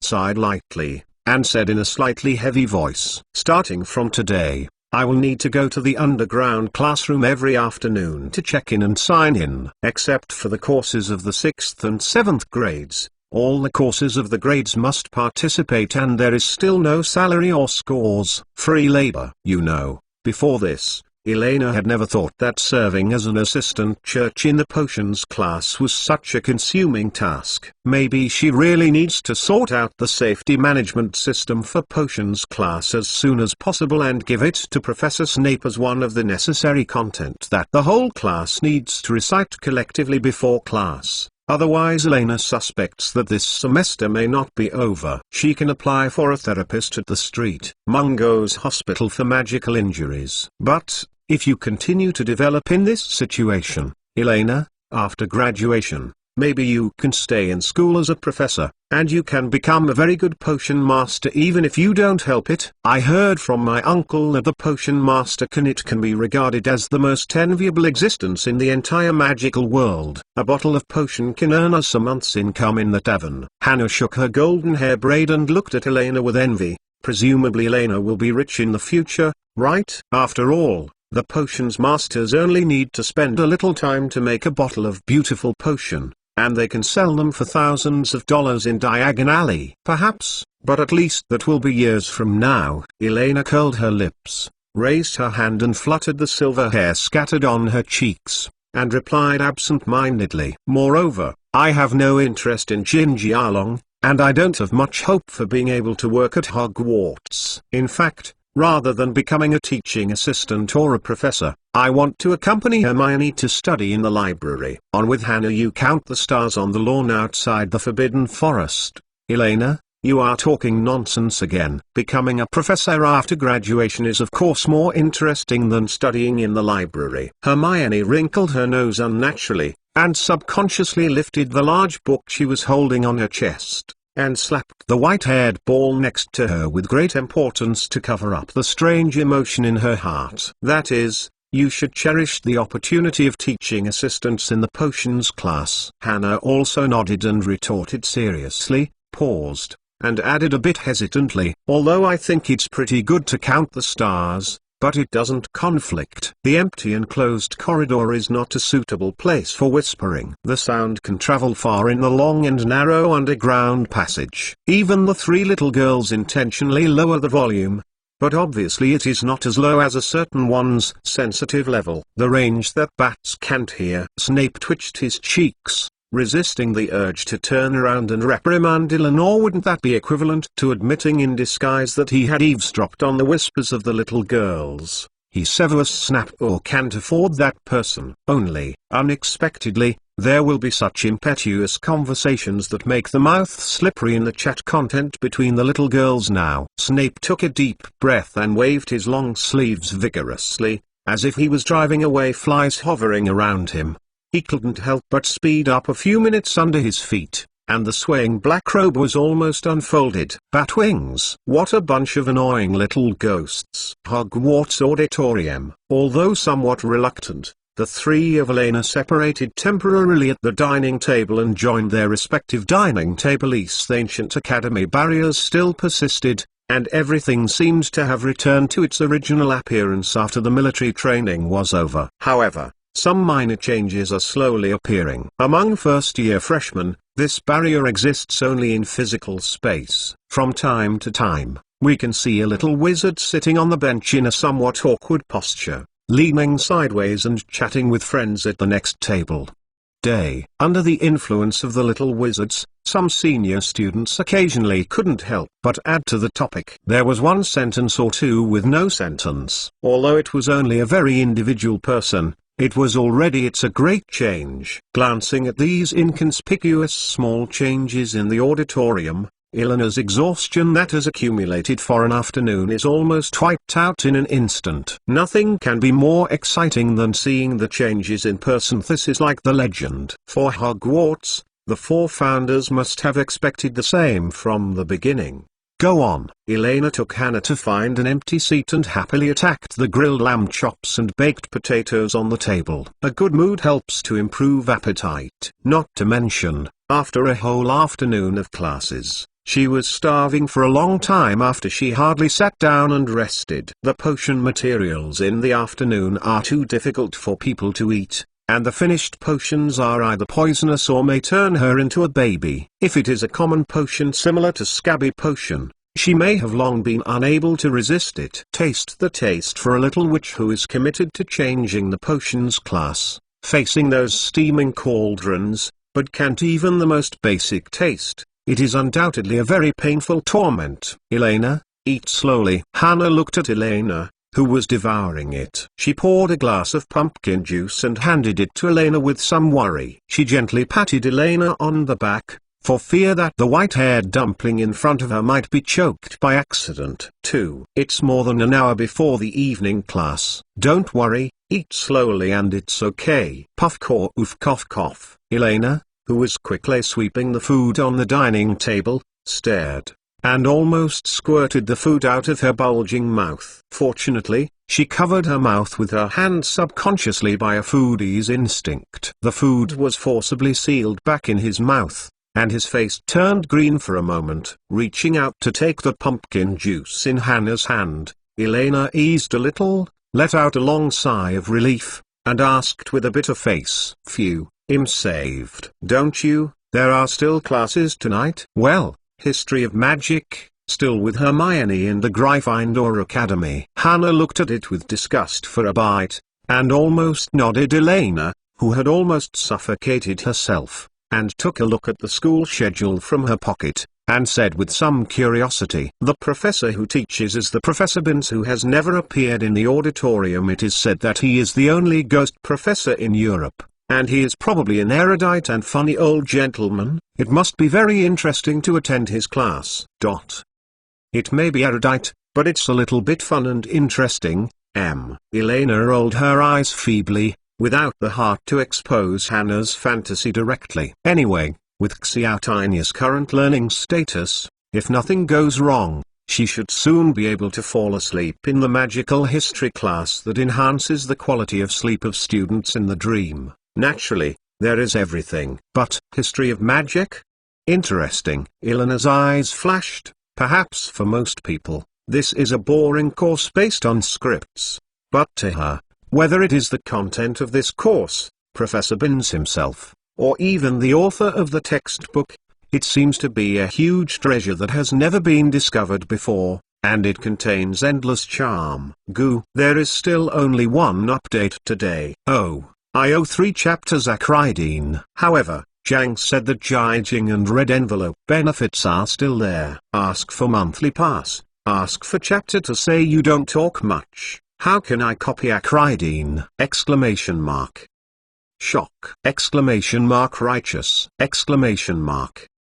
P.S. Dear round-faced fat chickens, do you have a heart for the lovely Elena Kaslana these days? PS2. If you received the red envelope, please leave a message here. Fat chicken loves you. PS3. From now on, let's thank the big fat chickens who have never reminded them one by one every day. Random selection, in no particular order. Chapter 275, The Most Special Course at Hogwarts. Thanks to the leader of Kang Xiao Orange. In Hogwarts School of Witchcraft and Wizardry, the history of magic is undoubtedly the most special course. Professor Binns Cuthbert, who is in charge of teaching, is the only ghost professor in Europe and the longest teaching professor in the history of the magical world. Not surprisingly, he will run through the entire Hogwarts history. The magic history classroom is located on the 2nd floor of the castle. Unlike other classrooms, this classroom has only one blackboard. In Professor Binns's class, the most exciting thing is that he enters the classroom through the blackboard. Although this kind of novelty will happen in the first class. It is said that when Binns got up to go to class on the last day of his death, he accidentally left his body in an armchair in front of the fireplace in the staff lounge. But this little problem did not hinder his way to the classroom. Many people said that he hadn't even noticed his death, and some people said that he was doing his favorite teaching career forever. Anyway, since then, all his daily activities have remained the same without the slightest change. Therefore, the vast majority of students respect this course, even if it is the most boring course in all disciplines, even if Professor Binns's lecture method is always to use a non-emotional voice to copy the text, even if his voice is just like a vacuum cleaner complaining. But there is no denying that Professor Binns can be said to be at the top of the subject of the history of magic. No one, as the first generation of faculty and staff personally invited by Salazar Slytherin, Professor Binns was already very old when Hogwarts was founded. The old man can be seen through the grey translucent ghost shape. The skin and flesh shrank badly. This means that Professor Binns Cuthbert is also a member of the ancient wizard sequence, and the history he has witnessed may even be older than the 4 founders. Few people have thought about what an incredible and great existence a wizard ghost who can exist for more than 1,000 years and can keep learning. Professor Binns' teaching range covers from ancient times to modern times. Throughout the history of magic, the teaching material for this course is updated more quickly than any course at Hogwarts. For example, the textbook The History of Magic used by first-year freshmen today, and the author of this book, Bartilda Bagshot, is still alive in the world. This is one of the few textbooks used by Hogwarts that is still alive. The wizard author, the person who wrote history books, is still alive, but the person who teaches history is dead. This world is really amazing. And the more amazing thing is not just this. After the dinner, before the three of Elena left the auditorium, Otto Apocalypse appeared in front of Elena. "Ms. Kaslana, here is a package for you." Grindelwald raised his eyebrows with a look like Santa Claus sending gifts. While talking, he took out a heavy parcel wrapped in parchment from behind, and put it solemnly on the bewildered Elena's hands. "Miss Bartilda Bagshot said that I hope it can help you in your follow-up study of the history of magic." Then before Elena could react, the old man waved his hand and left the entrance of the auditorium. As for the contents of the package, Elena, who was walking on the stairs, lowered her head and looked at the historical history of magic hardcover collector's edition she was holding on her chest. She also glanced at Hermione, who was unhappy beside her, her expression a little bit painful.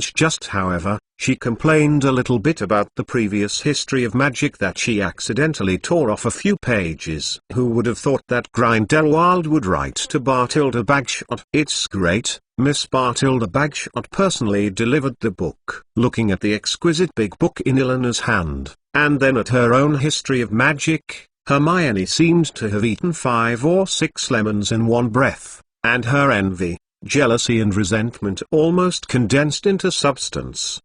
There is no harm without comparison. Compared with the histories of magic sold by Lion Bookstore, the histories of magic hardcover collector's edition in the hands of Elena has achieved an all-round reduction in terms of content richness and exquisite layout.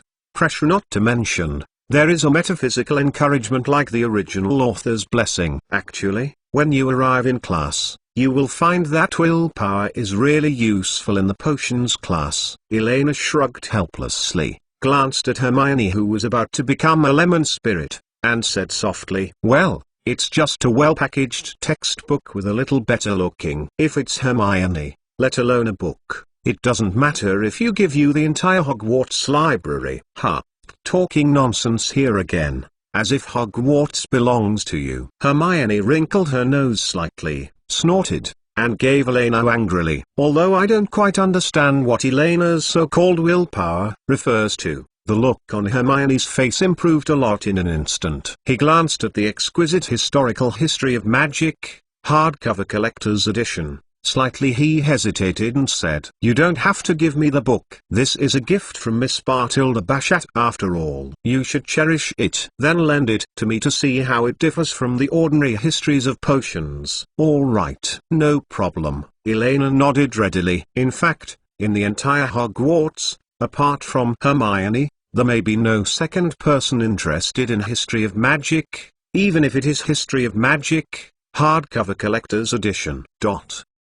Sometimes Elena wonders if little Beaver has mild hypomemia and dyslexia. However, this little emotion of Hermione also reminded Elena of one thing. For her, how to call Miss Bartilda Bagshot is actually a headache. After all, in terms of kinship, Bartilda Bagshot is also Gellet Grindelwald's aunt, and from the current situation, Grindelwald is temporarily her grandfather. Father's father is called grandfather, father's mother is called grandma, father's brother is called uncle, and father's brother is called uncle. So the question is, what is the name of grandpa's aunt? This topic seems to be super outline. Well, should this question be regarded as the first question to ask Professor Binns? Complicated human relations issues have always been a favorite part of the Turing test. In fact, on the way to the classroom, Elena had already prepared dozens of strange and weird questions. Of course,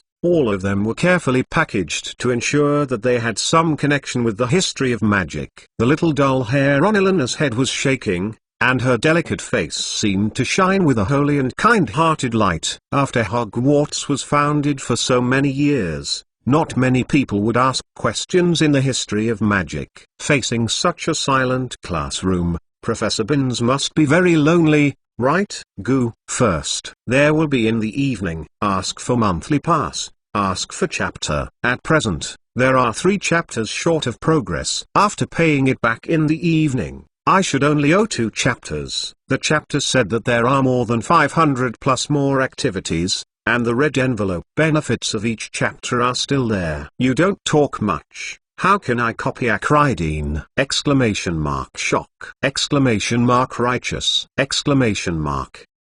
P.S. If you received the red envelope, please leave a message here. Fat Chicken loves you. Chapter 276 Professor Binns, Run. Thanks to the leader of the Great Wilderness, Scripture.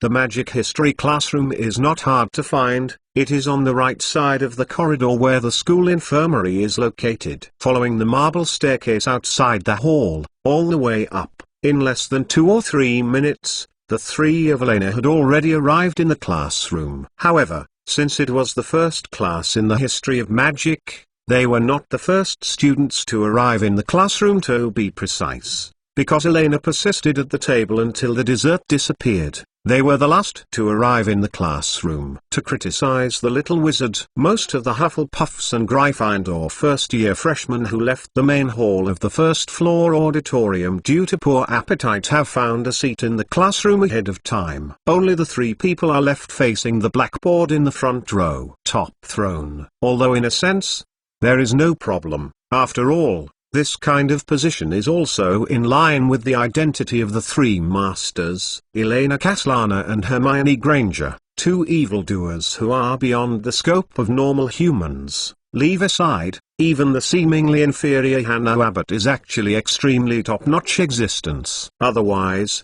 she would not stand out among the many Hufflepuff students, and she has been re-elected as the female prefect of Hufflepuff College until she graduated. You know, Hannah in the original book is not like Hermione and Elena. After-school teaching interns. Good evening, Harry. No need to prepare a notebook, Ron. You don't need it. Justin, don't make a big fuss later. Professor Binns is too old to be irritated. Susan, you are cunning, hiding to the last row. I have to say that compared to the formality of the 3rd grade class in the afternoon, Elena, who returned to the 1st grade class, is like the demon lord who has returned to her own territory. Hermione and Hannah walked through the classroom, walked straight to the exclusive position of the 3 of them and sat down. When I was eating in the auditorium before, the fact that Elena was serving as a potion assistant in the afternoon has been quickly spread among the students, and like the other suspicious senior students, the 1st grade wizards, especially today the little wizards who took classes with Hufflepuff, almost chose to accept them all at the first moment, and they also spontaneously added various special effects and halo renderings to their minds. Elena has no doubt that even if she asks the little wizards to hand in a roll of parchment next week for military training comments, these lovely classmates will mourn a few words and hold the pen one by one and begin to conceive the line. Of course, she is not the devil, so she naturally knows what it means to be enough. After all, the little wizards have decided to hand in a potions class experiment summary report next Monday. Moreover, it is not realistic to be a big fat man in Japan in the future, and one's potential needs to be stimulated a little bit slowly. Time slipped away slowly in Eleanor's cranky thoughts. At 8 o'clock in the evening, everyone in the class is already there in theory. This will also be the peak learning state of every student in the history of magic class. The first time there will always be a lot of people. Unrealistic fantasy. As the class bell rang, Professor Binns, who was covered in grey and translucent, sandwiched the lesson plan and passed through the blackboard silently, appearing directly at the front of the classroom like Sadako in the Midnight Bell. Although some mental preparations have been made before this, and in the past week, the little wizards have become accustomed to the ghosts that drift by from time to time in Hogwarts Castle, but Professor Binns's unique way of playing is still aroused. The first-year students were filled with surprises and discussions one after another. Wow! Awesome! Gosh! Incredible! However, in the face of these fussing first-year students in the classroom, Professor Binns did not express any superfluous emotions. For him, this is nothing but an ordinary first-year history of magic that has been repeated for nearly 1,000 years. My class is History of Magic. You can call me Professor Binns. Professor Binns raised his head, looked around the classroom with a blurred vision, and briefly introduced himself. The history of magic is a subject that studies facts. All content is based on reliable historical data. Any speculation with uncertain elements is not the content of this lesson. Perhaps it was a habit he had developed during his lifetime. Professor Binns always had some intermittent breaths when he spoke. After a slight pause, he continued to speak in that dry, low, monotonous voice that has been like a day for thousands of years. Now, please open the textbook. Let's start the content of this lesson. While talking, Professor Binns opened his notebook, and in a dry, low and monotonous voice, he began to recite those long fading dates and names, as well as the corresponding places and events. After stripping off the flashy descriptions and the halo of stories, people began to read. These are the only traces that can be left in the long history, compared with the 6 elements of the narrative. In order to ensure the most stringent factual reliability, the content of Professor Binns' description will be even more concise. Usually only 4 elements of time, place, person, and event result. Of course, almost less than half a minute after the course started, everyone's attention began to lose weight. However, at this moment, something happened that had never happened in the history of magic class. Elena tapped her fingers thoughtfully on the pages of the book, suddenly closed the textbook with a bang, and raised her hands high. Professor Binns seemed to be taken aback. His voice stopped unconsciously, and he looked forward with a suspicious look. You are. In Professor Binns' long memory, there has never been a student who would raise his hand to ask questions in the first class of school. In his impression, Hogwarts students are usually more reserved and quiet. After all, in terms of the teaching content of the history of magic, theoretically, there is not much room for discussion and questions. Most of the history is clear and conclusive,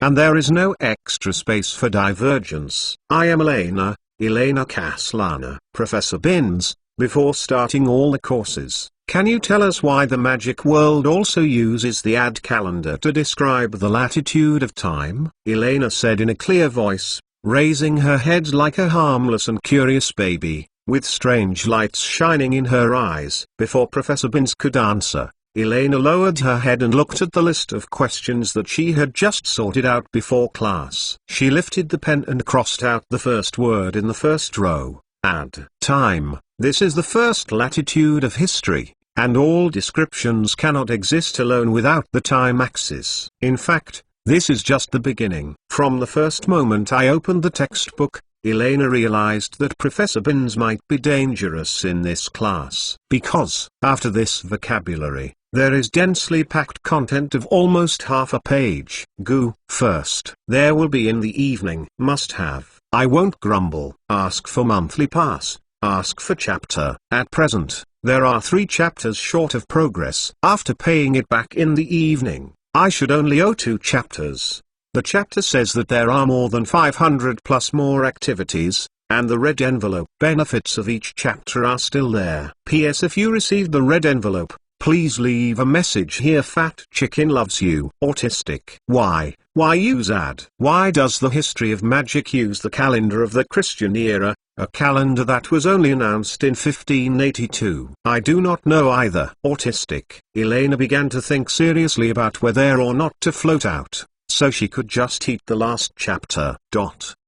Chapter 227. Professor Binns has faded, accompanied by Elena's question. Professor Binns' lecture stopped abruptly. The clear and pleasant voice of the mixed-race little Vo echoed in the classroom, in stark contrast to Professor Binns' slow and boring lecture before. It was like a gust of cool breeze suddenly poured into a sultry room before a thunderstorm in summer. The little wizards who were originally a little sleepy suddenly woke up from their trance. Ron removed his chin from the cover of the book History of Magic, and a trace of transparent saliva was about to drip on the book. Harry slowly took off his glasses and put them back on again. Susan's head lifted from his arm when she got up. There was a red sleep mark on her left cheek, and Hermione, Miss Granger, who was a top student, was still as energetic as ever, but her state was not much different from that of other classmates at this time. Gregorian calendar year, history of magic, time dimension, what does this mean? Hermione Granger frowned,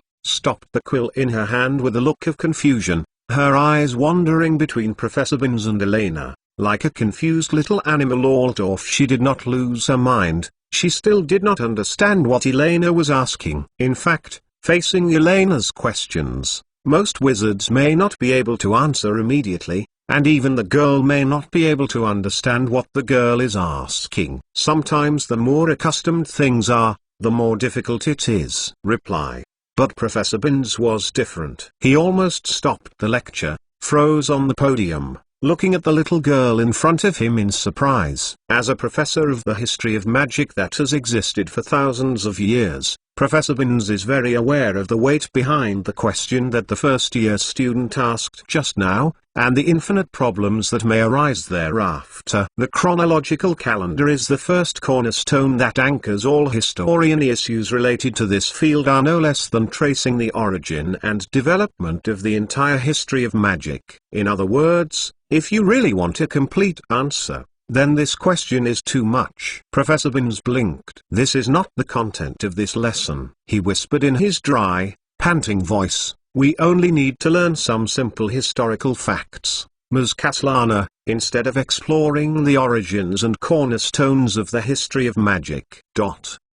After a short pause, Professor Binns looked around his immature and confused faces, cleared his throat, made a soft sound like a broken chalk, and continued to recite the lesson plan in his hand with a sound like an old vacuum cleaner. During that period, Emeric the Evil came to the south of England to implement a reign of terror. Just halfway through the reading, Professor Binns stammered to a halt again. His wrinkled face looked at the front blankly. Elena's raised right hand did not go down, and she was swaying back and forth rhythmically in midair at this time, just like the double snake staff that Salazar Slytherin had waved more than 1,000 years ago. Ms. Kaslana, I would like to ask, Professor, you said before you started class that the history of magic is a subject that studies facts. Any content with speculative and unreliable elements should not be the object of our research, Elena said softly, her voice full of childlike innocence, and a gleam of light flashed through her azure blue eyes. However, the beginning of the ad was based on an illusory myth. When we try to connect historical events together according to the chronicle of the past, if even the beginning is a legend that people speculate, then it is derived from it. How can it be called true history? Chronicle, written as annals in Latin, meaning yearbook. This is currently the most objective and accurate historical record method. In this form of compilation, there is no need for literary ambitions, no need to pay attention to special structural patterns, and only the events in human history and natural history that occur each year are completely connected with biographical factors. When describing and researching history, the magical world uses this classic historical record method. However, it is like the root of a towering tree. When using chronicles for historical records, choosing the time of historical event node as the starting point is undoubtedly the most important basis. In fact,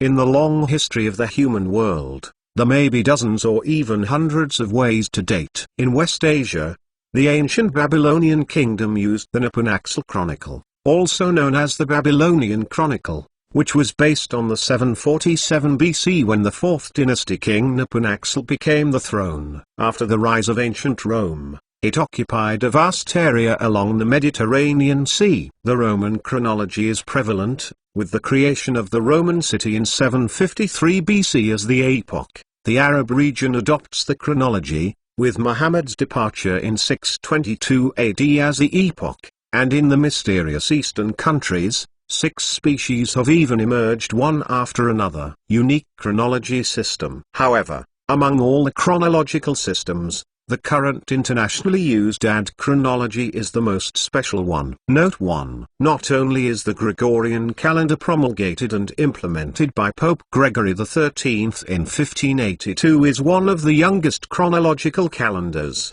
but also the Gregorian calendar is one of the very few starting points in time first year. It's made up by legend. Prior to this, there were similar operations in ancient Greece such as the Greek era, the myth that began with the creation of the world, and the Mayan era which began with the legendary end of the world flood for the first time, and other ancient countries. More importantly, regarding the beginning of the ad, that is, the establishment of the Lord's year of birth. It was finally calculated incorrectly after all. According to the Gospels, Jesus was actually born around 46 BC. Note 2. This is undoubtedly a very embarrassing thing, and the resulting even more terrible result is that in the so-called first year, there is no reliable historical data as an established node. All its time anchors are established, all from the auxiliary support of the rest of the year calendar. You know, Hogwarts was founded in 993 AD,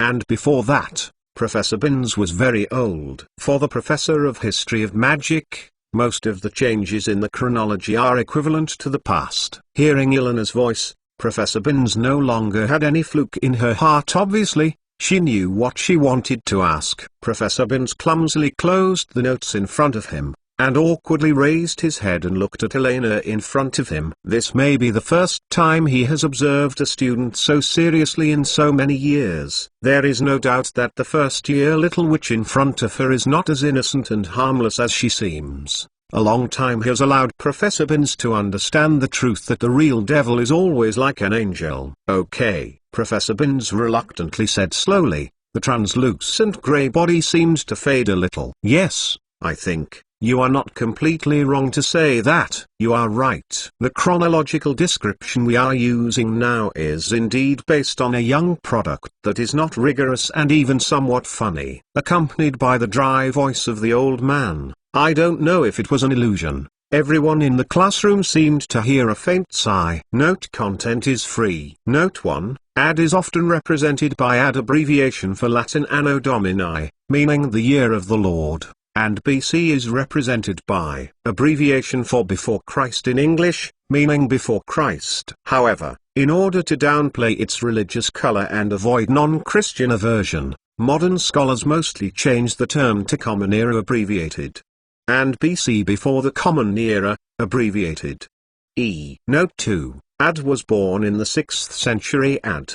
At that time, in order to expand the ruling power of the Church, believers attached almost everything to Christianity. In 525 AD, a believer named Dionysius, in order to predict the date of Easter 7 years later AD 532, proposed that Jesus was born 284 years before the ancient Roman Diocletian period, advocating that the year of Jesus' birth is used as the starting point for the chronology. This idea has been strongly supported by the Church. No goo, no goo. Finally it was written, ask for a monthly pass, ask for a chapter, come and feed your cute fat chicken. Cuckoo. The book review section posted a super cute cartoon picture. After seeing the fat chicken, he was deeply inspired and determined to judge the big bad guy improperly. P.S. If you received the red envelope, please leave a message here. Fat Chicken loves you. Chapter 278. The Sigh of 400 Years Late. Obviously,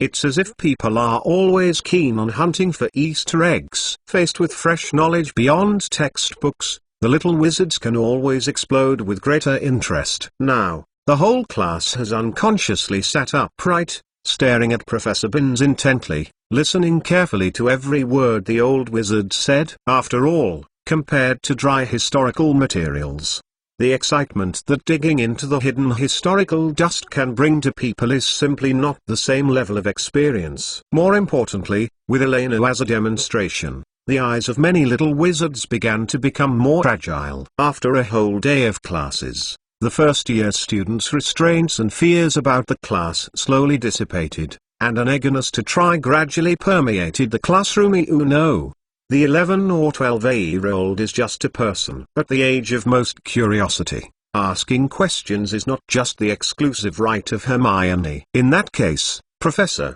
why should we use this mole calendar? Ernie Macmillan raised his hand and asked hurriedly, his eyes full of curiosity, could it be said that it actually has any special significance in the magic world? For example, what kind of large-scale influence has been extremely far-reaching? Magic war? Unfortunately, it is just a product from the non-magical world. Professor Binns twitched his cheeks, and shook his head slowly, with a low tone in his tone of voice unconsciously. The reason for choosing it is very simple. Because the Adiera is currently the most widely used chronology in the world, and the history of magic textbooks printed in the past 100 years are all written in the Adiera. But, Professor, Hermione Granger frowned, raised her hand quickly, and asked incredulously, isn't there a magical era of its own in the magic world for so many years? Maybe there have been, but they are just a flash in the pan. Professor Binns said in a somewhat annoyed tone, history has proven that there are not so many wizards who are willing to spend their energy to create a set, and can only use at most 2 or 3 generations of the dating system. In contrast, muggles who are less talented are more likely to continue the tradition even if it is a wrong calendar year, and the precipitation of time will gradually replace the real history. With Professor Binns' dry, hurried voice, the old wizard's body seemed to become more transparent again, and there was another faint sigh in the classroom, but the students immersed in the question and answer didn't care. Hearing Professor Binns' answer, Elena did not show much surprise. The chronology system in history is different from spells and potions. Its formation and development requires more than just a subtle idea or an outstanding genius. It needs to be passed on through decades, even hundreds of generations, and expanded to a sufficient number of people and regions before it can be truly formed. Undoubtedly, with the expansion of religion in the Middle Ages, the Adiera from the Holy See was spread to all corners of the world through the army and ships, and it became the most widely used universal chronology so far. However, this is not the basis for the magical world to obey and use this chronological method, just like even today. Whether it is currency exchange system or daily measurement standards, the magical world still uses its own system. For more details, click here to view. Well, so far, these are the changes that happened a long time ago. Professor Binns opened the notes clumsily and said, let's continue to learn about the history of the demon Imr. Ms. Kaslana? Professor Binns swallowed nervously, raised his head tremblingly, and looked at the little devil who stood up. Hogwarts Castle is a magical place. Both the professors and the ghosts have a wonderful connection with this castle. They have nothing to do with magical attainments. As long as they are in Hogwarts, all the professor's orders for extra points and deductions can be realized immediately. In theory, this wonderful connection should be limited to professors and ghosts. However, Professor Binns vaguely felt a kind of from the silver-haired little witch in front of him, and it was not inferior to the deep bond between him and Hogwarts. According to the historical records of the non-magical world, the official implementation time of the Ad calendar in the country should be in 1582. And this kind of calendar really spreads across Europe. It will not be until 1700 before it gradually began to be widely accepted. However, according to the records of Hogwarts, a history of the school, the establishment of Hogwarts is approximately around 990 AD. There has been a gap of more than 600 years in between. Elena's gaze fell on Professor Binns' wrinkled face. She thoughtfully knocked on the exquisite cover of A History of Magic, hardcover collector's edition, and continued to speak softly without any haste. The best way to deny a civilization is to erase the traces of its existence a little bit. After all, eras of magic have been replaced by the Ad. This history of magic records some bizarre stories. What is the difference between the historical data of the non-magical world? This is not the content of our class. Professor Binns' lips chucked,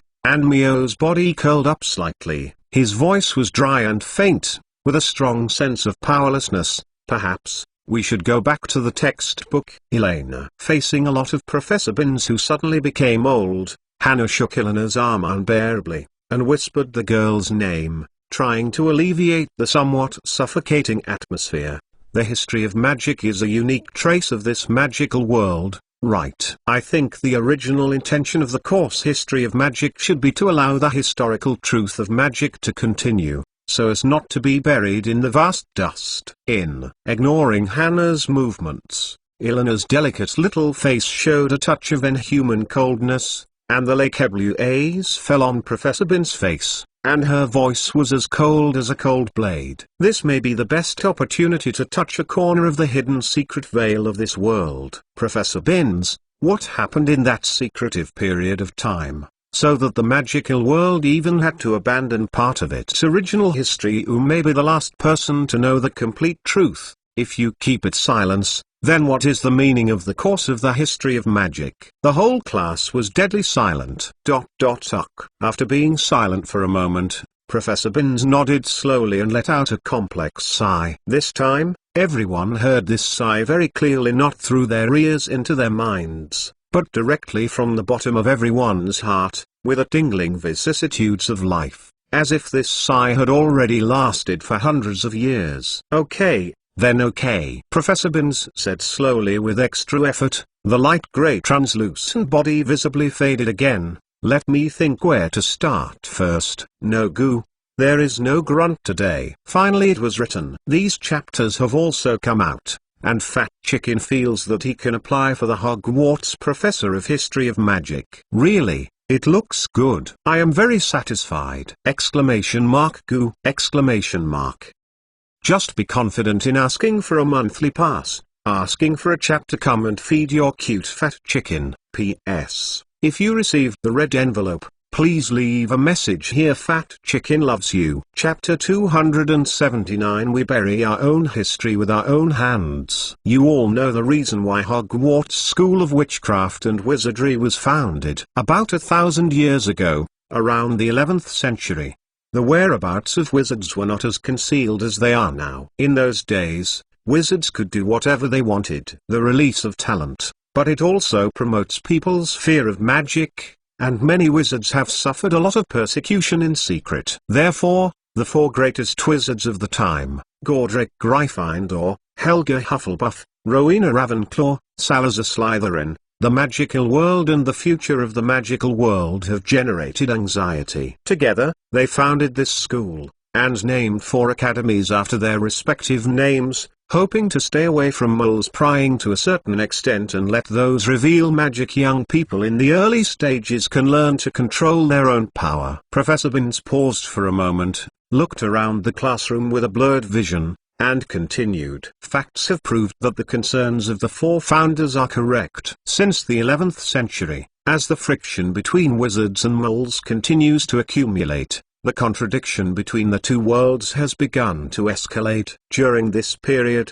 in order to make the other party succumb, both sides have done a lot of terrible things, very terrible. Tens of millions of people died in pieces, which is a tragedy that humans can never imagine. As if touching some very bad memory, Professor Binns' body shuddered several times unconsciously, and his thin hands firmly grasped the lesson plan in the book, and his voice was so low that it made people feel embarrassed. Elena was shocked, and several very bad terms appeared in her mind: Black Death, smallpox, malaria. She wasn't sure if she really guessed those things. She started to regret asking these questions. If a full-scale war really broke out that year, the tragic degree may even far exceed the Second World War, and it is a mistake in human history that may never be let go. The worst part is that she happens to know some sporadic history of magic, which can be perfectly matched with that period of history. Fortunately, Professor Binns did not explain in detail,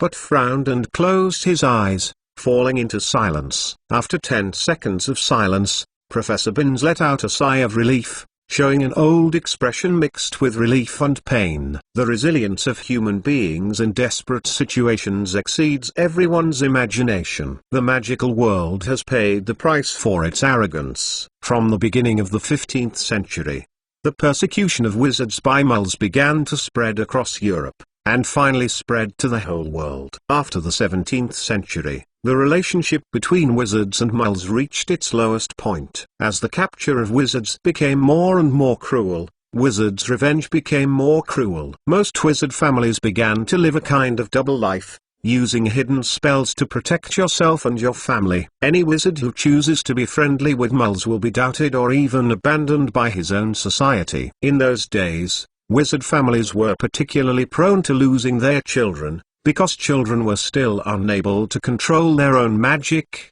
and often attracted the attention of moles who were hunting wizards, and they were unable to resist. Of course, the family of wizards who lost their children took revenge. It's also crazy and terrifying, just like a mole family that has lost a loved one. It was a period of irrational darkness. It is difficult for you to judge where the original sin came from. The atmosphere in the classroom became more and more stagnant. With the voice of Professor Binns, everyone seemed to have returned to those dark days, and people's painful groans, screams, and madness faintly sounded in their ears. Sharp laughter. Many witches and wizards have been imprisoned and sentenced to death for engaging in witchcraft activities. Although there are some, such as Lisette de la Panne in 1422, she is fortunate not to reveal that she is an animagus. In the end, they managed to escape. But there are some wizards with average magical powers or close relationships with the non-magical world who are not so lucky. They were taken away from their wands and then locked up in the dungeon,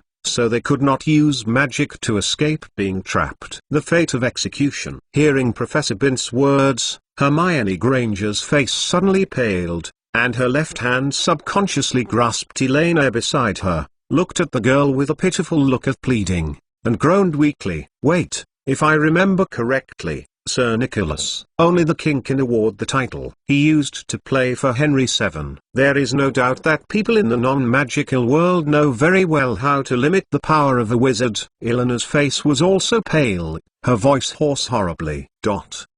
The court wizard enshrined by the king may not necessarily be the most powerful wizard, but it must be the outstanding one in the same period. However, the smarter the self-righteous person is, the less he knows how to be on the verge of danger. In fact, it is a kind of stupidity. Elena gently shook Hermione's trembling left hand, her voice steadily calm, as if she was telling an insignificant piece of history. It is said that on the night of October 30th, 1492, Sir Nicholas ran into Miss Griff while walking in the park. She was sure that he could help her correct crooked teeth, but Nicholas' attempt was counterproductive, causing her to grow fangs. Obviously, when he chanted the spell, the ending sounded a little bit longer. Because of this mistake, Sir Nicholas was immediately imprisoned and sentenced to death, even though he was yelling all night, saying that he would be able to eliminate the harm caused to Miss Griff in no time. A gleam of cold light flashed in Lake Eleanor's blue eyes, and she sneered. In order to keep Nick quiet, a priest came to Sir Nicholas' cell to comfort him and escorted him to the execution ground at dawn the next day. When the executioner asked Nick to kneel down in front of the stone, he was already speechless. Nicholas chose to stay as a ghost instead of going down because he was afraid of death. At the last moment of his life, it's hard to imagine how strong his will to survive, even when he couldn't speak clearly before the execution, even if the executioner's axe was blunt, and even if the stones for sharpening the axe disappeared bizarrely, even if he was chopped by an axe for a total of 45 times. But even so, there was still a little skin and tendons attached to his neck. It's not just Nick who is almost headless, it's the fat monk of Hufflepuff, too. There was no smile on Eleanor's face. She glanced at Han Wabbard next to her, and whispered. After graduating from Hogwarts, the fat monk joined the Holy See and became a glorious priest according to his once ideals. The only thing he was wrong was that he should not use his magic wand to treat those civilians who were infected with smallpox eye level. The priests quickly discovered all this. Even if there is no evidence, suspicion alone is enough to cause him to be executed. Then, they all returned to Hogwarts and became ghosts in this castle forever. Irene raised her head thoughtfully and looked around the icy castle walls of Hogwarts. On the podium, Professor Binns' voice continued. Before 302 years ago, that is, in 1689, the Wizarding world signed the International Wizarding Union Confidentiality Act, although it was not officially confirmed as a law until 1692. This is also the reason why the Ministry of Magic of various countries was established. For example,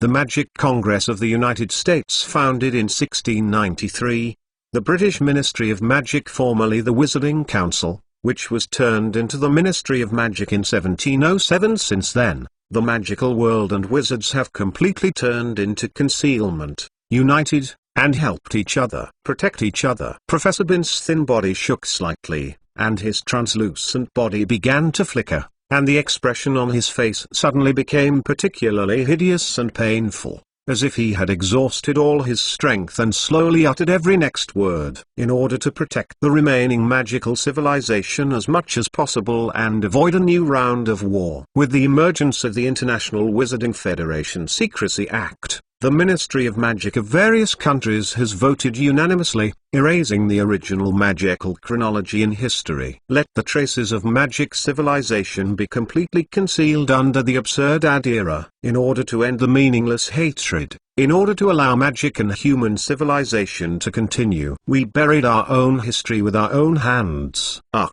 After writing this chapter, I feel very sad. If there is no error, this may be the truth that the magical world has not written out, because all correspond to it. There are many, many shocking histories that have not been written. Smallpox and the Black Death are humans' weapons against humans, and they have not been written more than once. In the text, accompany the fat chicken to chat, let the fat chicken slow down. Here is the red envelope. That's it. Chapter 280. Good Night and Insomnia. Hogwarts, the second floor of the castle.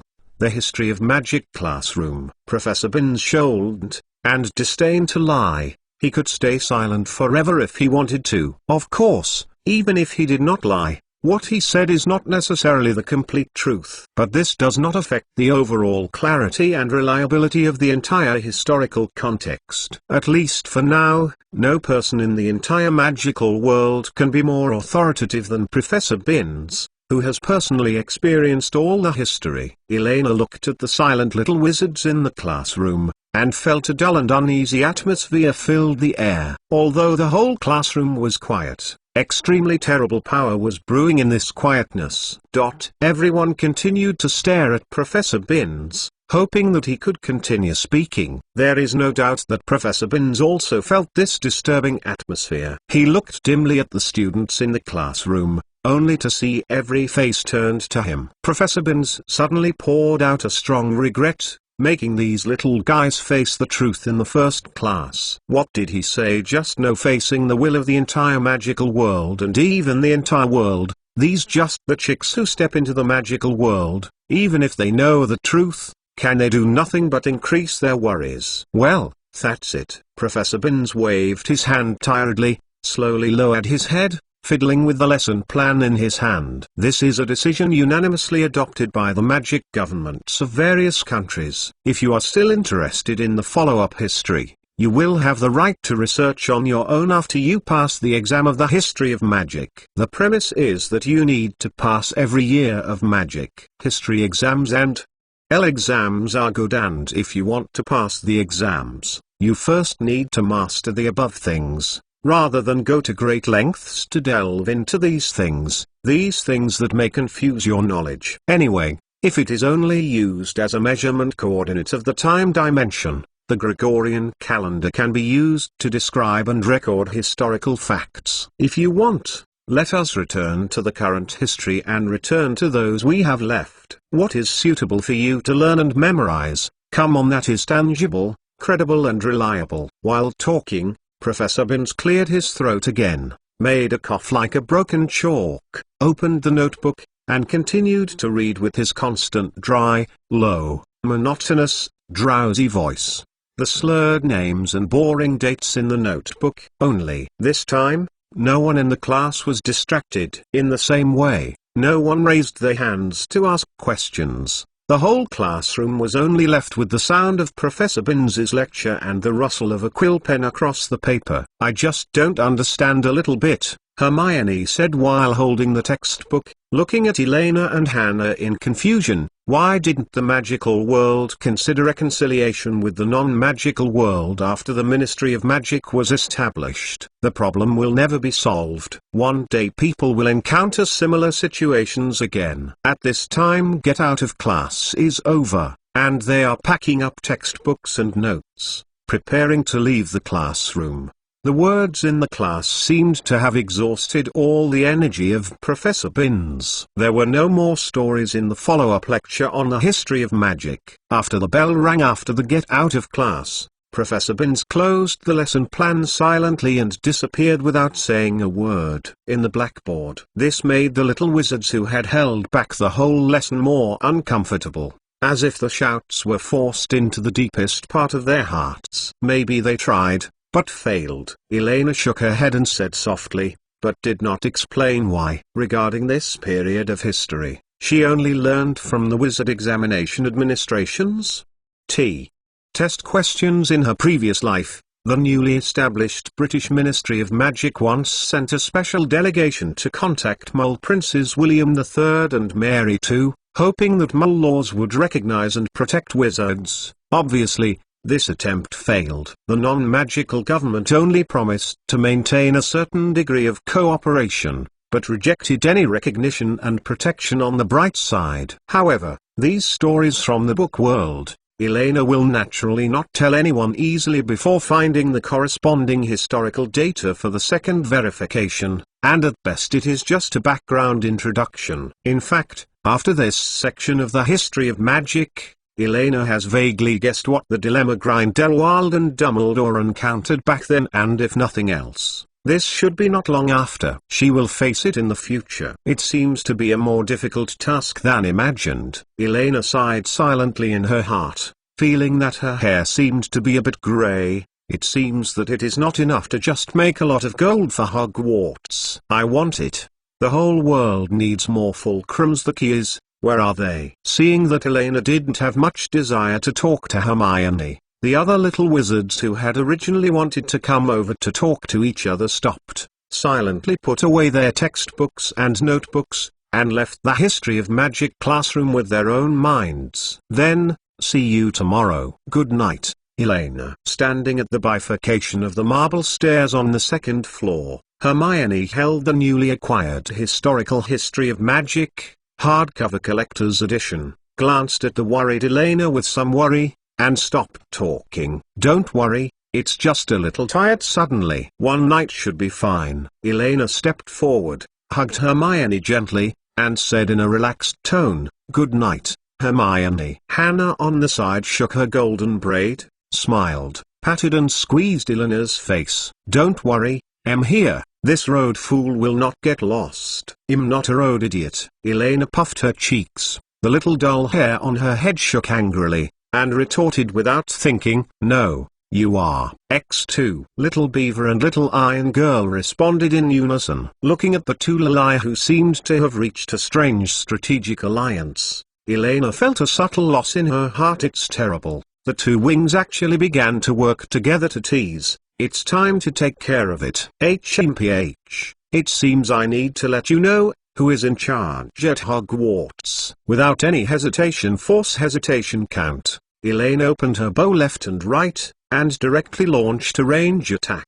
Ha ha ha ha, itchy. Ah, Elena, done. Hey, don't scratch my waist. Acridine, it hurts. It hurts. Don't talk about my stupid hair. After the three little Lili arguing at the top of the stairs for a while, they suddenly stopped at the same time, glanced at each other's embarrassed appearance, and laughed involuntarily. So good night, Elena, Hannah. Good night, Hermione. See you tomorrow. After tidying up her clothes a little, Elena waved her hand at Hermione easily, and the hand held by Hannah but walked obediently towards the Hufflepuff common room downstairs. However, the dullness that had been pressing in her heart after she came out of the magic history classroom, inadvertently dissipated a lot. Regardless of the past and the future, at least it seems that it is still too far away for them. However, what Elena didn't know was, at the same time, in a remote village, a little girl wearing the same necklace as her lost sleep again.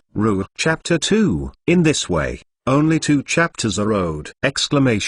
Roar. Just be confident in asking for a monthly pass. Asking for a chapter. Come and feed your cute fat chicken. P.S. Because the person who received the red envelope before talked too little and was suspected to be taken too much by the plugin, the updated red envelope was temporarily cancelled and it became distributed in the full subscription group. PS2. Regarding the response to whether to change the original plot and arc, the recent chapters almost all come from reliable official settings. It's just that Fat Chicken combined them once, forming a complete historical context. The following are some sources of references other than the first to seventh parts. 1. The poem and Pitu Tales. Albus Dumbledore's comment on the wizard in the jumping pot. 2. Rowling's writing, The History of Magic in North America. 3. The Leaky Cauldron and Molenet interview. Joanne Kathleen Rowling, Part 2, The Leaky Cauldron, the 16th of July 2005. 4. Rowling's official website released the third T. Test. 5. The Magical Quidditch Ball Chapter 5, Measures to Prevent Muggles. 6. Rowling's writing, The Ghost of Hogwarts. 7. Rowling's official website. Additional information about Nick, who is almost headless. 7 is a magical number. The ending plot involving the history of magic. Smart fat chickens can guess. Chapter 281. 2 or 3 things about Luna's family thanks to the leader of Hades. 1001. The Wheel of Time flicked forward a few hours. The village of Ottery Street. Catchpole. Lovegood's house. Luna, it's time to eat. Xenophilius Lovegood rubbed his messy pale blonde hair in anguish, and couldn't help but raise his volume. The setting sun shines through the hollow window into the narrow living room, pulling a little shadow sitting in a daze in front of the window. It's already the 7th day since Mr. Lovegood sent the letter to Hogwarts. Like the letter that seemed to sink into the ocean,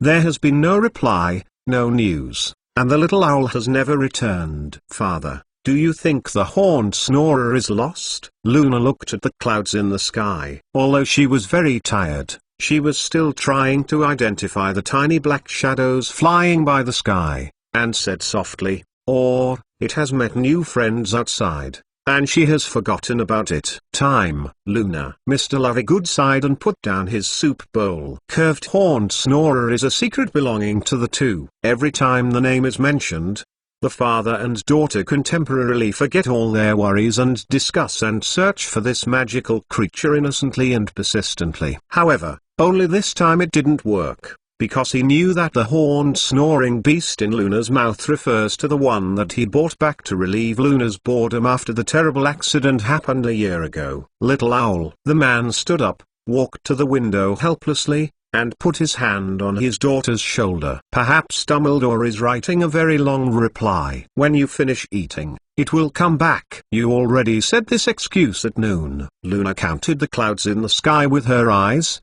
and said in a daze. Her voice seemed to be floating from far away. Xenophilius Lovegood grabbed his messy hair again and said awkwardly, Hogwarts has special magic protection. Do you remember? It may have to wait until tomorrow morning. This is what you said last night. Before the man finished speaking, the girl's voice floated out faintly. The tone was filled with a faint resentment, which is a very rare situation. According to Xenophilius Lovegood's experience, generally this time, it shows that his little moon is really angry. And once Luna started to get angry, she wanted to count on the difficulty of coaxing her with just a few words, no less than just grabbing a lively horned snorer and placing it in front of her. A mount. Xenophilius Lovegood grabbed the short beards on his chin with a bitter face. If a Pandora was still the thinking of this, the wizard's eyes suddenly dimmed. Glancing at the profile of little Luna that is more and more similar to her mother,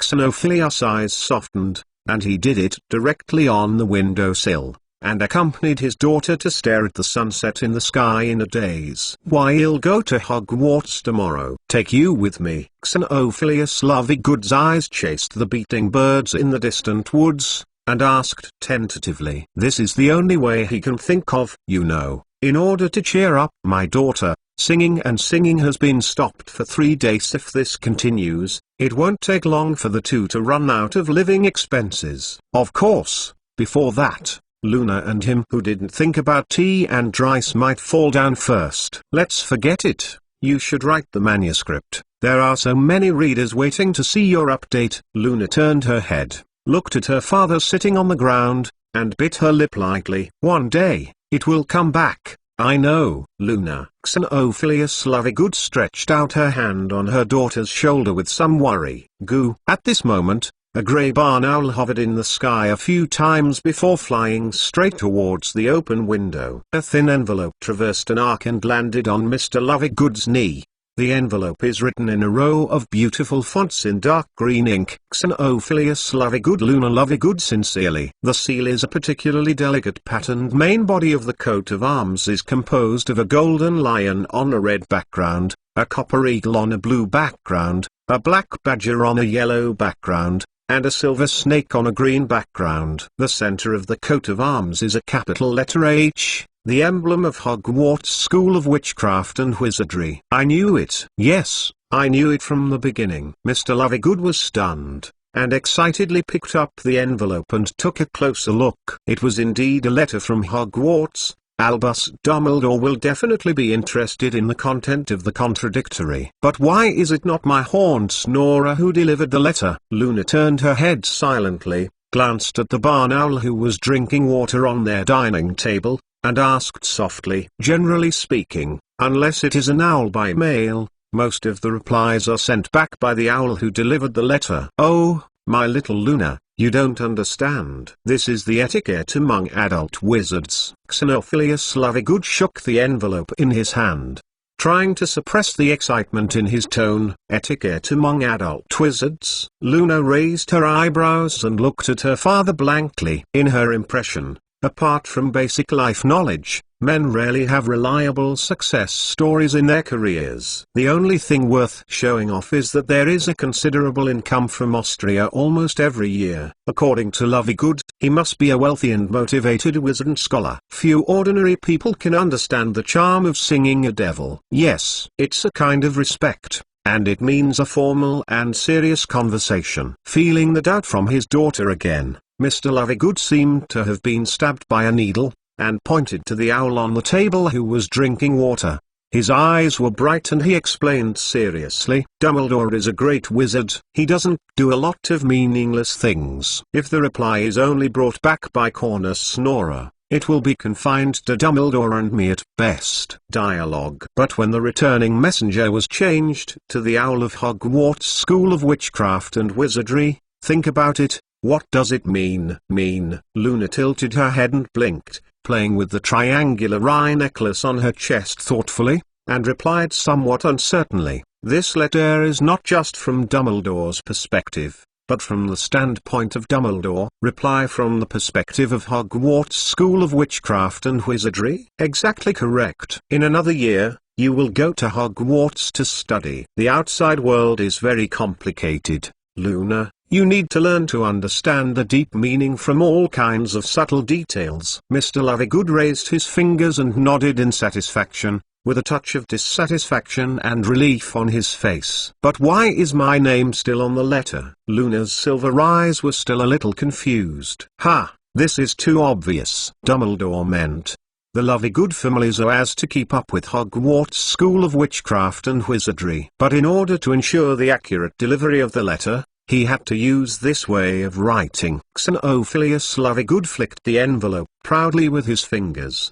making a crisp sound. "There is no doubt that this reply will completely change our lives in the future. Of course, it still depends on Dumbledore's sincerity. If I just invest in the contrary, I don't guarantee that I will give him too much income." While talking, the man tore open the envelope happily and shook the thin piece of letter paper inside. Then, as if hit by a petrification curse, Mr. Lovegood's voice stopped abruptly. "What happens?" Luna frowned suspiciously, stood up and jumped to her father's side, and curiously probed into the reply letter in the man's hand almost visible to the naked eye.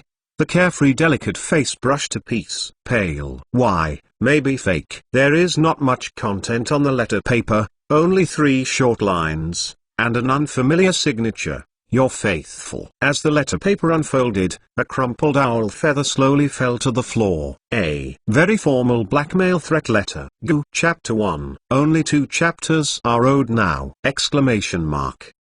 Raw. Go fishing. Just ask for a monthly pass, and ask for a chapter. Come and feed your cute fat chicken. There is no chapter to say how can I add more acridine. For the red envelope, wait until the chapter says 100 or more to unlock. Don't grab it for the plug-in. The fastest mobile version update URL. Ask for leave 57. Go.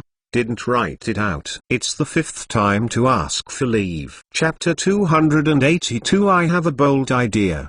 The owl is an elegant and proud creature. Wild adult owls are very vigilant and are generally difficult to tame even if they are accidentally caught. They would rather starve to death on hunger strike than easily eat food delivered by strangers. And this characteristic is also applicable in the magical world. Therefore, whenever a little wizard wants to choose an owl as his pet, the adult wizard will repeatedly emphasize, an owl will only recognize a master in its entire life. From the moment it starts to domesticate it, it signs a contract that can never be torn and terminated. Only death can separate it from you. But relatively speaking, owl messengers who have eliminated part of the wild will become a little more tolerant. The long mail delivery journey and heavy package pressure force them to accept a certain degree of feeding from strangers to ensure that they have enough physical fitness to complete their mission, or try to make themselves alive as much as possible, and wait to the day when he returned to his master. Hogwarts,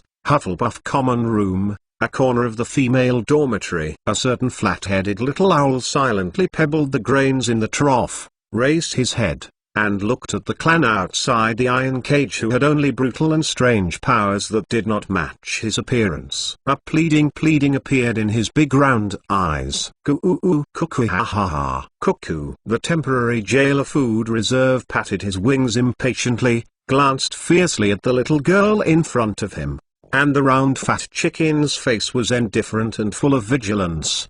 The food reserve will never be forgotten, when it happily sent the captured mouse to the pillow of the little owner. The fear when it was caught by the little hand of fate and carried it over the big black iron pan. And, beside the big iron pot, there are scattered round-faced fat chicken skeletons. Therefore, although the young master Elena had not been in school for some time before, the food reserve still adhered to her duties conscientiously, ensuring that no one could let go of the offended Baimao dumpling before Elena came back. Round-faced fat chicken. In order to ensure that the flat-headed little guy would not sneak away or die of starvation on a hunger strike, the food reserve even generously donated the iron cage, food trough, and water bowl that he had not slept a few times. Cuckoo, cuckoo. The flat-headed little owl drooped its head and shrank in the corner dejectedly and turned into a self-closing little fur ball. Ignoring the poor little captive, the two clusters of ear feathers on the head of the food reserve turned flexibly,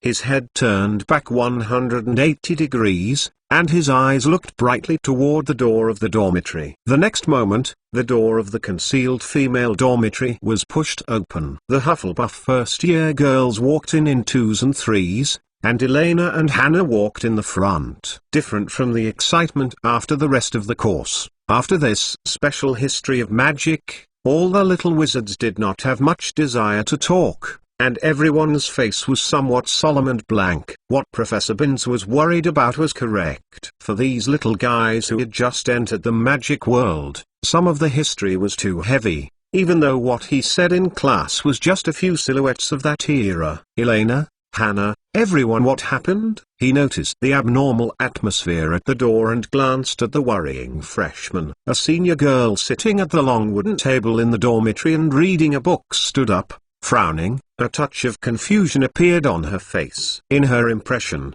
the enthusiastic and cheerful Hufflepuff College rarely has such a dull situation. Sister Lydia. Today Hannah raised her head and was about to answer. I think everyone is just a little sleepy. After all, tonight is the history of magic. Before Hannah could finish speaking, Elena suddenly interrupted Hannah's voice and replied quickly. Although we have tried our best to learn, history is still heavy enough to make people want to sleep. While talking, Elena raised the thick history of magic Hermione's in her arms and shook it, revealing a hint of helplessness just right. Hey, are you Professor Binns's history of magic tonight? The Hufflepuff senior girl glanced at the textbook in Elena's arms and nodded suddenly. That's it. Professor Binns' history of magic is really difficult in my opinion. In the entire Hogwarts, it is almost second only to the potions class. Then you should pack up and rest early. After hearing the conversation between the three, the other senior girls who had originally planned to come over and inquired also showed a lingering look. Without any doubt,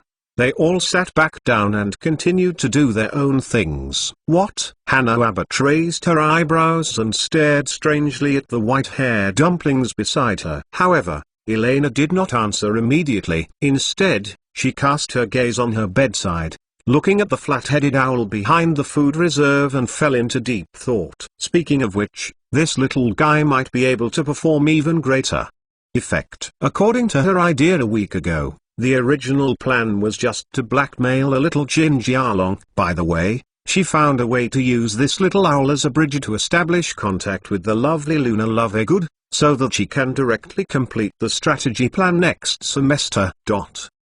However, after this course in the history of magic, she suddenly had an extremely bold idea. The severance of the magic world's calendar occurred more than 300 years ago. In order to end the meaningless hatred wheel, the wizards chose to bury their original magical years, and hide magical activities as much as possible in the daily operation of the non-magical world. However, more than 300 years have passed, and earth-shaking changes have taken place in both the world's political structure and the social composition of the entire human civilization. Wizards once again extended their magical tentacles into the non-magical world. This time, it was softer and more concealed. Former national governments' magic of this regional culture based on established, one can gradually become a peer of diplomatic relations exist with various non-governmental magic to some extent. The head of the government site has most of the ministry responsible for daily security work, on the one hand, is to counteract the wizarding behavior of other countries, and on the other hand, to be able to counter the non-magical world at any time. After all, the two world wars have greatly advanced the progress of science, and it is no longer the patent of wizards to overturn the chessboard. Perhaps in the small-scale special confrontation, the magical world is still in an absolute advantage. However, in how to effectively kill humans and destroy the terrain of towns, the non-magical world has mastered the terrible weapons that wizards have to treat with caution. In this delicate situation, perhaps she can start a new era of magic from some inconspicuous places. Hannah, I have a bold idea. Glancing at the shivering flat-headed little owl, Elena tapped her fingers on the thick cover of A History of Magic. Her eyes gradually brightened. Instead of passively learning historical knowledge, maybe we can do something more interesting. Acridine resumed and updated. Come and feed your cute fat chicken. You can eat both the monthly pass and Jangsha. Oh, as for the content of the letter in the previous chapter, Fat Chicken hasn't figured it out yet. How can you see it? Righteous. But if I haven't updated it in a day, how come it has gone from owing 2 chapters to 4 chapters? Working hard to pay off debts. Ask for leave again. 67. No more tonight. Not finished yet. Chapter 283, The Library and the Curfew. More interesting things? Hannah Ibo raised her eyebrows slightly and glanced at the white hair dumpling in front of her weirdly. If she remembers correctly, she just heard a similar sentence from Elena this morning. Then, Elena took her to empty the material storage of the potions classroom, and before no one was paying attention, she used the spell to blow up Professor Snape's office, looting most of the rare potion materials. And what makes Hannah the most difficult to understand is that after doing this series of horrible things, judging from the results, Hufflepuff not only got an unprecedented bonus in the potions class, Elena even became a teaching assistant in the potions class. But, well, Professor Binsus, I don't know where it is. A look of embarrassment appeared on Hannah's face, and her tone was a little hesitant. Furthermore, Professor Binns has already died once and is very tired today. Let's try our best not to toss this old man. After this section of the history of magic tonight, Hannah clearly felt that Professor Binns, who was in a ghost state, might be in a more dangerous situation than other formal professors when facing Elena's tricky problems. The get out of class is about to end. At that time, the poor Professor Binns was visibly faint with the naked eye. What are you thinking about in your little head? I'm not a devil, so how can I provoke others for no reason? Elena put the book in her hand on the table, squeezed the little iron girl's nose, and said grimly, Don't worry, I have a sense of measure in my heart. I just thought, since there is no reliable magical year in the magic world today, why can't we try to re-establish a set of standards? And in this way, if everything goes well, maybe the future designated textbook for the history of magic is revised by us. Re-establish a magical calendar.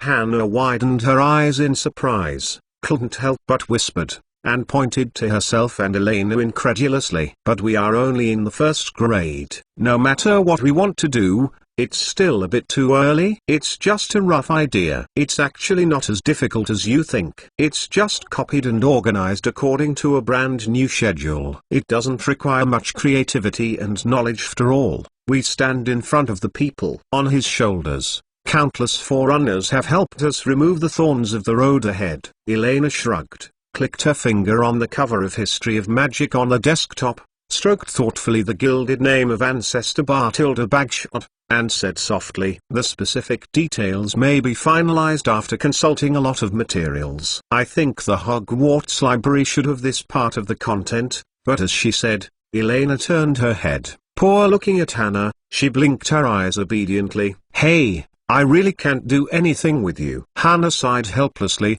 and put down the textbook in her hand. This look, I was really helpless. Thinking about it carefully, even a vicious demon king, there is no way to go out and do evil alone. However, this time I was really just going to the school library to borrow books, right? Little Tiny glanced at Elena suspiciously, and confirmed again with some worry. Of course, I love learning." Elena nodded quickly, and the little doll hair on her head swayed gently with the ups and downs of her head. Gaze paused on the little doll hair that was swaying happily like a puppy's tail. Hannah breathed a sigh of relief. Well, this shouldn't be a lie. Then she added another sentence seriously with a serious face. "Say well in advance. If I find you cheating on me, I will throw you halfway and go back to the dormitory by myself." I know. I swear." Elena raised 3 fingers, gestured at random, grabbed the reserve grain and stuffed it into her chest skillfully, then took Hannah's little hand and couldn't wait to move towards the dormitory. "Go outside. Anyway, let's hurry up. There will be a curfew in 1 hour." Without disturbing anyone, the two quietly passed through the low roof room with a touch of earthy fragrance, left the Hufflepuff common room along the passage, and followed the familiar path for Elena walked to the Hogwarts library on the 2nd floor of the castle. The castle was quiet, and moonlight scattered through the windows in the corridors, filling Hogwarts at the turn of summer and autumn with a mysterious atmosphere. The last class is over. Except for a very small number of senior students who may hide in pairs in empty classrooms to learn knowledge, most of the students have already returned to the warm common room early. At least for Elena and Hannah, apart from the self-talking portraits and crunchy armors, let alone other figures. Not even a ghost had been seen during the entire journey. The Hogwarts Library is located on the 2nd floor of Hogwarts Castle. There are thousands of bookshelves on display, plus the hidden banned book area. It is said that there are a total of 13,000 books related to magic. Hogwarts students can read or borrow books here to learn about related majors or just as a pastime. The librarian Irma Pins is responsible for maintaining the order of the library. Although she is said to be a powerful witch, no one has ever seen her cast spells. Compared to a magic wand, she seems to prefer to use a feather duster. Maintain order, whether it is a Hogwarts student or a professor. If you want to take books out of the Hogwarts library, you must get the permission of Mrs. Pins. According to Dumbledore, the Hogwarts library and school infirmary, these are the only 2 places where even he has to obey the rules obediently. "Miss Abbott, it's already late. Come back tomorrow." Mrs. Pins stood at the entrance of the library, holding a feather duster, and looked at Hannah kindly and said, "Today is the first day of the formal class. There is neither homework burden nor test pressure. The number of little wizards visiting the library is so pitiful, there are fewer than 10 people all day." Therefore, for Hannah and Hermione, who were able to read an afternoon book quietly in the library, Mrs. Pins was particularly impressed as a librarian. Her favorite student was so quiet and loving child reading. At this moment, a white-haired dumpling emerged from behind Hannah. "Dear Professor Pins, can I ask you to be accommodating and borrow some books on the history of magic for me?" I said. "Tomorrow." Mrs. Pins kept a smile on her face and said unmovedly, "Also, this classmate, I am not a professor. Just call me Mrs. Pins." "Tomorrow?" "It's too late. Tomorrow will be the deadline for the friendly negotiation with the Lovegood family." But speaking of it,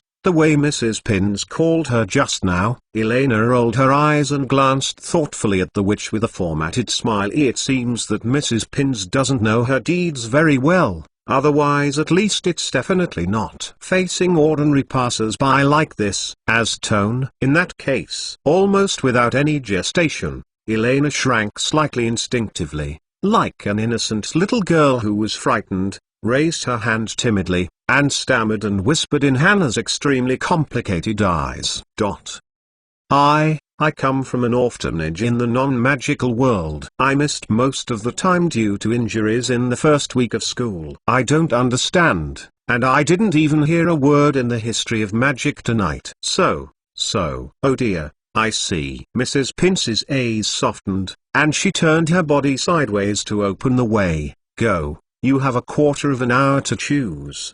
But I suggest you start with Hogwarts, A History of School and History of Modern Magic. These books begin to look so tired. I went to sleep. Good night." Guess why you have to stuff your food reserves in your chest? P.S. The following is a call for votes. Subject: please select how long the refresh and reset period of the leave form is. A. Refresh once a month. B. Renew once a quarter. C. Reset once every 6 months. D. It cannot be reset, but it is automatically accumulated once a month. Gus 77. Set the pot. I jumped in by myself. Sorry, I couldn't finish writing on time. Chapter 284 Magic and Eagle Dog. Hogwarts Library.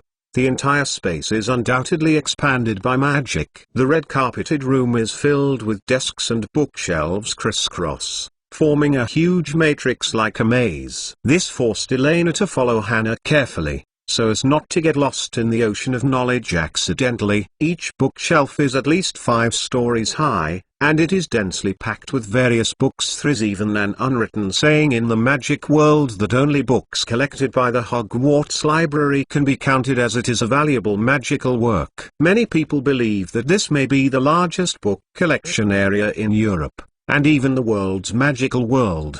The legendary Forbidden Book area is located in an area at the back of the Hogwarts Library. It is separated from the general area in front by a locked door. Students can only be here after obtaining the permission of the teacher's autograph. Borrow the corresponding books. This is undoubtedly very bad news for Elena. You know, in her original plan, she originally planned to imitate the operation in Snape's office in the morning again, and let the food stored in her chest secretly move out the books in the Forbidden Book area. The collection of books in the library contains a variety of spells to prevent students from defacement or theft of books. Follow the warning written by Mrs. Pins on the library books lending list. If you cut, tear, buckle, stain, damage, throw, drop, or damage, abuse or desecrate this book in any other way, I will make you bear the most terrible consequences within my power. But there is no problem with the owl. Not to mention,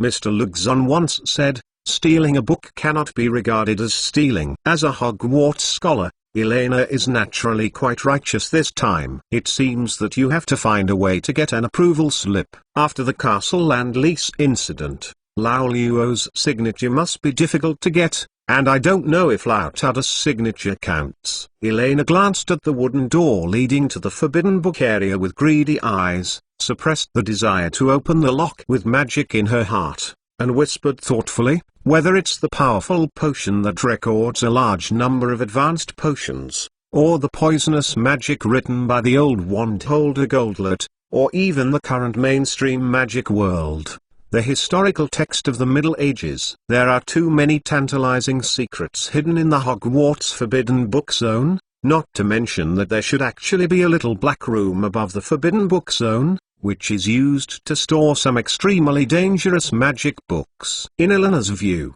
the value of this place is even far more than the legendary House of All Requests. After all, the House of Request is not a big prophecy in the true sense. Just like the trial of the protagonist in the humanities called The Legend of Harry Potter that Elena has seen in her previous life, it is impossible it turns into a strategic missile silo, and it cannot change a Tornado-class multiple rocket launchers. It may not even change an AK-47. After all, in theory, these mole weapons should not be in the wizard's purchase list, nor in the logical understanding of the House of Request. However, if you can fully grasp the magic books in the Forbidden Book Zone, combined with a certain scientific thinking, Elena believes that it will be completely different. Not to mention building a large particle collider out of thin air. Even if it is trying to create a refusion planetary thruster, it is not impossible. Elena? Did you just say something? Not far from the front, Hannah Abbott was hovering among the bookshelves, looking for documents related to the history of magic, turned sideways, tilted her head and asked curiously. There were already 2 or 3 thick books beside her. It's okay, I'm just thinking, I don't know if the original version of Hogwarts, a school history can be found in theory. The unrevised version is not necessarily rigorous, but the information that can be revealed is also, it must be the most. Elena blinked, and found a seemingly flawless reason to prevaricate the past. Since there is no way to break into the Forbidden Book area, there is no need to let this simple little iron girl know more information. She doesn't want to be nagged by Hannah on the way back to the dormitory. The coming day is long, and now is only the first day of class. She doesn't have to rush for this half-time meeting at all. Besides, the other purpose of coming to the library today has actually been achieved. While Hannah was not paying attention, Elena gently poked the small meatball in her chest and whispered, "Remember the way?" If you remember, just grunt.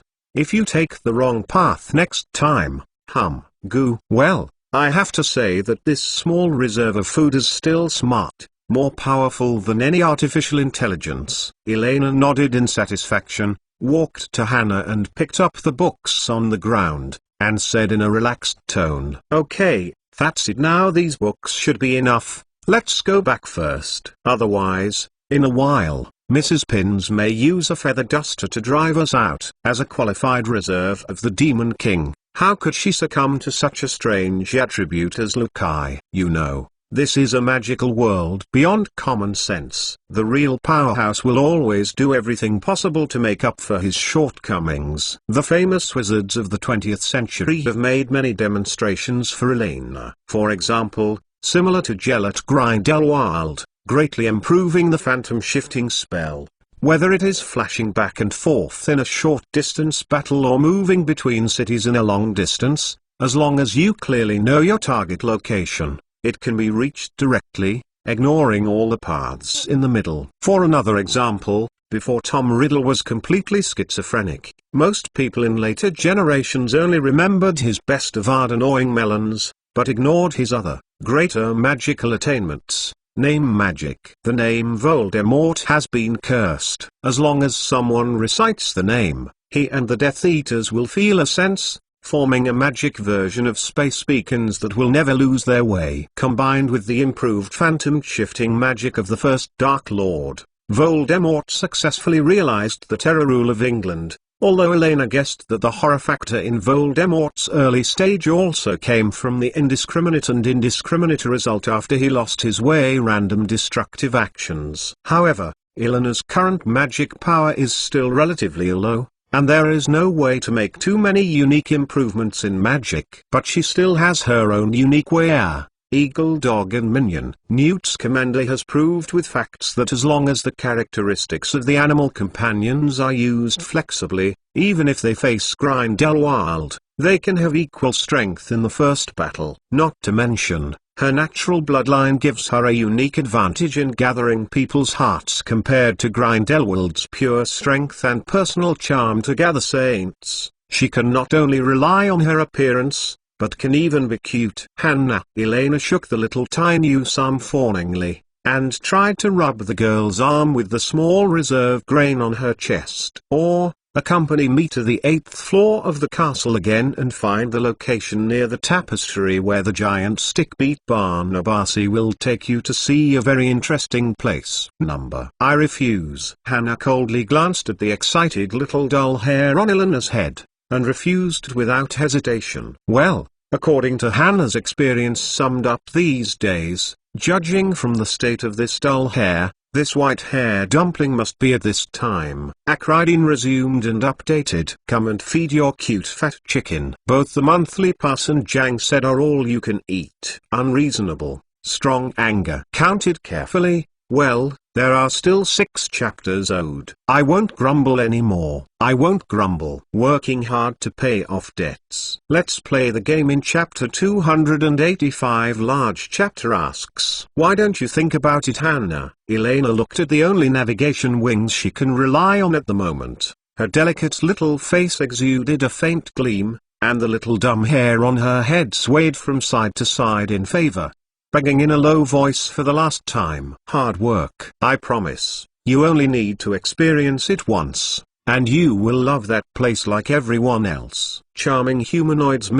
cute mixed clearance Elena limited edition activated. Unfortunately, when faced with Hannah Abbott, who has multiple exemptions such as female, classmates, steel will, insight, and wings, there is hardly any effect. As time went by, Eleanor's once tried and tested skill sweet mix has gradually begun to fail in Hogwarts, although she herself hasn't been soberly aware of it for the time being. Perhaps, but not today. Hannah shook her head unmoved, took her arm out of Eleanor's arms unhurriedly, and solemnly put the Hogwarts, a school history she was holding in her hand. In the empty hand of the white-hair dumpling, he winked playfully. Also, since it is located in the upper half of the castle, maybe we should call Hermione to go together after all. Isn't the entrance to the Gryffindor Tower on the 8th floor? Let's go.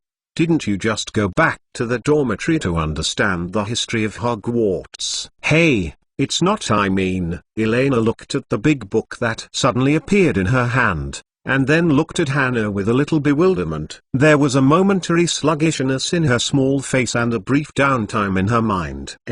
Hermione? When was the relationship between her two wings so close? And what about this big and heavy book? It's 10 o'clock in less than a quarter of an hour. Professor Sprout specifically emphasized that it is strictly forbidden to wander around the school after the curfew. Once caught by the professor or Mr. Filch, confinement and deduction may be regarded as both better results. Hannah Abbott raised her fingers. Her eyes were very serious, and she said firmly, "We Hufflepuff finally ranked second in the academy. I don't want to waste your efforts these days because of our willfulness. So, this time I won't give you anything except going back to the dormitory. Any help?" After speaking, little Hannah shook her golden braids, turned around with her hands on her back, and walked downstairs. "This is the wings are growing hard." Elena puffed up her cheeks, glared angrily at the figure further and further away in front of her, and then, wait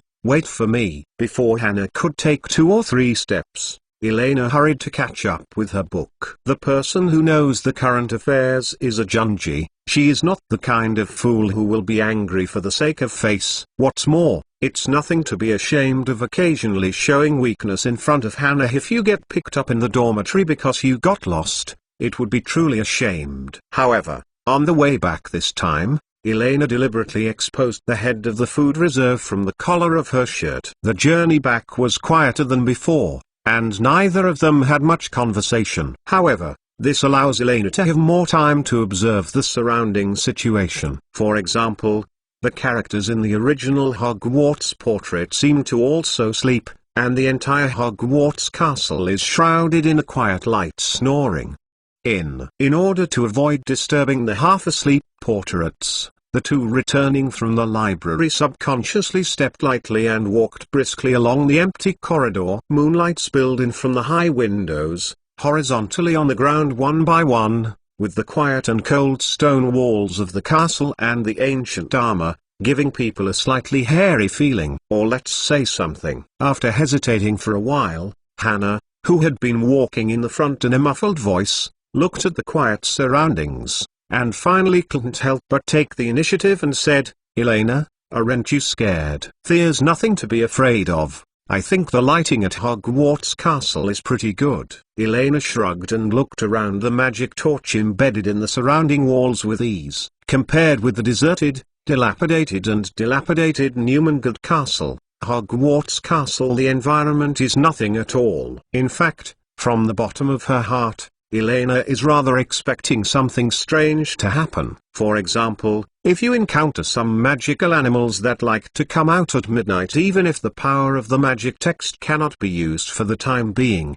the effect of the blasting spell she casts is enough to overturn most of the area. The blood of the mixed blood coupled with scientific thinking, the power of the spell has produced a terrible increase. "Don't worry, I'm here." Glancing at the little iron girl with a frightened expression on her face, Elena took the initiative to stretch out her hand and gently held Hannah's trembling little hand. A dangerous light flashed in her eyes, and she gave a meaningful hum. Moreover, even if something strange appears, who is afraid of whom is not always certain. While they were talking, the two followed the winding marble stairs and walked down the first floor of the castle. Just when Elena thought this was another boring and ordinary auto navigation journey, a door on the right-hand side of the corridor made a click of the lock turning, and the ball-shaped handle on the door panel slowly pressed down. Something. He jumped out of an empty classroom in front of them and stopped in front of their only way. This is a fun-looking little ghost with dozens of white chalk heads floating around. It has a wide face, big mouth and round eyes. It is different from the pale and transparent grey and white of other ghosts. It is dressed in brightly coloured clothes. The orange bow tie is crookedly wrapped around its neck and worn on its head. A bright orange party hat, with malicious sly light in his eyes. Although in theory, this was the first time the two sides met, Elena recognized its identity in the first instant. "Hi, Pippi, good evening." Elena nodded friendly, and said in a relaxed tone, as if facing a long-known friend. To be precise, Pippi is not a ghost. It is a spirit born in Hogwarts Castle. It has existed since the establishment of Hogwarts. It is derived from the spiritual body produced by the spiritual power of all the little wizards in this castle. The chaotic spirit of eradication. In a sense, it is Hogwarts. "Yo, let me see, isn't this a first-grade kid?" Pippi Ghost floated in midair, cross-legged proudly, finger point to chin thoughtfully. "Don't try to get close to the great Pippi. I don't remember knowing you as a white-haired kid. I guess you should go back to the common room in a hurry after all. The curfew seems to be approaching." "Yes, Mr. Pippi, can I trouble you to let us over?" Hannah nodded and said seriously, "Please wait until after 10 o'clock. If we are still outside the dormitory, we'll be caught and deducted points." "It seems reasonable." Hearing Hannah's voice, Pippi tilted his head for a moment, and chuckled. "DSK. Tusk, Tusk. But, what does that have to do with me? Since you think about this problem, you should go back to the dormitory earlier instead of just wandering around in the castle at this time. But as long as you clear the way, we can return to the common room before the curfew." "No, I should teach you a lesson." Pippi grinned badly, his eyes gleaming mischievous. "This is for your good. Life is always full of accidents. Pinching time, can't it? Let's play a game, for example. See how many chalks you can avoid on the next journey." While talking, the chalk heads around Pippi began to whirl and dance, like a large group of birds ready to go. "It looks like there is no way, Elena. Let's rush over." Hannah looked at the circling chalk head, bit her lip, and was about to hold her head and rush over to attract firepower. At this moment, there was an excited tone that was very similar to that of Pippi from her side. "It's a coincidence. I want to play a game too. It's just that the rules are slightly different." "Hannah, step back." Elena slowly drew out her wand and pointed at the wall next to her casually. Boom! A flash of red light flashed, and with a loud and deafening noise, a huge hole appeared on the stone wall of the corridor. Amidst the shocked and dazed expressions of Pippi and Hannah, and among the rubble of a place, Elena showed a comfortable expression, licked her lips lightly, and whispered in a particularly dangerous tone, said, "From now on, for self-defense, I will continuously release explosive spells around. Of course, you can try to move the chalk to catch my spell. As long as the chalk disappears, I will stop chanting. Believe me, when the professors arrive at the scene, I am definitely not the only one who is unlucky. Against Pippi, you can never use conventional means. Elena is actually very curious. Between the collection of mischievous souls of Hogwarts students for thousands of years, and her three-generation Meguro Lord, who has the better ability to cause trouble, there can only be one trickster king at Hogwarts. Wait, you won't be crazy. The look on Pippi Ghost's face changed, and for the first time he felt a sense of equal rivalry, and he was about to say something. Now, the game begins. Explosion. Boom. Rue. Chapter 2. Come and feed your cute fat chicken. This time it was quite righteous and courageous. Da Jang asks, please don't think about what to ask. You guys help me think about it. Counted carefully. Well, I still owe 4.5 chapters. Working hard to pay off debts. P.S. The red envelope and the 500 chapter say that the plus is still valid. Chapter 287. Oh my god, what happened? Since the Hogwarts School of Witchcraft and Wizardry was founded, Pippi has been living in Hogwarts Castle. To be precise, he was born with the entire Hogwarts School of Witchcraft and Wizardry. As a reflection of the students' thoughts, Pippi Ghost represents an indestructible chaotic spirit, disorderly and indestructible. Perhaps most wizards confuse Pippi with ordinary ghosts, including ghosts who often unconsciously treat Pippi as a similar existence to them, and even convene a ghost meeting to discuss it. But for Elena, from the beginning, she knew the difference between ghosts and Pippi ghosts. In the world of Harry Potter, ghosts are the imprints left by the dead witch or wizard in the secular world. Transparent and three-dimensional. Muggles cannot return to this world in the form of ghosts, and the wisest wizards and witches will choose not to return. According to the Nick, who is almost headless, wizards can leave their mark on the world, and can walk ethereally where they have walked before, but only a few wizards choose this path. Because those who will choose to come back do not actually exist in the true sense. In fact, they are neither dead nor living, even strictly speaking.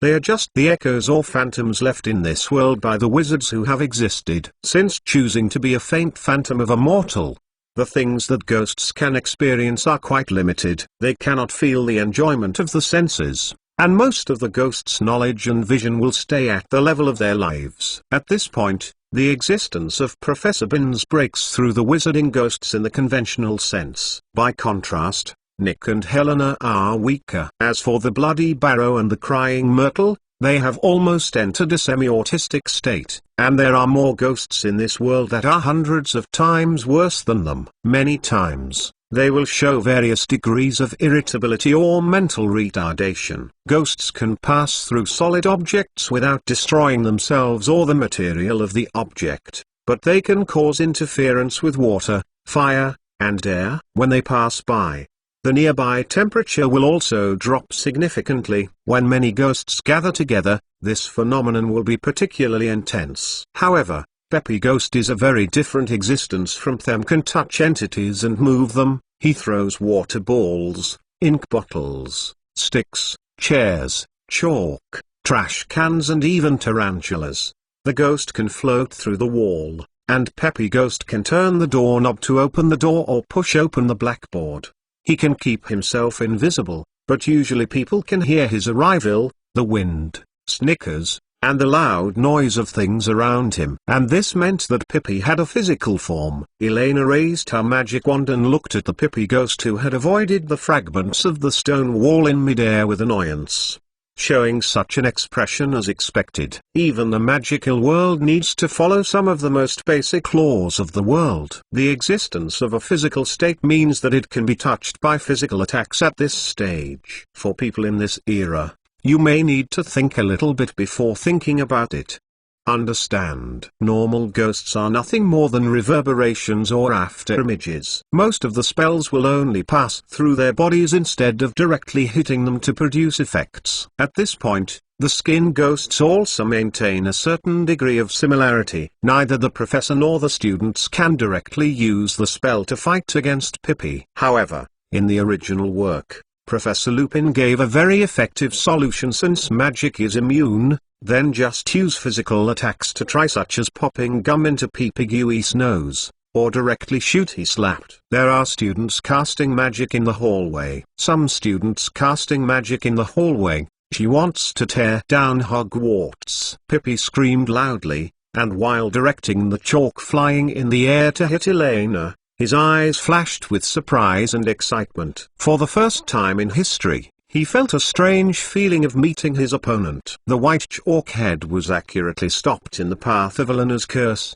and exploded into a cloud of white dust in the air. Come on, Peppy Ghost is making trouble again. Ah, the wall was blown up by him again. Elena yelled loudly, waving her wand and moving forward precisely. The scarlet light beam pierced the dust and hit the rock wall above Pipigui's head, blowing down a large piece of debris. Pipigui couldn't. Without cursing, he twisted his body and hid to the side. Enough, you little madman. Let's tie this time. No, I refuse. Explosion. For a long time, Elena has always believed in a point of view, that is, never negotiate terms with terrorists. Small wings such as Hannah and Hermione threaten her occasionally. It is a daily interaction to increase favorability. But Pippi Ghosts such as little gangsters didn't really have much deterrent power in front of her. You know, Pippi may be the most suitable partner among Hogwarts to test combat power. As an elf,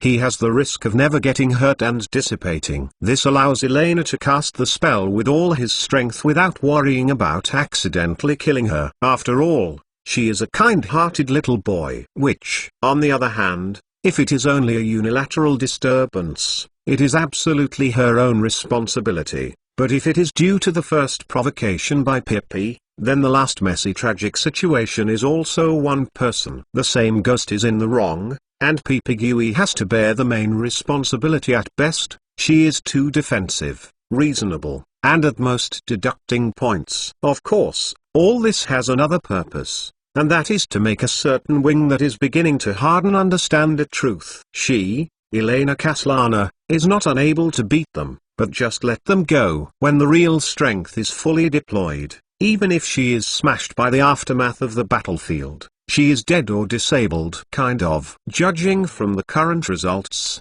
at least it has had a huge impact on poor little Hannah's young mind. After all, art is always the most shocking form of expression. If the shock is not enough, it must be a problem of insufficient equivalence. It's over. Hannah whimpered, looking desperately at a messy corridor. When she came back to her senses, almost all the stone walls on both sides of the corridor had cracks and pits.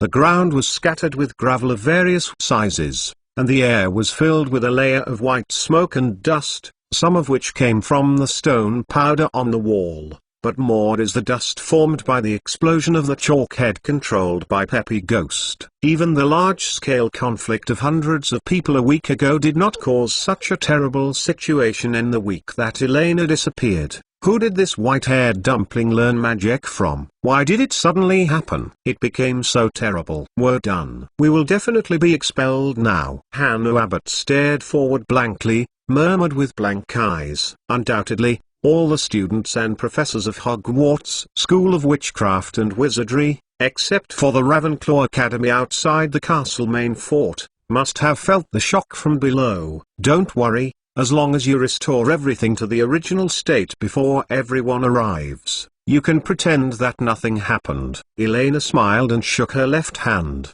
The 3 flashing magic spells seemed to have been on for a long time. Long before the game started, she quietly began to call the 2 greatest wizards in the world.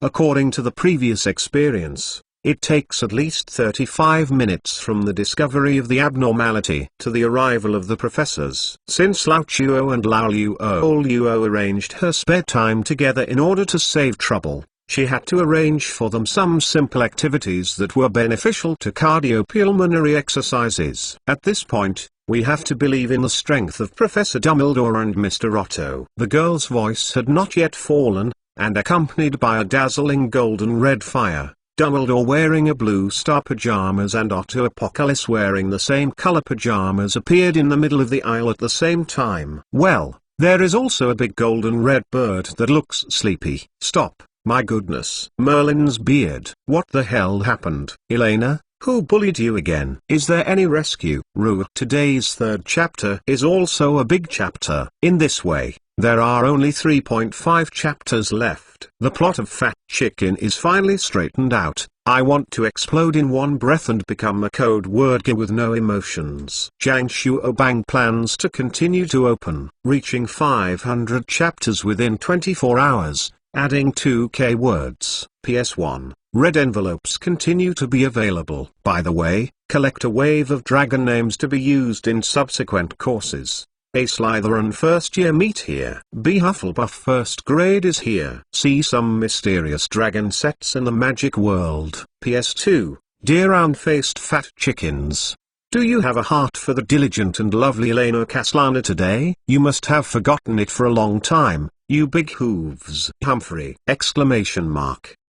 Chapter 287, What big winds and big waves haven't experienced, Professor Dumbledore? We're not. Seeing the sudden appearance of Albus Dumbledore, Hannah Lolita, who was already a godless master, lost her blood with a brush on her face. Her face turned pale, and she waved her hands to defend in a flustered manner, with a voice in her voice. A hint of crying became more obvious. You know, she is just a first-year girl who has just entered Hogwarts. This situation of being caught directly by the principal and the Newcastle administrator when she violated the school rules is really true for Hannah. It was terrible. The little girl's head had already begun to imagine that she was pushing the suitcase and returning to the Broken Cauldron Tavern amidst the scolding of her uncle. However, compared to Hannah Iber, who was about to cry in fear, the mentality of the source of hunger that caused all this chaos is undoubtedly much better. At this time,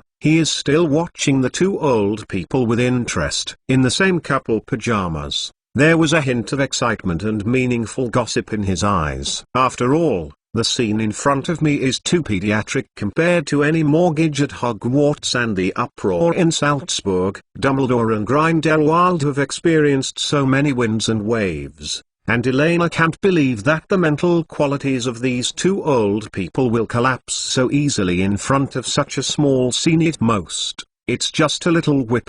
Miss Abbott, it's good that you are not injured. Dumbledore's gentle voice came from Hannah's ear, like a beam of afternoon sun, quickly easing the tension and anxiety in the little girl's heart. Don't worry, you won't be punished in any way. Don't worry, I actually have a general understanding and know what the matter is. Now, the rest of the matter is handled by me and Mr. Otto. Standing in the middle of the corridor, the old man looked around the surrounding walls as if he had experienced dozens of monsters' destruction. He twitched his eyes without leaving a trace, took a deep breath, and tried to suppress the stuffy feeling in his chest. Hogwarts Castle is a magic fortress that was originally used to defend against external threats. In other words, most of the facilities in the castle, as well as the walls and ground, have a certain degree of magic, or resistance to magic, and routine repairs and magic reinforcements will be carried out every week. If not like this, the castle that has experienced the destruction of students for thousands of years has long since turned into a crumbling, dilapidated house. However, Elena's magical power is clearly beyond the scope of the normal wizard's spellcasting. Dumbledore didn't understand it very much, but it was an explosive spell that most wizards would use. Witches will become as terrible as advanced black magic in their hands. You know, let alone what it is, that it is a mixed-race veil. Even if Merlin is reborn, he may not be able to understate the wall of a historic castle to pieces like this at the same age. In fact, most of the little wizard's demons, when the curse hits the Hogwarts stone wall, at most, a white mark or some stone chips will be wiped off. Yo, Professor Dumbledore, Mr. Otto, good evening. Elena waved her hand quite cutely, as if she happened to meet the neighbor next door while walking at night. At the same time, with the appearance of Dumbledore and Grindelwald, the light of the three white repelling spells shining on the back of Eleanor's left hand quickly dimmed. The most essential function of the unbreakable oath is to restrain the wizard, not as a pager for instant messaging. It has been forcibly inspiring the oath. It is actually a very difficult burden for Elena, whether it is magic feedback or body. There will be a certain degree of pain and fatigue. All pretense comes at a price, but some people can hide all subsequent pain with a smile. If it weren't because there was no other more reliable way to call for support, she would not always use this behavior of stepping on the edge of violating oaths and jumping repeatedly to seek help. After all, she is neither a Valkyrie who can split in the air nor can she pluck her hair. The black and ancient heroic spirit, Elena, is just a weak, poor, and helpless little witch, who is exactly the same as everyone except that she can eat a little bit. However, as a troublemaker, Pipigui's reaction was beyond Elena's expectation. Following the sudden appearance of the two old men, to be precise, Dumbledore, the peppy ghost floating in the air seemed to be petrified, and stopped in midair.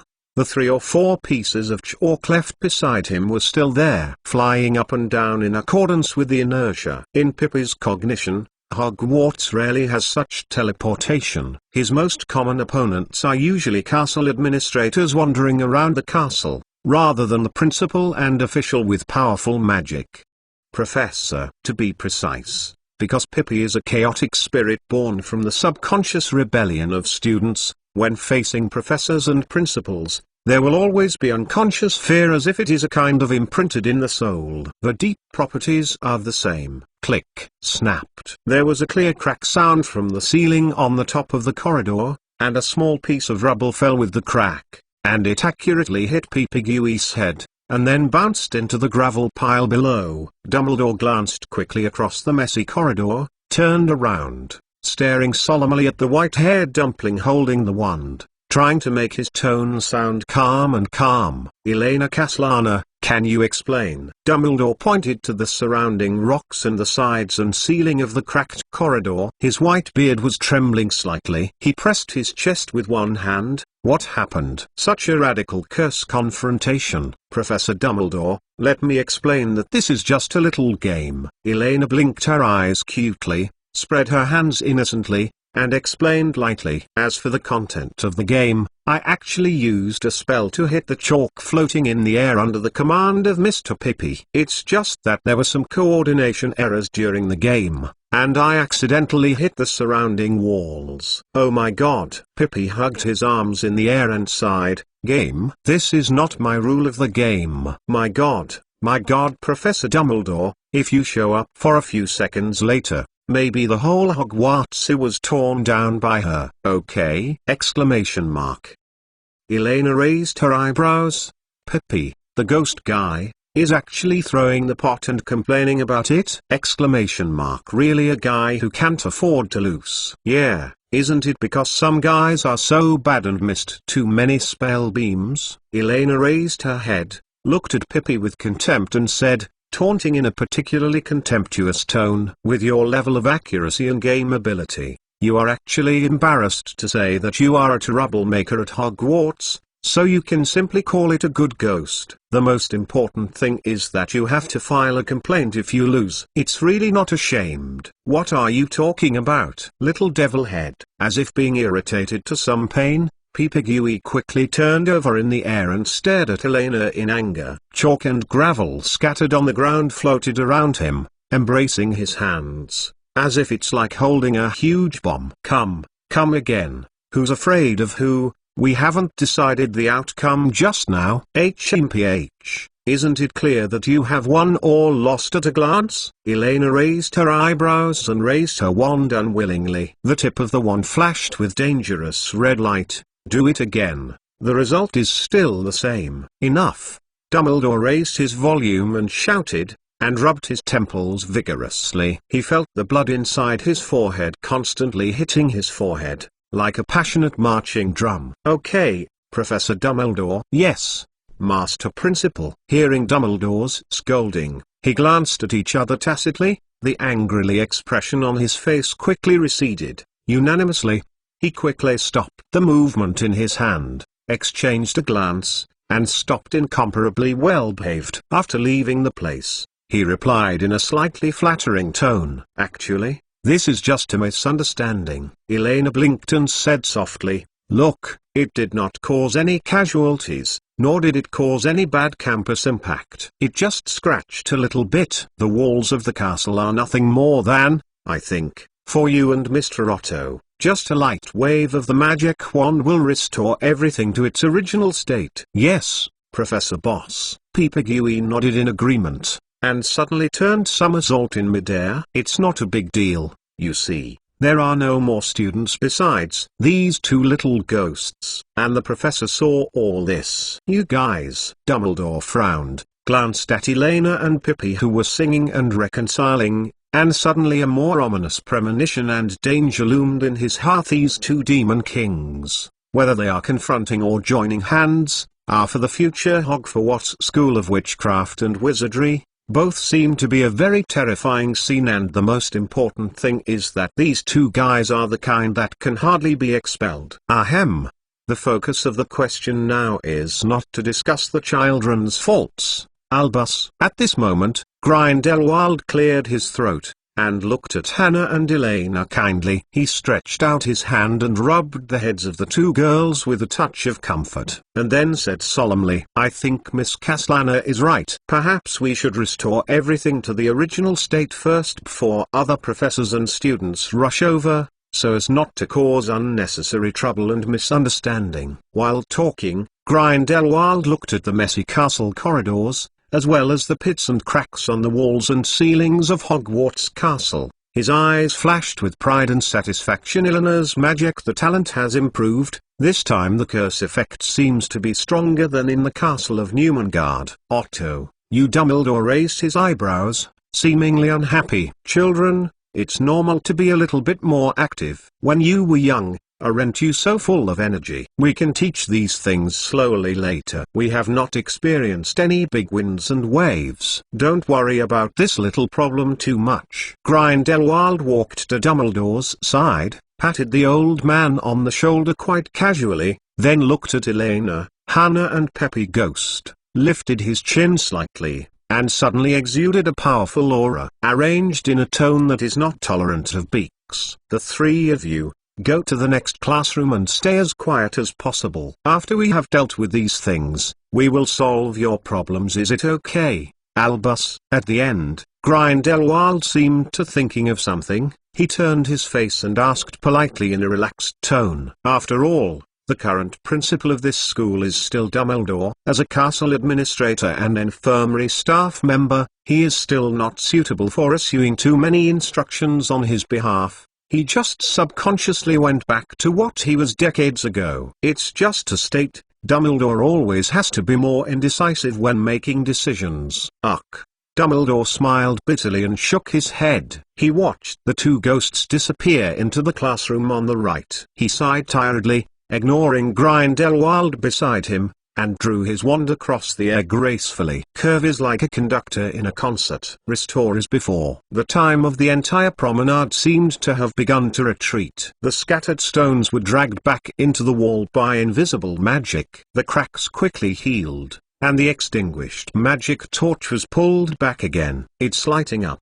Dumbledore has found that he has done a lot of this kind of castle restoration work recently. If it can be expressed by proficiency, even if it is not the most powerful existence, it is at least a master level in the industry's top level. It'll help too. Looking at the silent Dumbledore, Grindelwald smiled and touched his nose, drew his wand from the wizard's robe, and joined it in the process of restoring the castle. After all, he taught this matter anyway. The consequences of his curse, and the culprit is his nominal little granddaughter and successor. Suddenly, a small silver white head emerged from the doorway. Well, Professor Dumbledore, Mr. Otto, interrupt a bit. I have a small suggestion. Elena blinked her eyes playfully, glanced meaningfully at the same blue star-patterned pajamas on the two of them, showing a mischievous expression, sticking out her tongue and whispering, I suggest that you two better change the style of your clothes before the professors arrive. It won't be good if you cause any misunderstandings. You still need to pay attention to the impact in school. Today's first chapter. This is a 4,000 word chapter. Please praise! Exclamation mark. In this way, there are only 3 chapters left. Even if you add the first plus change of the monthly ticket that will only appear next month, I am not very scared. The ruthless code word J wants to code 10,000 words in one breath today. It should be okay, softly forced. Jiang Shuobang plans to continue to reach 500 chapters and 2K words in 24 hours. PS1. Red envelopes continue to be available. However, the distribution time is random, and the friends who receive it must remember to speak. PS2. Dear fat round-faced chickens. Do you have a show for the diligent and lovely Elena Caslana today? You must have forgotten it for a long time, you big hooves. Humphrey! Exclamation mark. Chapter 288 Responsibilities of Administrators. You owe me an explanation. Dumbledore commanded the wand to repair the last crack in the ceiling. His azure blue eyes looked at Grindelwald through his half-moon glasses, and he asked calmly, "Explain?" Grindelwald stroked his wand and grinned. "This is in your castle, your school. A week ago, when I sent that child to you, she was still a little witch who could only lightly curse."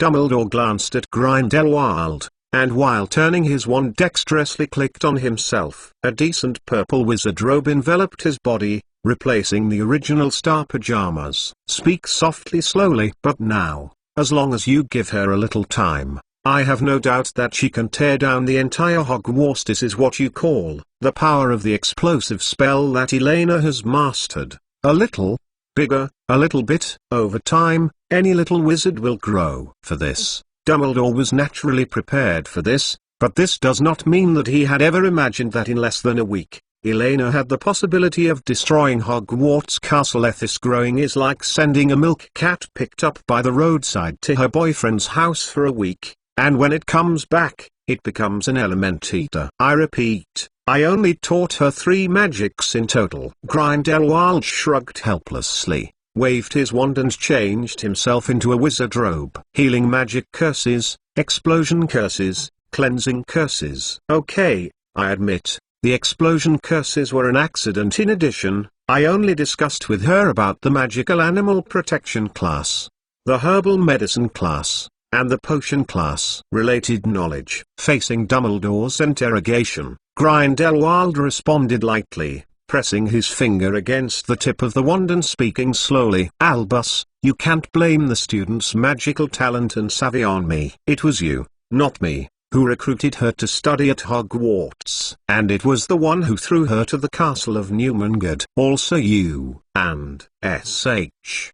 Before Grindelwald could finish speaking, Dumbledore frowned and gestured between his lips. The next moment, there was a rush of footsteps in the corridor not far away. What happened here? What happened? Unexpectedly, the first to arrive at the scene was not Professor Snape, who was closest to the basement floor. Argus Filch was holding a dim lantern, and quickly appeared at the corner of the corridor. A little behind him, Mrs. Loris' shadow was stretched by the shaking light, as if it was something terrifying. Monster. There is no doubt that as the administrator of this castle, he may know a little less secret passages than Dumbledore, but in terms of how to reach all corners of the castle as quickly as possible, he is definitely the entire Hogwarts castle. One of the most powerful faculty members. In fact, in most cases, he will arrive at the scene of the accident earlier than Dumbledore. Well, Professor Dumbledore. Mr. Apollocles. Filch's slightly raised eyes saw the 2 wizards standing in the middle of the corridor for the first time. Then, he raised his lantern and looked at a calm corridor. A trace of confusion appeared on his face. "Principal, you can feel it too. I mean, Professor Dumbledore, has something happened?" Before Mr. Filch could organize his language, there was a sound of footsteps on the other side of the corridor. Snape, who was enveloped in a large black wizard robe, walked quickly over, like a giant sliding on the ground. Bat. Could it be Thegist from this morning appeared again? Snape snorted softly and narrowed his eyes, his dark eyes gleaming in the candlelight. While talking, the professor of the potions class looked around the corridor, as if he wanted to catch a certain Dark Lord hidden in the shadow of Hogwarts. The strong shock just now was too reminiscent. Some bad memories, especially, this time it happened again not too far from his office. As the 2 talked, Professor McGonagall in a plaid pajamas and Professor Sprout in a plain robe also rushed to the corridor, looking at the corridor as if nothing had happened before in confusion. Since there have been several major campus accidents in succession, almost every dean's nerves have not consciously tightened, but if there is any unusual movement, everyone will try their best to reach the accident site as quickly as possible. Everyone has arrived except Professor Flitwick, who lives in Ravenclaw Tower outside the main castle. So, what happened? Filch, who arrived at the scene first, asked again. His lips pressed tightly, and the lantern in his hand swayed from side to side, as if he wanted to find any traces. A false alarm seems to be a prank by some ghost. Grindelwald looked around at the surrounding professors, waved his hands, frowned and made a look of trying to recall. Albus and I just saw a vague back view. I remember, Mr. Argus, you seem to have mentioned before, it's that Pivy. Peeves. That's right, of course, there can be anyone besides him, Filch said loudly, turning his head to look at Dumbledore with a look of disgusting anger on his face. Principal, I said long ago that we shouldn't condone this restless ghost again and again to stay in the school. Please allow me to say something, Principal, Snape said softly with his arms folded. I don't think that Peppy Ghost alone can produce a violent tremor that affects the entire castle. He may just happen to appear here. It's just a place. Snape's lips twisted,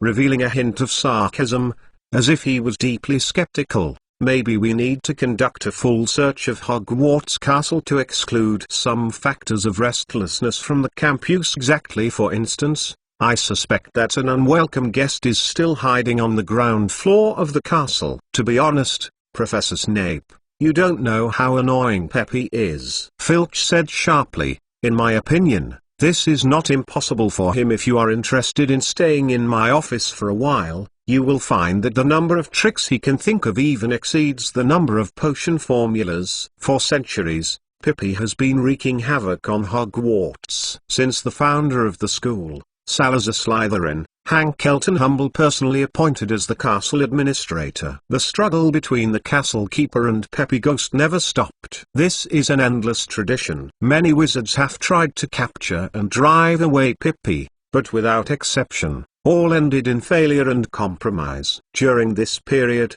Peppy was like an omnipotent, the same. However, occasionally it has been discovered that almost all powerful wizards in history have exceptional tolerance towards Peppy Ghosts, and no one chooses to drive away or destroy Peppy Ghosts personally. But for this, everyone agrees. This may be the pity of the strong for the ghost of mischief. Therefore, over time, fighting against Peppys became one of the responsibilities of the Hogwarts Castle administrator to pass on for thousands of years. About this time, Mr. Otto and I saw it with our own eyes. It was indeed a prank caused by Peppy Ghost. As for what method he used, we will naturally find a way to figure out this later. Dumbledore took a meaningful look at Grindelwald next to him, and said firmly, Severus, trust me, this is not the same thing. Otherwise, I will let you see that person with your own eyes. Facing Dumbledore's bright blue eyes,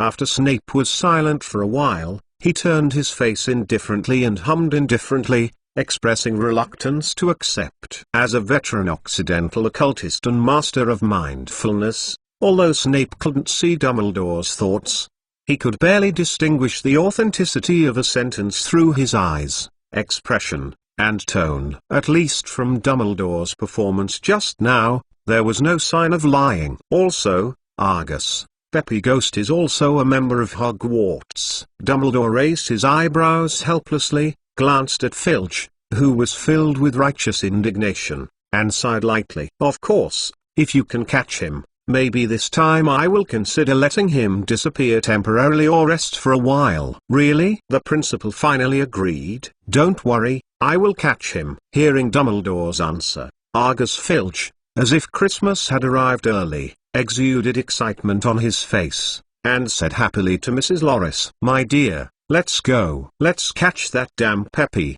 This time we can finally get him out. With Dumbledore's conclusion on the whole incident, the other professors naturally did not have much doubt. and they breathed a long sigh of relief and walked briskly out of the corridor. It's getting late. Except for Filch, who happily led Mrs. Lorish to search for Pippi's trail in the castle. Most of the professors will have a full day of classes tomorrow. Everyone can't wait to get back to the warm and soft bed and have a good rest. You know, not everyone can be like an old wizard, except for feeding the birds. Most of the time can sit in the office with nothing to do and do what they love to do. You have changed a lot over the years, Albus. Watching the departure of Filch and others, Grindelwald shook his head and sighed. Let a dumb cannon catch an elf. It's really bad for you to say it, even if you do it yourself. You can only be temporarily trapped for a short period of time, right? How many promises are there like this kind of aerial loft? Tell me what I once looked like. There is no doubt that for Grindelwald, the difficulty of identifying ghosts is lower than the difficulty of distinguishing dumb guns. Grindelwald, who has deeply studied the three hallows of death, and even used it as his own mark, knows exactly what kind of existence a ghost is. To be precise, he has a simple understanding of almost all the documents related to this aspect. Therefore, almost at the first sight of Pippi, Grindelwald was convinced that Pippi was absolutely impossible to be a ghost formed by the brand of a wizard, and after listening to Argus Filch's question about Pippi after the description of the ghost, he almost understood what kind of peculiar existence it wastes. Skin essence evolved from the spirit of the Hogwarts skin kids. Sometimes, we have to leave some hope for others. Dumbledore smiled slightly and did not deny, however, I did not lie. The way to catch the elves actually exists. You should know that. Of course, they have to be aware of the specialities of Pippi ghosts first. Hidden Pippi's true identity is almost a tacit understanding between top wizards. For the past Hogwarts principals, once they realized that Pippis are equivalent to the suppressed nature of the students, it would be difficult to feel bad for this mischievous little guy. After all, in a sense, the chaotic spirit of children is also an inseparable part of Hogwarts. Old man, what I am worried about now is what the hell Elena wants to do.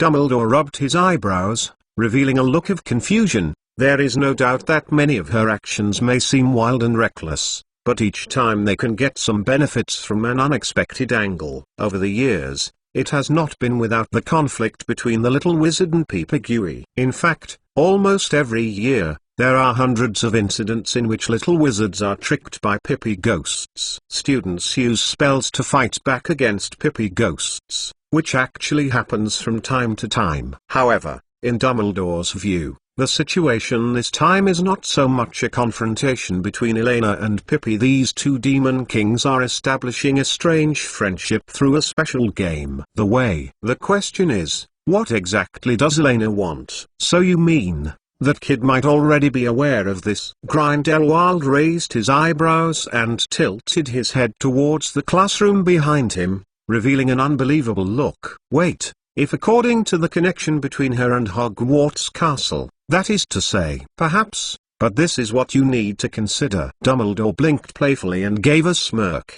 Don't forget, you are now one of the Hogwarts Castle administrators. After all, this is the glorious tradition of Hogwarts that has continued for thousands of years. Dear Mr. Otto Apocalypse. Seeing Grindelwald, whose face suddenly became difficult to look, Dumbledore suddenly felt relieved, and his chest was not so painful and suffocated. From now on, even if something happens at school, at least one person can do it. Share the pain with him. I think the children have been waiting for a long time. If you have any doubts, just ask them directly. This is your responsibility. Today's second chapter is still a 4,000 word chapter. Please praise! In this way, there are only 1.5 chapters left. All the debts can be paid back immediately. Spread flowers, happy, proud. The ruthless code word J wants to code 10,000 words in one breath today. It should be okay. Softly forced. Jiang Shuobang plans to continue to reach 500 chapters and 2K words in 24 hours. PS1. Red envelopes continue to be available. However, the distribution time is random, and the friends who receive it must remember to speak. PS2. Dear round-faced fat chickens. Do you have a heart for the diligent and lovely Elena Kaslana today? You must have forgotten it for a long time, you big hooves. Humphrey! Exclamation mark.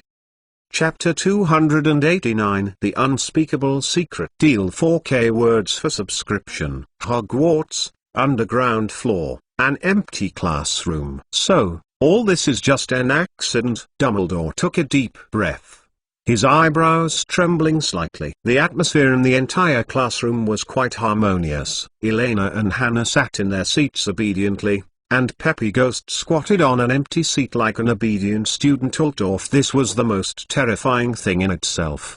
Dumbledore rubbed his temples, and what he had been worrying about had really happened. Peppy Ghost, who had never bothered to collude with the students, began to sing and reconcile with Elena for an unprecedented time. Yes, the main responsibility is that I didn't aim for a good target. I'm very sorry. Elena nodded, her expression cute and serious. No, I should have moved the chalk to catch the spell, but unfortunately I accidentally missed a lot. Pippi said in a serious manner, with a sly light shining in his eyes. If it hadn't been for witnessing the tragic battle wreckage just a few minutes ago, Dumbledore would have almost believed this man's nonsense, but the most important thing now is that he would never take the initiative to ask these two little guys to make trouble.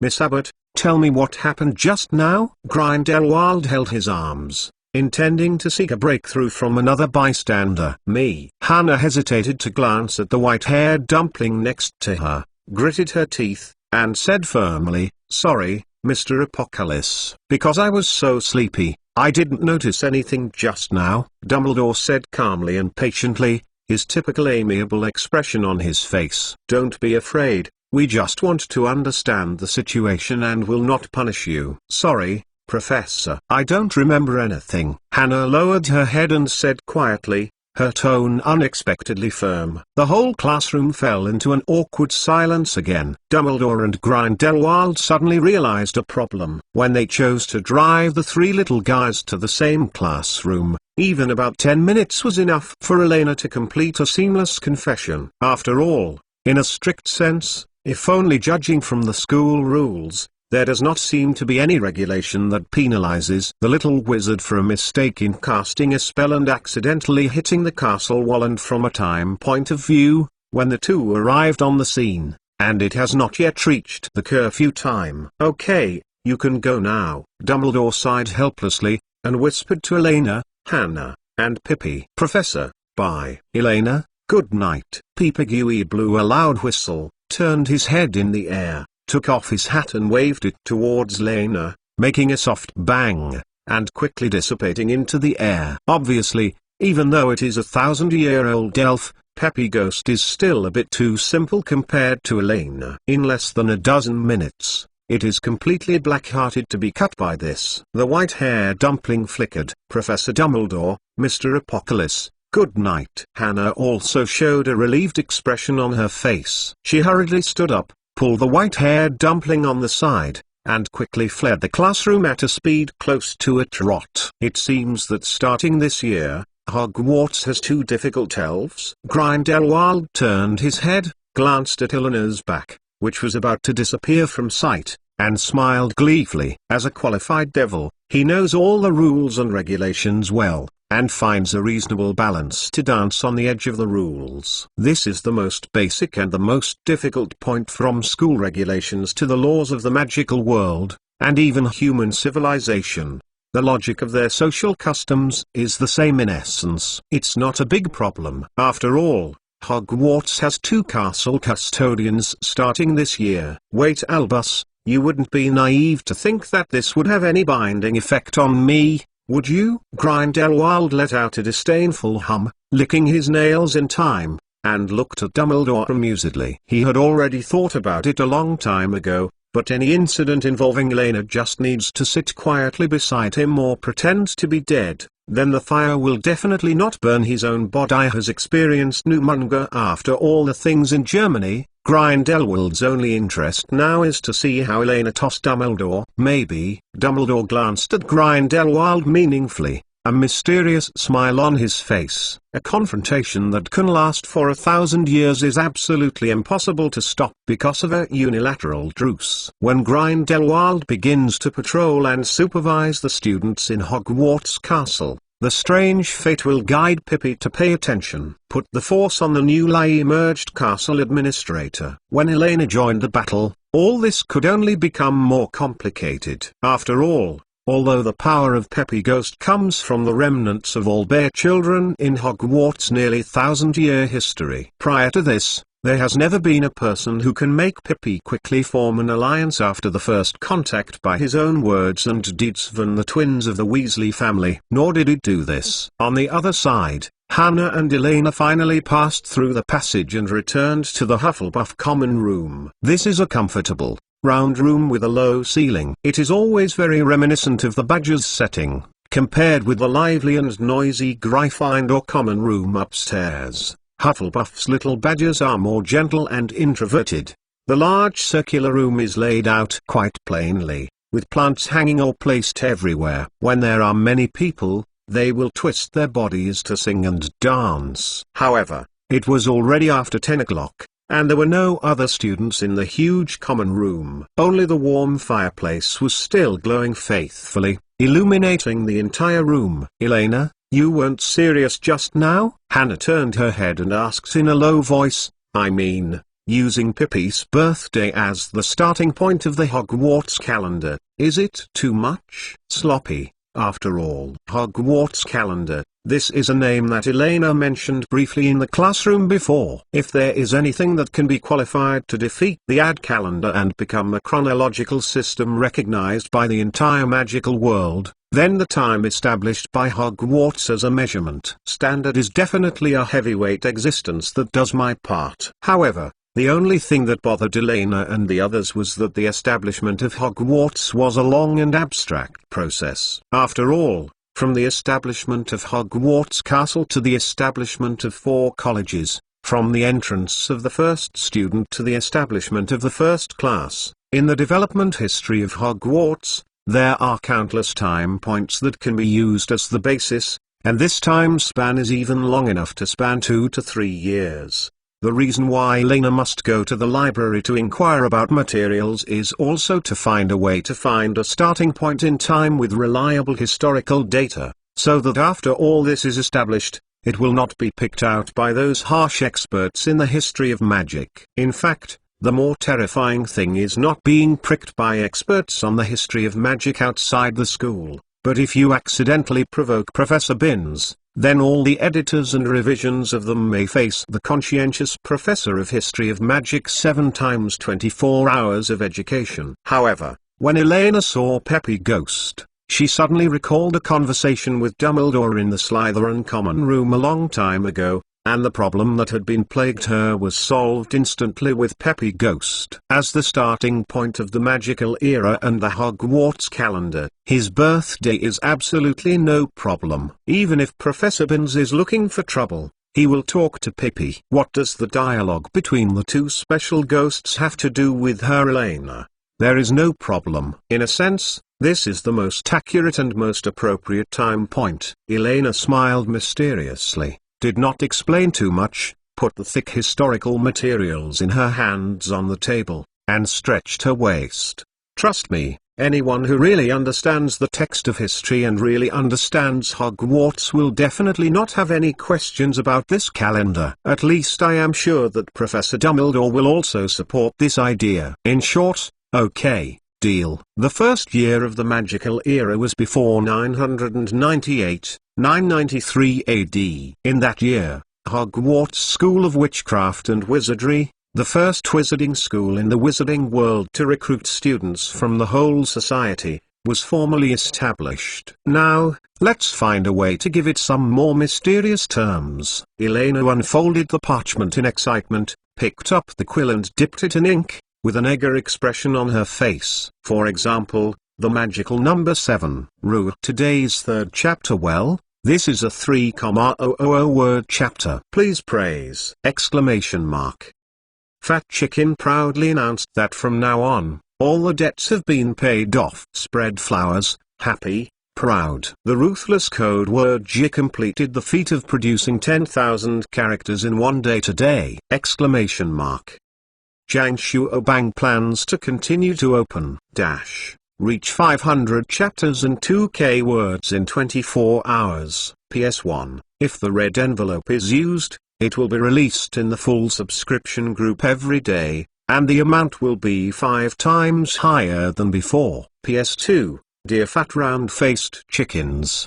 Do you have a show for the diligent and lovely Elena Kaslana today? PS3, the daily chapter says that all 3 of them are rewarded with cash red envelopes. Remember to go to the administrator in the group to receive them. Xiao Fengfing said that half of the little fat chickens do not receive the reward every month. So much money. Can't send it out. It's so poor. For more rules and benefits, please pay attention to the next activities. Hogwarts on the bite of the tongue. Hogwarts on the bite of the tongue. Chapter 290, The Dungeon of Helga. Breakfast. Elena rubbed her eyes, held the owl pillow on her chest in one hand, and sat up from the bed in a daze. Although it was the second week after leaving the orphanage, Elena habitually woke up early, her white feet dangling by the bed and holding her shoes, subconsciously preparing to go to the kitchen and start cooking breakfast. Without touching the icy wooden floor as imagined, the long hairs of the soft carpet in the common room gently scratched the feet of the mixed blood,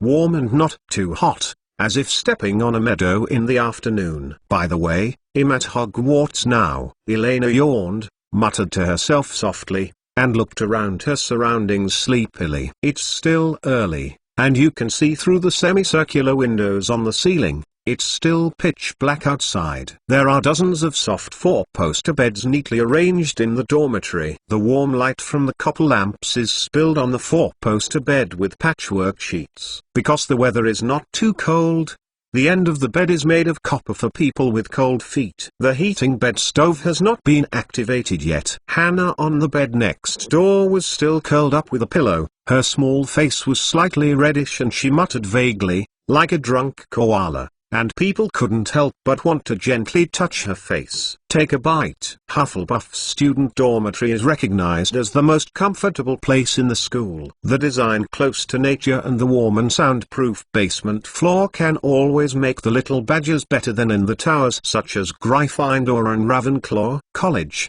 or the little wizards who live at the bottom of the lake. Slytherin College are more likely to fall asleep. Elena hesitated for a while, and finally did not have the heart to disturb Hannah's rare dreams. She tiptoedly walked through the circular passage with a reserved grain and walked into the empty common room. In another hour or two, here will be. It has become the busiest and crowded place in Hogwarts known of them. The ceiling of the Hufflepuff common room is very low. Looking out from the round window above, you can see the shaking grass and dandelions. The magical windows ensure that no matter the weather outside, there is always sunshine at 8 o'clock in the morning every morning. We'll arrive in the basement on time, so that the entire common room is bathed in warm and comfortable morning light. 3 or 4 pots of interesting plants were placed on the windowsill, most of which were brought by the Dean Professor Pomona Sprout. However, there are also some plants grown by Hufflepuff's students themselves,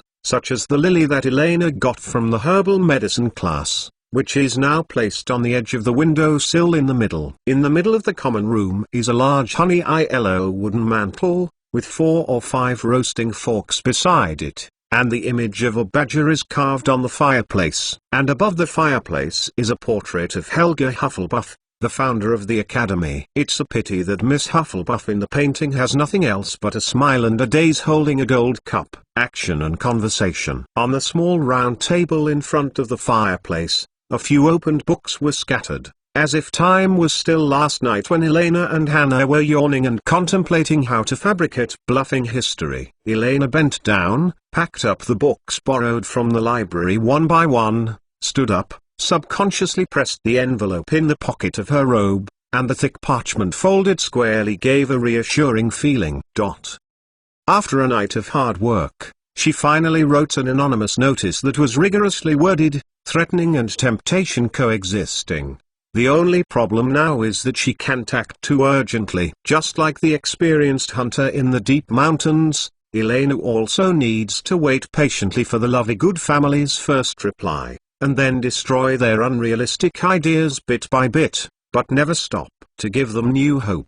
Only in this way can she inadvertently show them the only way to the right ending. Elena thoughtfully tapped her fingers on the yellow and black armchairs. It would be better to convince Mr. Lovegood that it was his own choice after all. She plans to become good friends with Luna. But in this way, in a short time, she seemed to have nothing to do for the time being. Or, take this opportunity to explore the Hufflepuff common room. Elena raised her head and looked around the circular passages around the common room, her eyes hesitating. In Hogwarts, a school history, the records are not just historical events. In fact, the common rooms of various colleges are also mentioned in different degrees in the book. As the college with the largest number of graduates, the information in the Hufflepuff common room is naturally the most comprehensive. Just as Ravenclaw College and Gryffindor College have their own towers, the common room at Hufflepuff College can't be limited to the basement area. In fact,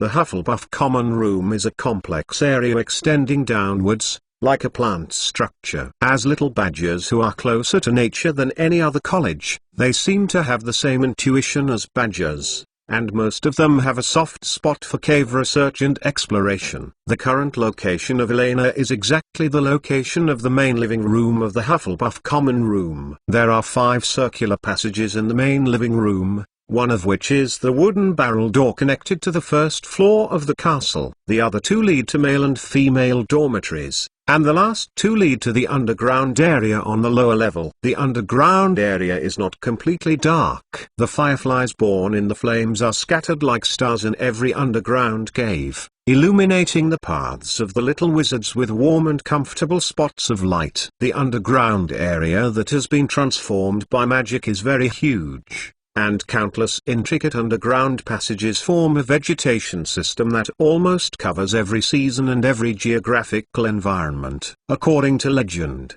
whether it is growing in wild tropical vegetation and parasitic vegetation, or wild plants in the alpine region of snow-capped mountains, they can find the corresponding growth environment in the underground area of Hufflepuff. Near each vegetation area, there will be terraces and stations established by professors or students for collection and research. There are even plants with high magic power that are only open in certain seasons, and they will also be distributed in different vegetation areas. Senior Hufflepuff students prefer to refer to the underground area as the Dungeon of Helga, because the more you look down, the more rare plants you can find, but that also means that there are more danger. It is a pity that since 2 Hufflepuff 5th graders accidentally encountered wild vines in 1623 and almost became life-threatening, the school has blocked all underground passages leading to the lower level. From then on, no one knows how many wonderful worlds and plants are hidden at the bottom of Hogwarts Castle. The lowest place that students can reach is the underground ice used to store food and plants. This is also the area that Elena wants to reach most. The collective refrigerator of the Food Academy, just thinking about it, is in existence no less than heaven. Only, a certain white-haired dumpling frowned and looked at the 2 openings leading to the underground area not far away with a small face. She is a little self-aware about the situation where her sense of direction is slightly weak. If a person breaks in and wanders rashly, she may not know where she will go in the end, although in theory, as long as you bring kitchen utensils, underground areas with rich vegetation resources will not let her starve to death. However, at the same time, she couldn't break out alone. Staring entangledly at the entrance of the black hole Helga's dungeon, Elena swallowed, shook her small fist and shook her fist, suppressing her desire and looking away. It was decided, after forming your own team of adventurers, you must enter the greenhouse area below for food, exploration activities. The greatest charm of Hogwarts School of Witchcraft and Wizardry is that there are always countless unknown secrets to explore and develop. Thinking of this, Elena instantly became full of enthusiasm. However, no matter what, before this, the belly still has to be filled. So, today's breakfast can only look like. Elena raised her head thoughtfully and licked her lips. exuding a dangerous breath. Today's first chapter. Ask for monthly ticket, ask for chapter. Thanks to the Mo-loving Silver League, I am currently missing chapter 1, and Fat Chicken is working hard in the code word. Full of 500 chapters. The plan to continue to open. Anyway, you haven't finished it for a long time. PS1. Full subscription group benefits are upgraded. Golden red envelopes will be found in the full subscription group at 10 o'clock every evening. The amount is tentatively set to start at 100 yuan per day. PS2. The rewards of Zangshuo activities are also collected in the whole subscription group, and there are 3 places every day. PS3. In order to give feedback to the fat chickens, a lucky little fat chicken will be randomly selected from the entire subscription group every month, and a 1000 yuan breeding gold will be given as a reward. With so many interesting activities, why don't you hurry up and play in Fat Chicken's little skirt? The group number is in the text of chapter 28. Chapter 291. The Reincarnation of War. If we say, Hogwarts is a magic school like home, so there is no doubt that Hufflepuff College is the place with the warmest feeling of home among the 4 colleges, not only because of its somewhat low ceiling, warm fireplace, lively plant decoration. The most important thing is that you can enjoy a variety of delicious food at any time here, or just walk out of the barrel door at the entrance of the common room, less than 3 meters away is the portrait of the fruit platter leading to the Hogwarts kitchen valve. For Elena, the happiness index depends on the distance to food, and Hufflepuff College, located in the same corridor of the Hogwarts kitchen, is undoubtedly the closest beautiful place to the paradise in the entire castle. In fact, it was exactly this crucial reason that Elena did not hesitate to abandon the legendary Gryffindor Tower with the protagonist's halo.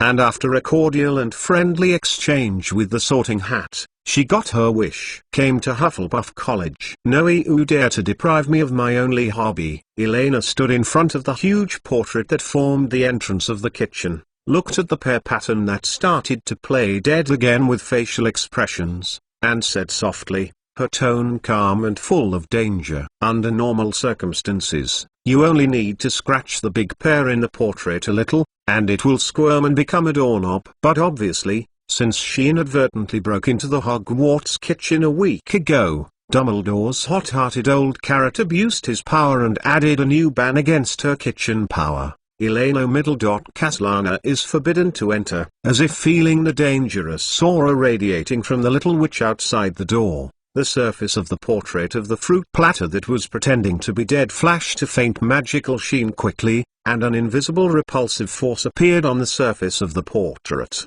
protecting the entire kitchen entrance. The magical power of house elves is not weaker than that of wizards. In fact, in today's magical world where the inheritance of magic is declining and dying, many adult wizards are often inferior to a house elf in their magical power. Not that a wizard is inferior to a house elf, but because of a crappy wizard may still be able to find a way to survive in the magic world, but if a house elf lacks the ability, it is almost directly equivalent to death. Very well, it seems this is your answer, right? Elena raised her eyebrows, showed her claws and scratched it tentatively. An invisible air wall solidified about 1 centimeter in front of the portrait, and Elena felt her little claws sink into a pile of sticky sand, and could not touch the body of the portrait at all. There is no doubt that the house elves behind the door have made a choice, just like Dobby in the second book of the original book, blocking the entrance to the Hogwarts kitchen with magic.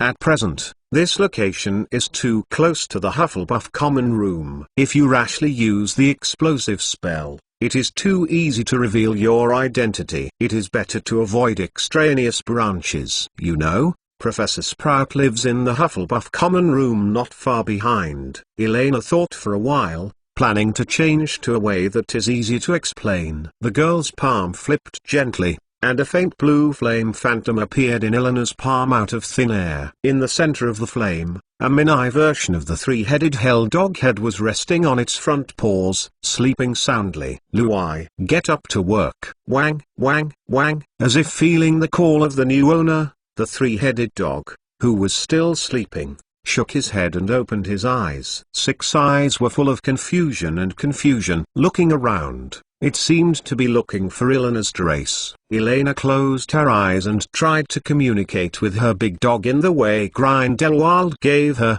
The ancient magic contract performed by Grindelwald was one reason, and the other reason was that the three-headed Luwai had indeed temporarily surrendered to her from the bottom of his heart, so he could easily establish a magical connection. Hogwarts, basement level, my location. It's open. A lot of delicious food. Wow, wow, wow. Feeling the message from Elena, the three-headed Luwai stood up excitedly, his tail swaying quickly. There is no doubt that although Hagrid is an excellent breeder of magical animals, his personal financial resources are extremely limited by the food he can provide to magical animals, at least for a three-headed dog in adulthood. Said that his meager salary as a guard at Hogwarts hunting grounds is obviously far from enough. So after the mission of guarding the Philosopher's Stone was over, Hagrid had to reluctantly entrust Dumbledore to send Luwai back to Greece. However, for Elena, what she lacks most is money and the ability to find food.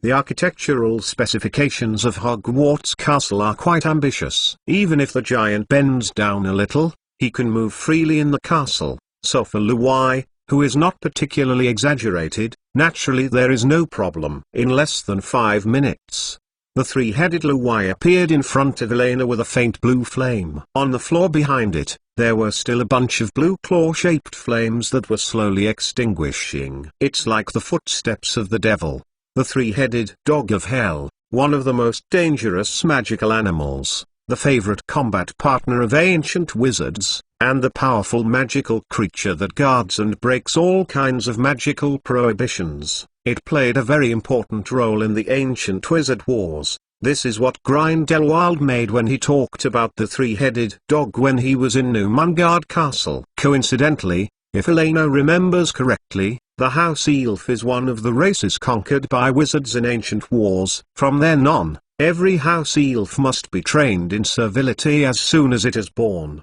and must be a slave to serve the master from generation to generation. They are responsible for all housework and are bound by their masters. They cannot disobey the master's orders casually. If they disobey, they must punish themselves. And counting the time, it happened to be the period when the three-headed dog of hell was active around the wizard. It's a wonderful reincarnation wizard, never fights alone. Elena shrugged, looked helplessly at the kitchen door that was sealed by magic, and randomly compared her right thumb to the portrait behind her. She glanced at Luwai, who was wagging his tail, and whispered, "Luwai, help me smash the door. The meat inside. Take care of it." Wow, wow. X3, boom. Rue. Today's second chapter. Ask for monthly ticket, ask for chapter to say. After adding more updates, Fat Chicken knows nothing again. Ha ha ha ha. Full of 500 chapters.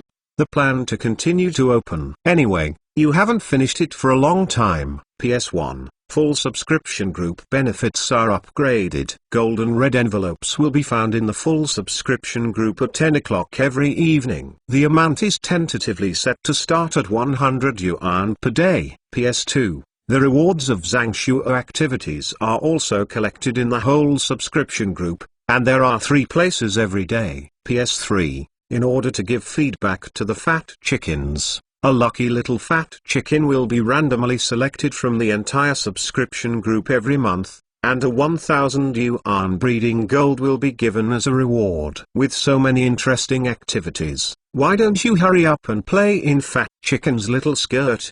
The group number is in the text of Chapter 28. Chapter 292. The Chef and Breakfast. Burley, the house elf, was born in Hogwarts, just like his parents. Ever since the benevolent Helga Hufflepuff brought the house elves into the castle, Burley's ancestors have been living in this castle for generations. The elves at Hogwarts are proud of Hogwarts. The elves at Hogwarts are happy to work for all the teachers at Hogwarts. Whenever a student comes to the kitchen, Burley and the rest of the elves, they will deliver food enthusiastically and try their best to meet any requests they make. Until this year, a slightly special student came to Hogwarts. Ms. Caslana, may I ask, do you have any orders? Before Luai took the second paw, the huge portrait tremblingly swiveled away. At the door of the Hogwarts kitchen, Burleigh, who was pushed to the forefront by a group of house elves, raised his head, glanced at the huge three-headed dog close at hand,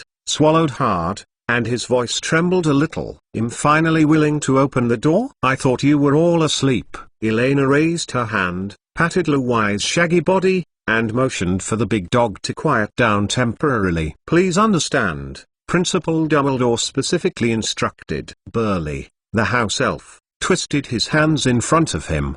His big eyes filled with pain, and said softly and helplessly, actively refusing to provide help to the students, which is no less than that for the kind house elves. A torment. No need to repeat. I know Dumbledore's ban. But you don't have to avoid me in this way, right? Elena curled her lips with an unhappy face, waved her hand to interrupt Burleigh's next words, looked around in the orderly Hogwarts kitchen, and there were many shiny copper pots and pots stacked on the stone wall. In the copper basin, at least 40 or 50 elves were standing in the middle of the kitchen and staring at her. "It looks like you guys haven't started preparing breakfast. Ms. Caslana, I'm sorry to let you see our slack, and we will start preparing breakfast." The house elf Burleigh's face changed, and he screamed and bowed, and his thin body was trembling. Although Bethlehem can explain, for example, breakfast time is 2 hours later,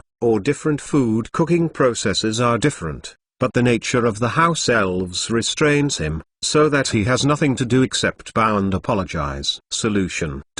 That is really good. The expression on Elena's face was relaxed, and she nodded in satisfaction, and added, "Very well. I'm worried that you have already cooked all the breakfast in advance, but luckily it's not late." Eh? The house elf looked up blankly, looked at the little silver hoard witch who looked like a fake, and blinked in confusion. "What's the breakfast today? Is it the same?" Ignoring the house elves standing still, Elena stepped into the kitchen, wandering around in the wide room, and easily found the piled up ingredients: pickled herring, bread, eggs, bacon, potato. There is no doubt that even if normal standards are restored, the breakfast at Hogwarts is still extremely lacking in imagination. Elena only needs to glance at the ingredients, and her mind can immediately correspond to the food that may appear on the table in the Hogwarts auditorium. Not surprisingly, today's menu is nothing more than milk, fried eggs,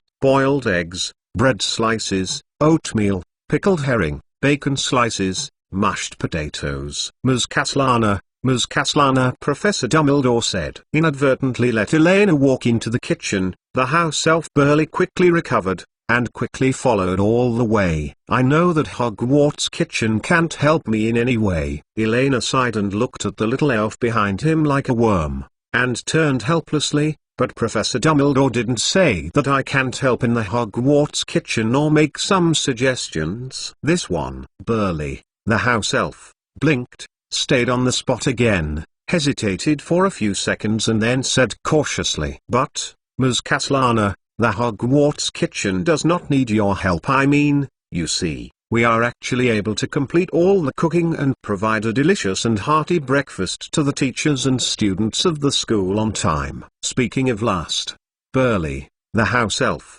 proudly puffed out his chest. Throughout Hogwarts, almost all the little wizards praised their cooking skills. This is the point that all house elves are most proud of. For nearly 1,000 years, kitchen and cooking have been their most proud area. Oh, so shouldn't you think that just cooking the food to eat is enough? Did you make a mistake about it? Tasty and edible, these are the two most different evaluations. Elena raised her eyebrows, picked up a potato and threw it in her hand. "I'm just fed up with your perfunctory attitude. Listen, the reason why Hogwarts spends so much money on sourcing ingredients is not just to go from a potato platter every day to a potato platter. Pickled herring plus grilled bacon on the standard. If you just increase the stacking of the types of ingredients, buying flour will suffice. You know, in order to convince the Ministry of Magic and the entire magical world that Hogwarts is really facing a crisis, Hogwarts has already submitted an application for austerity to the school board as early as last week. The current purchase funds for these ingredients all came from the generous sponsorship of Mr. Otto Apocalypse. In other words, all the flowers are Gingy Arlong, who Elena has worked so hard to move back from Gringotts. However,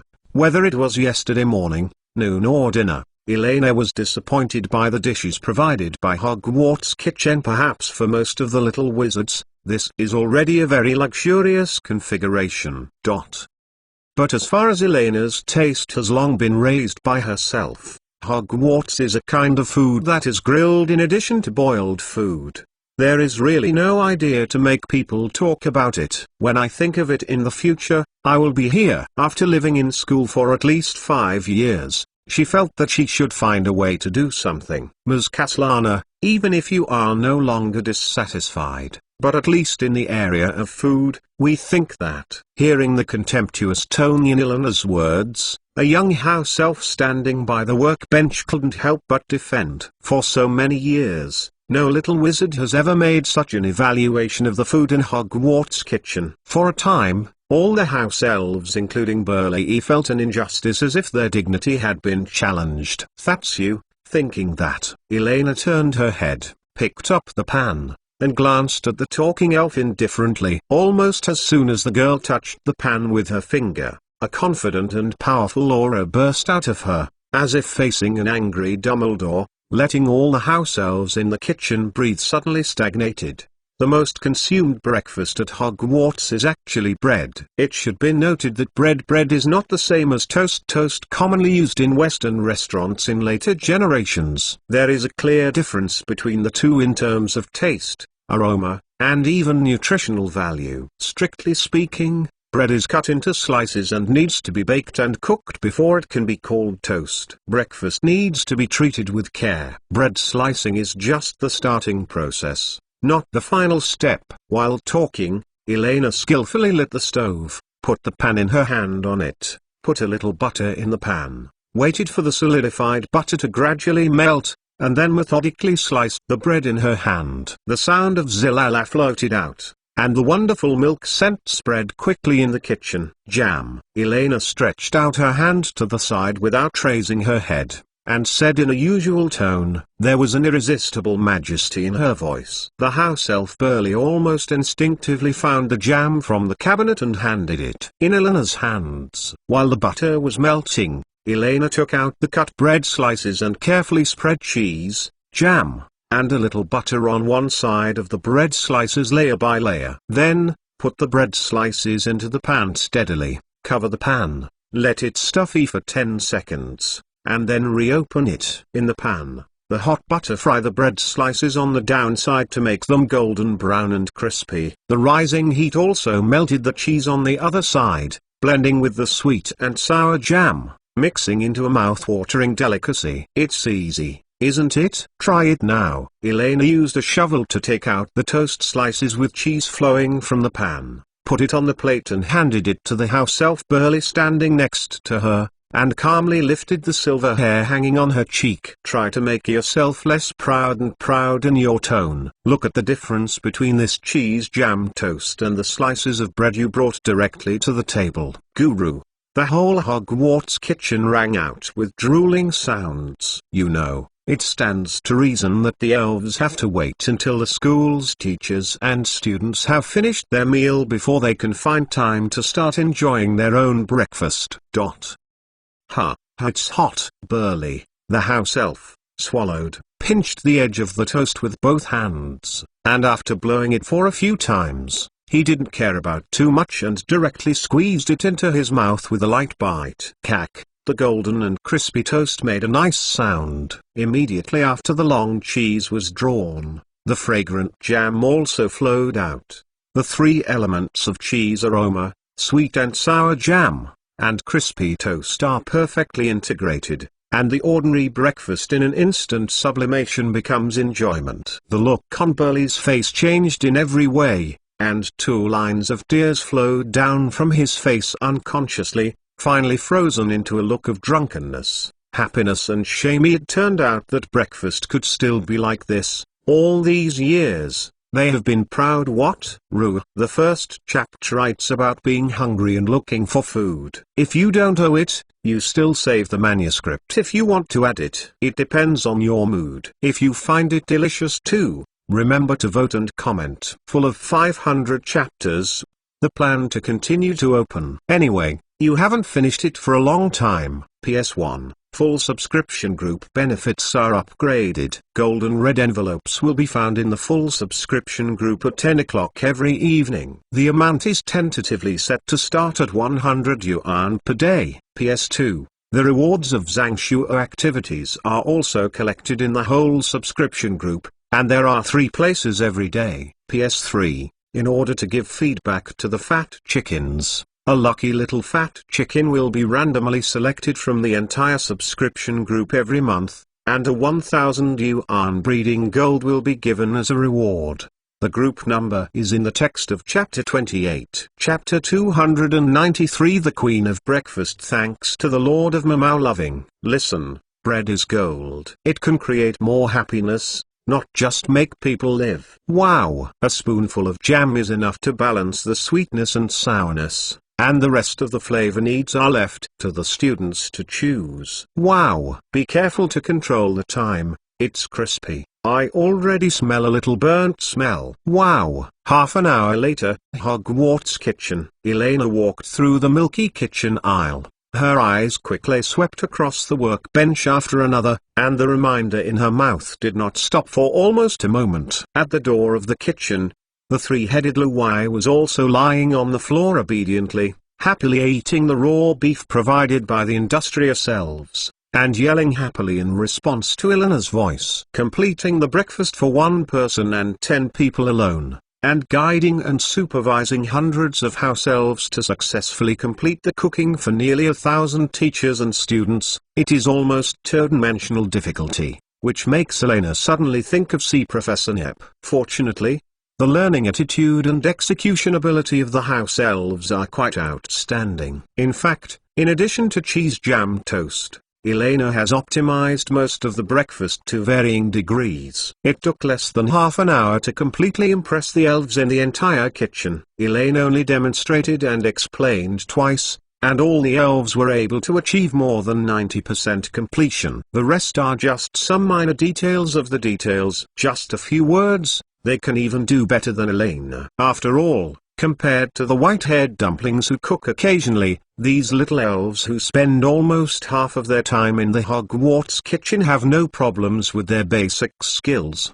They are just left behind and closed. The Hogwarts cooking environment is limited, not because of their attitude and ability. To be precise, it is not only the relatively closed magic world, but British cuisine has become a joke in the world today. As the birthplace of the Industrial Revolution, the British Isles inevitably lost a lot of their own food culture in the process of becoming a sunless empire. Coupled with the 2 world wars, especially the First World War, most of the traditional British cuisine is buried in the bottom of the long river of history forever in the roar of war and industrial machine tools. Ms. Kaslana, do you think it is okay to treat mashed potatoes like this? You can add more butter and mix it with milk to make it smoother, and at the same time it will dilute the milk flavor and make it less greasy. Ms. Kaslana, can the steamed custard you mentioned be enough? What about the shrimp? What about the scallops? What about the chopped bacon? And, who asked you to add honey to it? Also, don't you think the name is too long? Call me Chef. Chef Kaslana, frying bacon. Fried bacon? Why don't you ask me too? Is it possible that the most basic fire conditions require me to give me advice? Wait, bacon. Elena, who was patrolling the kitchen, stopped and stroked her chin thoughtfully. Speaking of it, although she has made improvements to most of the traditional breakfasts, after thinking about it carefully, it seems that there is still a lack of top dishes that can penetrate the soul of all the little wizards. Breakfast. This is the beginning of every day. A good beginning is always easier to bring good luck. The cheese jam toast alone is only a qualified level at best. Even with the addition of milk, honey, mashed potatoes and seafood 3-flavor stewed eggs, it is still slightly thinner.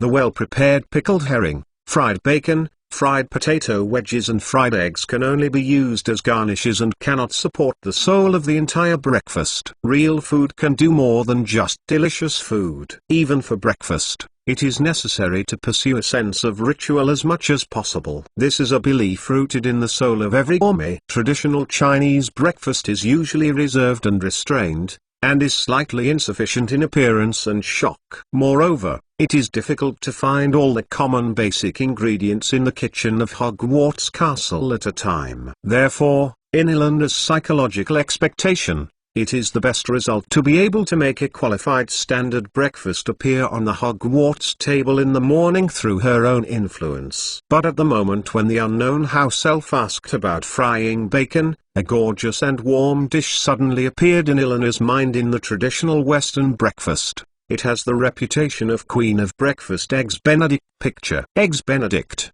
Put a poached egg on top of English muffin similar to a muffin cake. Actually add the egg in the rotating boiling water. Let it follow the spiral force to form a ball-shaped egg bag. Ingredients such as ham and bacon, topped with sour hollandaise sauce as a seasoning, are one of the most classic breakfast dishes in the United States. However, according to the historical research, its original origin should be in Europe around the 19th century. Over time, Egg Benedict has gradually derived dozens of different methods, such as salmon-flavored Egg Benedict, spinach, foie gras, artichoke flavors which is not delicious, country flavors, and even California-style flavors with avocado and prawns in it. But no matter what version it is, Eggs Benedict is undoubtedly the most ceremonial dish among the simple daily breakfast dishes. It is warm and delicious and has a very high ceiling and a very wide range of people to eat. When you cut the top poached egg with a knife, you can see that the gurgling egg yolk is slowly flowing out, combined with the fragrant hollandaise sauce. Then use a fork to fork a small piece of bacon and bring it into your mouth with English muffins, the perfect half-cooked state that seems to melt the tongue. With the unique sourness of hollandaise sauce, the crispy fried bacon and the slightly sweet English muffins, will make the whole person produce a sense of happiness that has been melted. Belay, let everyone stop for a while. Elaine opened her eyes abruptly, turned around, and shouted at a bunch of house elves that all looked the same. There is also a vital dish, a breakfast queen that can penetrate everyone's soul. Time is limited. Everyone is watching my next operation carefully. This is destined to be a milestone in the history of Hogwarts breakfast. First, if there is no hollandaise sauce, then prepare me egg yolks, freshly squeezed lemon juice, unsalted butter, cayenne chili powder, and salt to make a hollandaise sauce. Then, I also need fried bacon slices and English pine pie, eggs, white vinegar, chopped parsley. Yes, as you wish, Chef Castellana. A slightly pointed excitement sounded from behind Elena. The house elf Burley nodded seriously. His slender and thin fingers snapped in the air, and a roll of parchment was floating in front of him. A quill quickly recorded what Elena had said. As Eleanor's voice fell, one after another ingredients and condiments appeared on the workbench closest to Elena. All the house elves invariably stopped their work and gathered around Elena. Thousands of years have passed. In the history of Hogwarts house elves, there has never been a noble wizard willing to condescend to teach them how to cook food. And this alone is enough to make Elena a great favor in their hearts. Promotion not to mention, in this short half an hour, Elena has completely conquered this group of simple elves with her cooking methods that have surpassed the entire era. So, let's get started. Elena licked her lips lightly, her eyes glowing purely. From this moment on, she was the queen of breakfast at Hogwarts. And even Dumbledore's ban could not stop life's desire for food. Chapter 2. This is the edition of Chapter 292 and Chapter 500. Just be sure to vote for a monthly pass, ask Jang to say. This chapter is so delicious. Full of 500 chapters. The plan to continue to open. Anyway, you haven't finished it for a long time. PS1. Full subscription group benefits are upgraded. Gold and red envelopes will be found in the full subscription group at 10 o'clock every evening. The amount is tentatively set to start at 100 yuan per day. PS2. The rewards of Zhangshuo activities are also collected in the whole subscription group, and there are 3 places every day. PS3, in order to give feedback to the fat chickens, a lucky little fat chicken will be randomly selected from the entire subscription group every month, and a 1000 yuan breeding gold will be given as a reward. The group number is in the text of chapter 28. I wrote myself hungry again crying. Chapter 294. This is her kitchen seeking a monthly pass. Although it has many reputations, the cooking process of Eggs Benedict is not complicated. The slightly more difficult part is nothing more than the preparation of poached eggs and the preparation of hollandaise sauce. The remaining steps are actually like building blocks, stacking various ingredients together to complete a pleasing plate. The so-called poached egg is actually a relatively special poached egg, but compared to the common Chinese-style poached egg, the surface will be more tender and smooth. The spherical egg white will wrap the semi-liquid egg yolk in the middle. Usually, that said, in many high-end hotels, most of the breakfast eggs are poached eggs instead of fried eggs. After all, fried eggs must be oiled. From a health point of view, French fries and fried bacon already have a relatively high amount of oil. If they are paired with fried eggs, they are not a particularly good choice. Poached egg is different. Just put it on a slice of bread, sprinkle it with a little salt and black pepper according to your personal taste, and cut it with one knife. The egg yolk that flows out is the most natural and delicious sauce, and the golden egg yolk is like melted butter. Just as slowly soaking toasted bread, the sense of ritual and happiness is far from what a soulless omelette can bring. Add a teaspoon of salt and a small amount of white wine vinegar to the hot water. Note that the hot water is not boiling water. Elena stood in front of the workbench, swept a circle around the elves and said, "While waiting for the water to heat up, we smashed fresh eggs into the filter to filter out the egg liquid with too much water. These watery egg liquids are easy to form fluffy egg flowers in the hot water. It will destroy the shape of the poached egg. It is estimated that before the water in the pot is about to boil, turn to a low heat, and then quickly stir the hot water to form a vortex. Place the egg bowl close to the surface of the liquid and let the egg slide into the center of the vortex.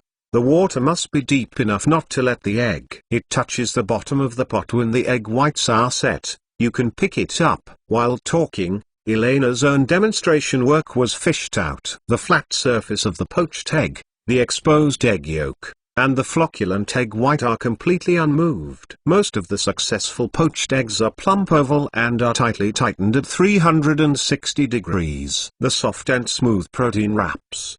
The taste is also rich in layers of outer tender and inner liquid. Do you understand? The dull hair on the top of Elena's head was turned up, and she flicked it twice quickly. She looked at the house elves who nodded in response around her, nodded with satisfaction, and patted her hands with care, with a solemn expression on her face. If there is no problem, please start acting quickly. The target is tentatively set for 800 Benedictine eggs. I don't want to have insufficient portion or defective products on the table, by the way. In addition, it is still in accordance with the usual situation. Prepare 200 hard-boiled eggs and 200 overwell omelettes.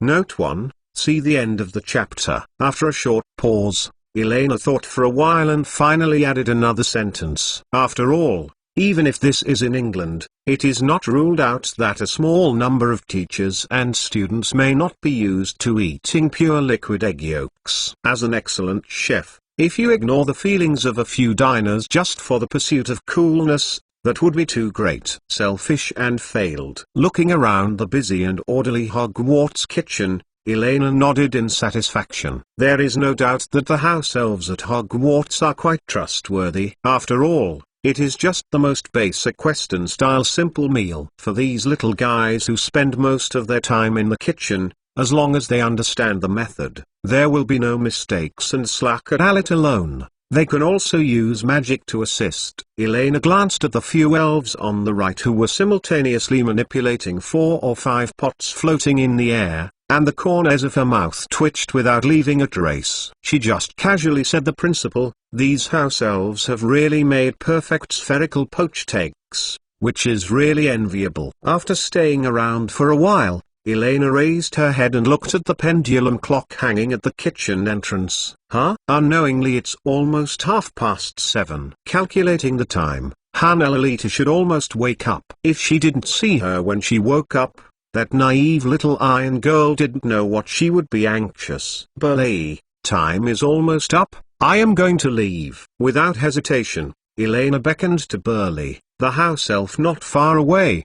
My friends are still waiting for me in the lounge. The rest of the work in the kitchen is up to you. You have tasted me, all the finished products that have been made, so if you are in doubt, just trust your own memories and feelings. Remember, don't add sugar to the custard. Adding sugar to the steamed custard is like adding sugar to the tofu brain. Elena, who was a northerner in her previous life, said that the thing can also be eaten. What the hell? Isn't this spoiling food? After an earnest reminder, Elena raised her head and took a deep breath of the fragrance in the kitchen air, walked out of the Hogwarts kitchen happily, and Burley's respectful and excited voice came from behind her. Don't worry, you won't be disappointed, chef. Along with Burley's voice, a series of respectful farewells sounded in the kitchen, and Elena could imagine the scene behind her when all the elves bowed slightly towards her without turning her head. The corner of Elena's mouth bends triumphantly. From now on, this is her kitchen. After a few minutes, Hufflepuff common room. Elena, where have you been? Hannah Abbott, with messy hair, stood with her hands on her hips aggressively at the door of the dormitory, her cute little face bulging angrily, and people couldn't help but want to reach out and poke. Well, then, a certain white-haired dumpling resolutely stretched out his hand in accordance with his intent. Poke. Well, don't be angry. I just woke up earlier and just wandered around. Facing the angry little Hannah Lolita, Elena was completely devoid of the aura of being in the Hogwarts kitchen a few minutes ago. Hippie smiled and hugged Hannah in the badger pattern pajamas, and explained flatly. Wander around? Haven't you a clear understanding of how dangerous you are when you are alone? Didn't you just promised yesterday that you will never act without authorization? However, it is obvious that the little iron girl who has been worried about Elena for a long time is not so easy to coax her. The girl's light brown eyes are full of blame and anger, like an angry little animal. This is the Hufflepuff common room. If you accidentally walk into those passages leading to the greenhouse below. All right, I know I was wrong. I just went to the kitchen to prepare breakfast for everyone. Breakfast? Didn't the house elves prepare it? Hannah raised her eyebrows and looked unbelieving. It's different. You'll find out in a while. The little dumb hair on Elena's head rubbed Hannah's cheeks fondly, and said proudly, believe me, this will be you, and even the teachers and students of Hogwarts, eat in this castle. The most delicious and gorgeous breakfast ever. Moreover, this is just the beginning. A trace of nostalgia flashed in the blue eyes of Lake Elena. The Chinese cuisine, which is at the top of the food and known as a miracle on a flame, has not yet appeared. Note 1, little knowledge about fried eggs. Fried egg.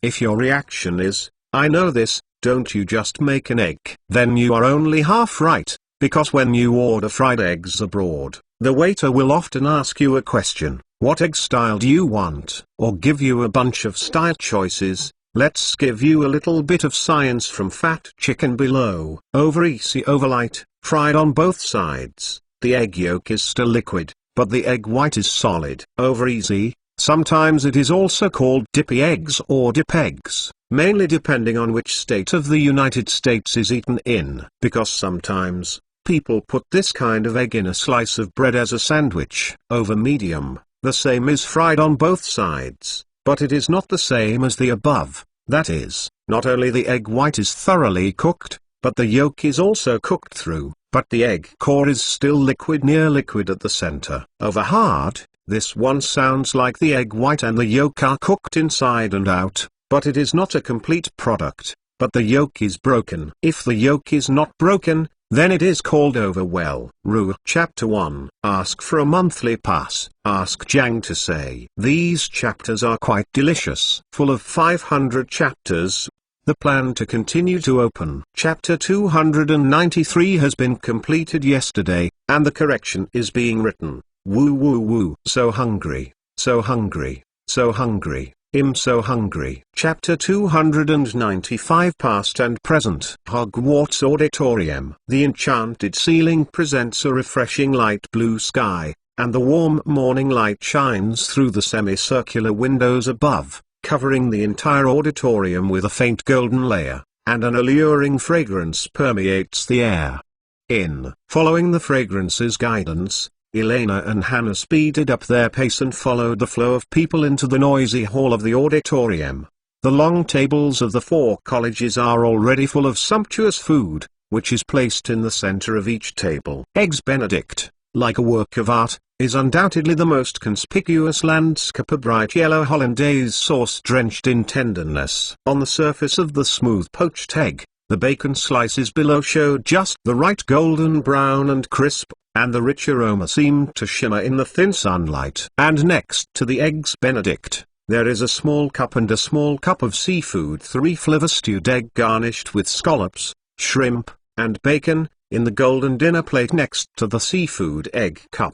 Then neatly stacked slices of baked toast with cheese and blueberry sauce. Around the toast plate, there are savory, smooth, creamy honey mashed potatoes. Of course, in addition to these fresh and exquisite breakfast dishes, Hogwarts Kitchen did not abandon the traditional breakfast recipes. The basic dishes that were common in the past still appear on the table: piles of bread, plates of glistening oily fried eggs, golden potato wedges, hard-boiled eggs cut in half, boiled viscous milky oatmeal, plates of pan-fried herring and bacon slices. Not far from the staple food and meat, there are a variety of colorful fruits, crisp and delicious cabbage, just right to make up for the refreshing and freshness that this hearty Hogwarts breakfast lacks. Oh my god, am I dreaming? This should be steamed egg custard, but it will become so delicious after adding scallops and shrimp. And what happened to the bacon froth? Full of surprises? This toast is simply the most delicious bread I have ever eaten in my life. The fragrant brushed cheese, the sweet and sour blueberry sauce, and the crispy sweetened butter toast. It's true. Is it Hogwarts? Have you seen it? The plump and orange egg juice pouring out, combined with bacon, meat, bread, and new style sauces that have never been seen before. Wow, this smooth and rich egg flavor. Really, it's so delicious. I can't believe it. Compared to yesterday's mashed potatoes, it is 10 times delicious. The milky and potato aromas that slowly spread on the tip of your tongue are mixed with the sweetness of honey. Hey, man, you must have to taste it. Merlin, I don't want to go home anymore. The entire Hogwarts auditorium was filled with exclamations one after another. All the teachers and students exuded excitement and happiness, as if they had discovered a new world. They kept holding the food on the table with both hands and the ground, waiting for one. Put all the food in your mouth and taste it all over. You know, before this, they have eaten the traditional English breakfast for several years or even decades. Therefore, in the face of these superb level of beauty and taste, and the culinary art that is full of surprises in the culinary concept, the resistance of these native British wizards is basically zero. This feeling is great, isn't it? This is called a rich and delicious breakfast. Elena's gaze swept across the smiles on the faces of the people in the auditorium, her hands on hips, took a deep breath, and she squinted happily. Whether the breakfast is delicious or not directly determines whether a foodie is happy the next day. Judging from the current results, for these Hogwarts teachers and students who have been redefined the meaning of abundance, whether they have been foodies or not, at least from now on, daily breakfast will be what they look forward to most. One of the links. Hey, hurry up and have a taste. Today is also a whole day of class. You have to eat before you have the energy to study. Without any hesitation, Elena smiled slightly and took the little Hannah, who had been watching, to join the long table at Hufflepuff College, eagerly spreading the napkins on her lap, and glanced at the dazzling dining table happily. Began to eat. Compared with eggs Benedict and cheese jam toast, which are sought after and praised by most little wizards. From personal preference, Eleanor's favorite is the relatively low seafood 3-flavor stewed egg. For her, steamed egg custard can be said to be the most delicious breakfast in the world. Speaking of it, it's been a long time since I had a stewed egg. Elena cautiously held the steaming seafood 3-flavor stewed egg in her hand, looking at the smooth surface of the creamy yellow stewed egg. There was a bit of nostalgia and emotion in her eyes. In her previous life, Elena was very weak, and she often fell ill when she was a child. Every time she gets sick, the aunt of the health team will tell her mother that she must remember to give her more nutritious things, such as eggs, and eggs at least in her memory. This is the same every time. However, it seems that some people can't accept liquid egg yolks. She has an almost physiological aversion and dislike for the yolks of boiled eggs. Every time I eat whitewater eggs, I eat the egg whites quickly, then bite my face, use my teeth little by little like gnawing medicine, slowly destroy the yolk more often. It is secretly discarded. Later, I don't know since when, the daily breakfast at home changed from boiled eggs to steamed custard. At that time, in order to find a way to tempt her to eat eggs obediently, her mother always called the steamed egg custard furong egg, and she also sternly explained it as the so-called furong, which means that you can become beautiful after eating. And as if she was afraid of insufficient nutrition, a certain lady always added some seafood such as crab meat, scallops, and shrimps to it from time to time. It's a pity, although the historical trajectories are similar, there are still two worlds after all. Elena absent-mindedly fiddled with the seafood 3-flavor stewed egg in front of her with her dining spoon, quickly picked up her mood, and did not indulge in her past memories for too long. Now that she has become a small silver-haired and blue-eyed mixed blood, it is only annoying to look for the traces of her previous life. Not to mention that there is no author named J.K. Rowling in this world. Even if this is exactly the same world in the previous life, Elena does not intend to return to the familiar East unless she has to. Is it possible to rush into a certain military area and tell a woman that your unborn daughter will be lost in the Highland hike in a few decades and starve to death in no man's land, and then reincarnated and reborn to admit her relatives? Is it? Or, first have a bite of the familiar seafood stew, and then think carefully about how to make more familiar delicacies imprinted in this Hogwarts castle. After all, no matter how big the world is, it is no bigger than a bowl of seafood stew. Chapter 1. Ask for a monthly pass. Ask Jang to say. Full of 500 chapters. The plan to continue to open. Chapter 293 has been completed. One node, plus correction is being written. Woo woo woo. P.S.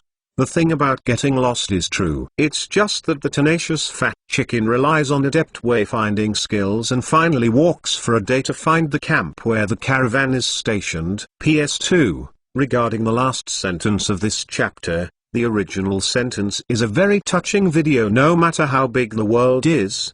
But a bowl of tomato scrambled eggs, I suggest that everyone can go and see. Anyway, the fat chicken is crying T_T. PS3, so hungry, so hungry, so hungry, so hungry. Chapter 296 Reply from Wings seeking monthly pass. Yes, not bad. Elena closed her eyes, carefully tasted the custard in her mouth, and nodded in satisfaction. It's still the kind of taste she is familiar with, but in the subtleties.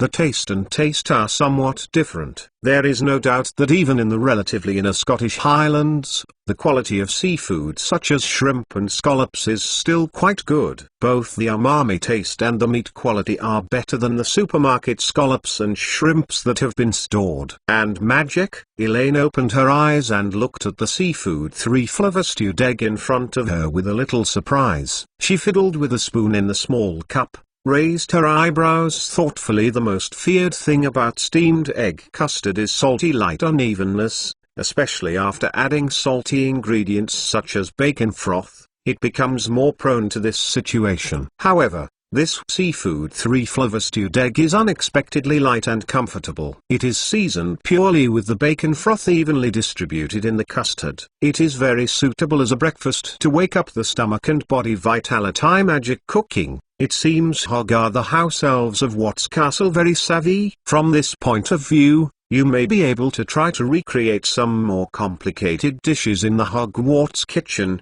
and see where the limits of the house elves of Hogwarts are under the blessing of magic. Then, try the Eggs Benedict again. Elena removed the finished seafood steamed egg cup, picked up the knife gracefully, and gently cut the poached egg covering the top layer, patiently waiting for the thick and silky egg yolk to overflow to soak the toast below and bacon. Then cut it again, dipped in rich egg juice, with savory golden smoked bacon, and slightly back sweet English muffins, stuffed into the mouth with intoxication. Closed eyes, carefully tasted the unique blend of lemon and butter in Holland sauce has a light taste. Amidst the faint spiciness of cayenne chili powder, a superb sourness bloomed on the tip of Elena's tongue, combined with the sensual bacon fat scent, made her tremble all over, and gave a soothing excitement. It really deserves to be the queen of breakfast who can sweep the entire United States. Seemingly simple but warm and healing. Well, that's great. Apart from adding a bit of expensive high-end ingredients to enhance the taste, there seems to be nothing to be picky about, and when you think about it, it looks better than the chef's cooking. Elena's eyes lit up and she ate the entire Egg Benedict in front of her in one breath. Then, she tasted cheese jam toast in turn, as well as the honey milk mashed potatoes prepared by Hogwarts Kitchen according to her requirements. If you feel greasy, you can sprinkle a little black pepper on it. It will be wonderful change in taste. Of course, the traditional preserved items of Hogwarts School of Witchcraft and Wizardry, smoked duck breast, fried bacon, and fried herring are naturally not messy meat. This is the beginning of the perfect day. Hiccup. Elena made a small hiccup with satisfaction and smashed her mouth. It was delicious, but if it was eaten in one breath, it was still a bit greasy and thick. Fortunately, she had considered this issue before finally leaving the kitchen, and asked the elves to add a special refreshing snack after a meal: cleaned cabbage without any cooking, and original green vegetables. Elena stretched out her hand, took a good-looking cabbage from the basket placed on the edge of the table, and put it in her mouth. Click. The cabbage just picked from the castle garden makes a crisp sound, and the moisture-eric fragrance bursts in the mouth, bringing back a sweet and natural flavor, almost instantly sweeping away the greasy feeling hovering in Elena's mouth. It's delicious. It looks like the vegetable garden at Hogwarts is well maintained. Let me think about it. Elena slid her finger on the class schedule and landed on the column on Tuesday. The first session in the morning happened to be the herbal medicine class, and I could see Hermione again, then the transfiguration and spell classes, and there was astronomy. Not happy. It's all lessons with Slytherin. Yes, a whole day of class schedule. Hearing Elena's whisper, Hannah glanced at the timetable and sighed as well. The first-year curriculum of Hufflepuff College provides an excellent interpretation of what is called bitterness first and sweetness later. Every day from Monday to Thursday is full of courses, but Friday's course schedule can make the other three colleges crazy with jealousy, except for the flying lessons on the grounds in front of the castle gate after 3:30 in the afternoon. Apart from this, there are no other courses arranged off course, except for a certain white-haired dumpling. Don't complain too much, you know. I have to report in the potions classroom every afternoon. Click, click. As Elena said, she grabbed a few more cabbage leaves, dipped them in the hot sauce on the table, and dipped them into her mouth, and said heavily, "Not to mention, I have to go to Gryffindor in my spare time." Class like the potions class on Friday morning. If you find it troublesome, you can also return Gryffindor's uniform and be a pure Hufflepuff. Hannah watched Elena pick up a handful of cabbage crazy and dipped it in hot sauce, and picked it up, raised an eyebrow, said quietly, "Well, that's not going to work. Hogwarts, the history of the double academy qualifications, I will not go back. I'm Elena Caslana, potions class or something. For me, I also have outdoor picnics. There is no difference. Elena tried to chew the crispy cabbage in her mouth, and shook her head and replied, children can only do multiple choice questions. Whether it is Hermione or Hannah, she wants it. Wings must be covered in rain and dew. Yes, yes, you are the best. Have the ability to go back to the lounge by yourself at noon today. Hannah glanced at Elena, who had a stinky expression, and relentlessly seized the weakness and attacked. At this moment, a rustling voice suddenly came from above their heads. About 100 owl messengers flew in from the open window and brought morning letters to the students. Elena raised her head subconsciously, her eyes narrowed slightly, staring at the round-faced fat chickens hovering over the auditorium, ready to release her chest reserves for morning exercise. Birds do not have anal sphincter, which means it is possible at any time. The owls who were hovering above the table looking for the recipients of letters and packages all shook together. Most of the owl messengers' feathers on their necks exploded, as if they were flying into a dragon. The nest is the same.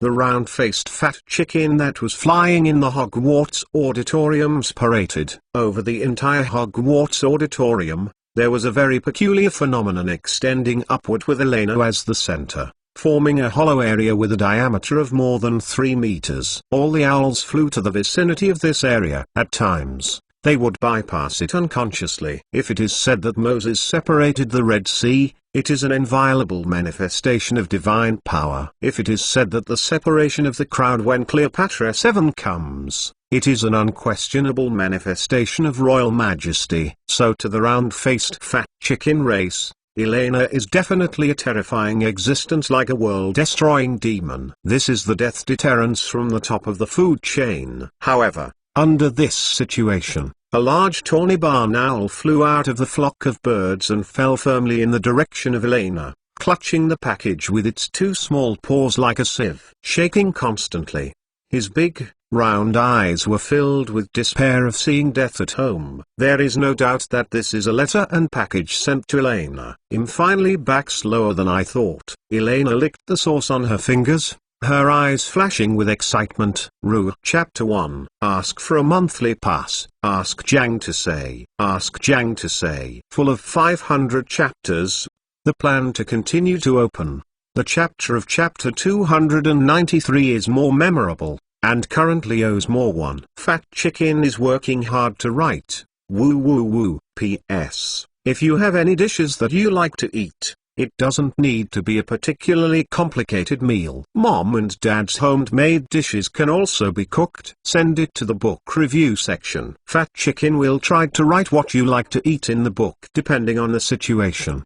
In PS2, to thank you all, Fat Chicken will share 2 nice songs from his playlist: Never Like to Eat, Just Holding Biscuits and Bread, Cheese Cream, Cocoa Powder and Eggs Tiramisu. I order a bowl of noodles for only $9.50. I don't want to add fried eggs. You always like to add an egg to the one stew. You don't feel sour if you put too much vinegar. How many peppers? And no garlic lunch. Chapter 297. Elena's apology-seeking monthly pass. The courage of the big tawny barn owl did not last long. After completing the mission of sending the letter, it didn't even take a sip of the water that Hannah handed it to. It fluttered its wings in a panic, at a speed that was twice as fast as before. Left the dining table. What is this? Hannah turned her side and looked over curiously. If she remembers correctly, Elena, like Hermione and Harry, lived in the non-magical world before coming to Hogwarts to study. All her relatives and friends were incompatible with the entire wizarding world. The only way to contact the family is to take the initiative to send a letter, and then silently wait for the reply. Therefore, every morning when the owl messenger visits, these children from the non-magical world are among the most silent group in the entire auditorium. Not everyone can have an owl of their own. Worse, for unknown reasons, starting this year, the number of owl messengers in the school's owl shed has suddenly decreased. For the younger wizards, they must be very lucky to borrow an owl. Strange. Elena, did you subscribe or purchase something? While talking, Hannah looked at the package that the barn owl had dropped just now. This is a swollen package. which seems to be stuffed with a lot of stuff. A thin envelope is attached to the most conspicuous position above the package, and the contents written on it can be seen clearly without much effort. Send it to esteemed Mr. Vika. Glancing at the handwriting on the envelope, Hannah whispered a word, frowning in confusion. Vika, this is sending Sumione's parcel by mistake. It's weird. The first time I saw Owl Messenger make a mistake when delivering a letter. Wait, Elena, this is someone else's parcel. We can't open it without authorization. Before Hannah could finish her words, Elena chuckled and quickly tore open the envelope with her hand. There is no mistake. This is the reply written to me. The life of the grain reserve is called Vika. Elena replied in a flat tone, glanced roughly at the content of the reply, raised her eyebrows non-committal, folded the letter paper again and put it on the right side of her pocket. Reserve grain? How could someone write to it? How do you know? No, I mean, it's just. Hearing Elena's answer, Hannah looked at the little owl lying on the girl's chest, with a ridiculous look on her face, trying to sort out her mind again, and once again shocked the worldview. I don't know. So, this is just an attempt. Elena smiled slightly, picked up the knife in hand, and began to unravel the rope on the package. From the current results, it is not bad. At least it confirms some of my guesses. Interesting. Very interesting. Andre? Little Hannah glanced at Elena for unknown reasons, only to feel more and more confused. She really can't understand what is the meaning of this thing, and what's so interesting. It's just as full of the story of the weird Yurik told by Professor Binns in sending letters to her pets. Weird. Well, it's not bad. More than 20 Jinjialong can you buy 2 owls, right? At this moment, I saw Elena taking out a small purse from the package, opened it slightly and glanced at it, and then randomly tossed it up and down in her hand. The metal coins hit each other, making a nice sound of ding, ding, dong, dong, dot. Obviously, as an adult wizard, Mr. Xenophilius Lovegood understands how to express sincerity and how to deal with unknown kidnappers. No matter in which human society, money is the most common way to apologize. It's a pity that for Elena, such a little Jinjialong has no attraction at all. Even if there is no idea about the era of magic, from the beginning, she didn't go to the meager savings of Lovegood's family. Compared to cold and boring money, she wanted something more precious. So many Jinjialong. Elena, what have you done? Noting the swollen purse in Elena's hand, Hannah's eyes widened and she whispered in surprise. Oh my god, I thought you were just a prank, but this kind of, in this case. For the 11-year-old Hannah Laurie, she just vaguely felt that this seemed a bit wrong, but she didn't know what to say. But she only knew how to hold Elena's hand hard. The delicate face flushed red. Don't worry, I won't move any of these Jinjialong. I'll send them all back later. Elena smiled slightly, patted the back of Hannah Laurie's hand, and said solemnly, you know, I'm not the kind of bad guy who is greedy for money. It's just that the editors of the magazine have always been indifferent and difficult to communicate. If you don't take this opportunity, maybe he won't reply and read our letters seriously. But Hannah looked at Elena hesitantly. Remember, we said last night that we are going to retrieve the lost calendar from the magic world. Without giving Hannah too much time to think, Elena put her hands on the little iron girl's shoulders and said with a serious face, everything now is just to be able to establish an effective communication channel, so that the fallacy of history will no longer continue for the greater good. But you are still holding people's owls. Hannah blinked and muted quietly. Obviously, for a little Lily who has just entered school, Elena's prospects are a bit more grand and abstract. Even if she uses the slogan from the first generation of the Dark Lord, it does not have a very good effect. Ah, this is a misunderstanding. The dull hair on Elena's head shook, poked the grain reserve in her chest, and explained earnestly, it's all because I left in a hurry that day. I forgot to tell the grain reserves that I can let go of the simplified Chinese. You see, I just came back yesterday. If you didn't remind me, I almost forgot about it. But I clearly heard last night that you were praising the grain reserves. You got it wrong. I mean, it worked perfectly and passed the information to Professor Dumbledore in an accurate and timely manner. buying precious time for the professors to rescue everyone from mushroom poisoning. Seeing that Hannah seemed to want to say something more, Elena looked around, then crossed an Egg Benedict and stuffed it into Little Iron Girl's mouth, blocking her subsequent words. Okay. Actually, I realized my mistake yesterday. If you don't believe me, I'll send a letter to Mr. Lovegood to apologize and explain clearly. While talking, Elena took out the thick envelope that had been prepared long ago from her pocket, showed the recipient of the cover to Hannah, and said sincerely, and then took out the food reserve from the neckline. Said meaningfully, "Go, reserve grain, and retransmit my apology to them." These days, they are all free, but Fat Chicken is still working hard to keep up to date. That's great. There is only one chapter today. At present, 2 chapters are short, and the chapters of 293 and 294 respectively save 500 plus more. For honest Fat Chicken, ask for monthly pass and Jang Sha to vote. Especially seeking Jang, ask Jang to say.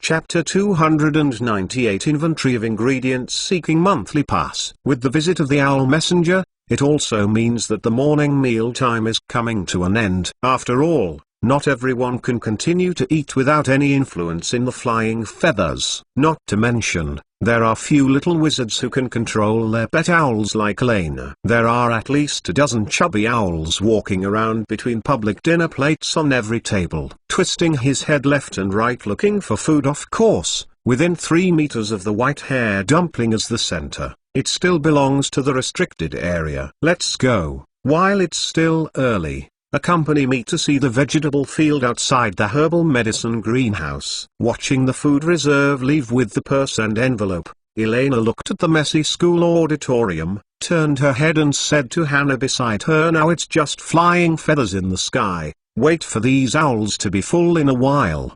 The picture is hard to say. The first class is herbal medicine, with the students in Gryffindor. Elena and Hannah walked to the long table at Gryffindor and called Hermione, who was also about to leave. The three left the castle together and walked across the large lawn in front of the door to the first greenhouse, talking and laughing. Go in the direction of. Speaking of which, how do you like today's breakfast? Elena curled her long hair around her cheek with her right index finger, and asked little Hermione next to her carelessly. Delicious. Very delicious. The mashed potatoes are delicious. The toast is also delicious. The seafood stew is also delicious. There are also food like layers of hamburgers. My God, I will definitely gain weight! Exclamation mark.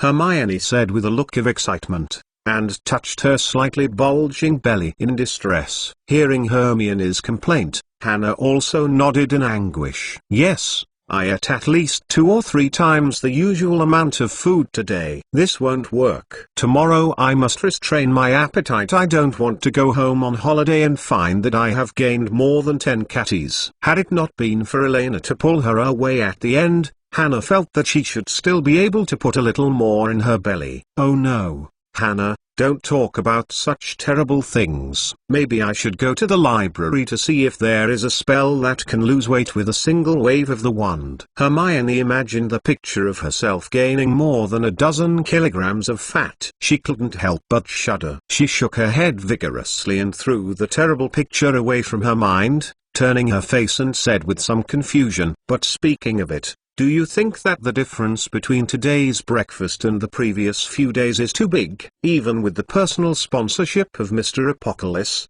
there would not be such a big change."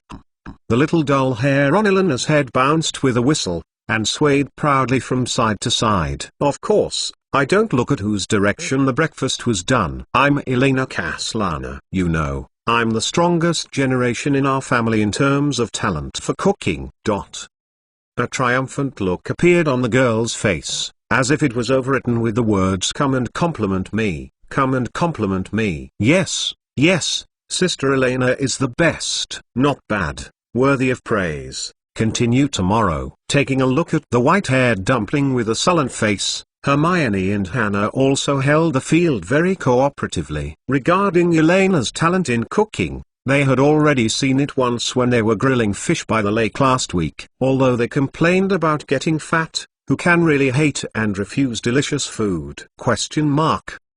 As they left the auditorium a little earlier, when the three arrived at the gate of the first conservatory, neither Professor Sprout nor the other classmates showed up yet. Not surprisingly, they should be still in the auditorium where the owls scurry. Insist on enjoying the food. The greenhouses of Hogwarts herbal medicine class are all locked. After all kinds of magical plants are cultivated in them. Except for Professor Sprout, who has the key. Only Hagrid, who is the key administrator of the school, knows it. There are spare keys, so Elena, Hannah and Hermione can only stand in a daze outside the greenhouse for the time being. The good news is that Hogwarts vegetable field is not far from the outside of the greenhouse, where a variety of common vegetables and fruits are grown. With the help of magic, the area of less than 3 acres of land can almost afford the daily consumption of vegetables by the teachers and students in the castle. Although Elena hasn't mastered the detailed magic principles yet,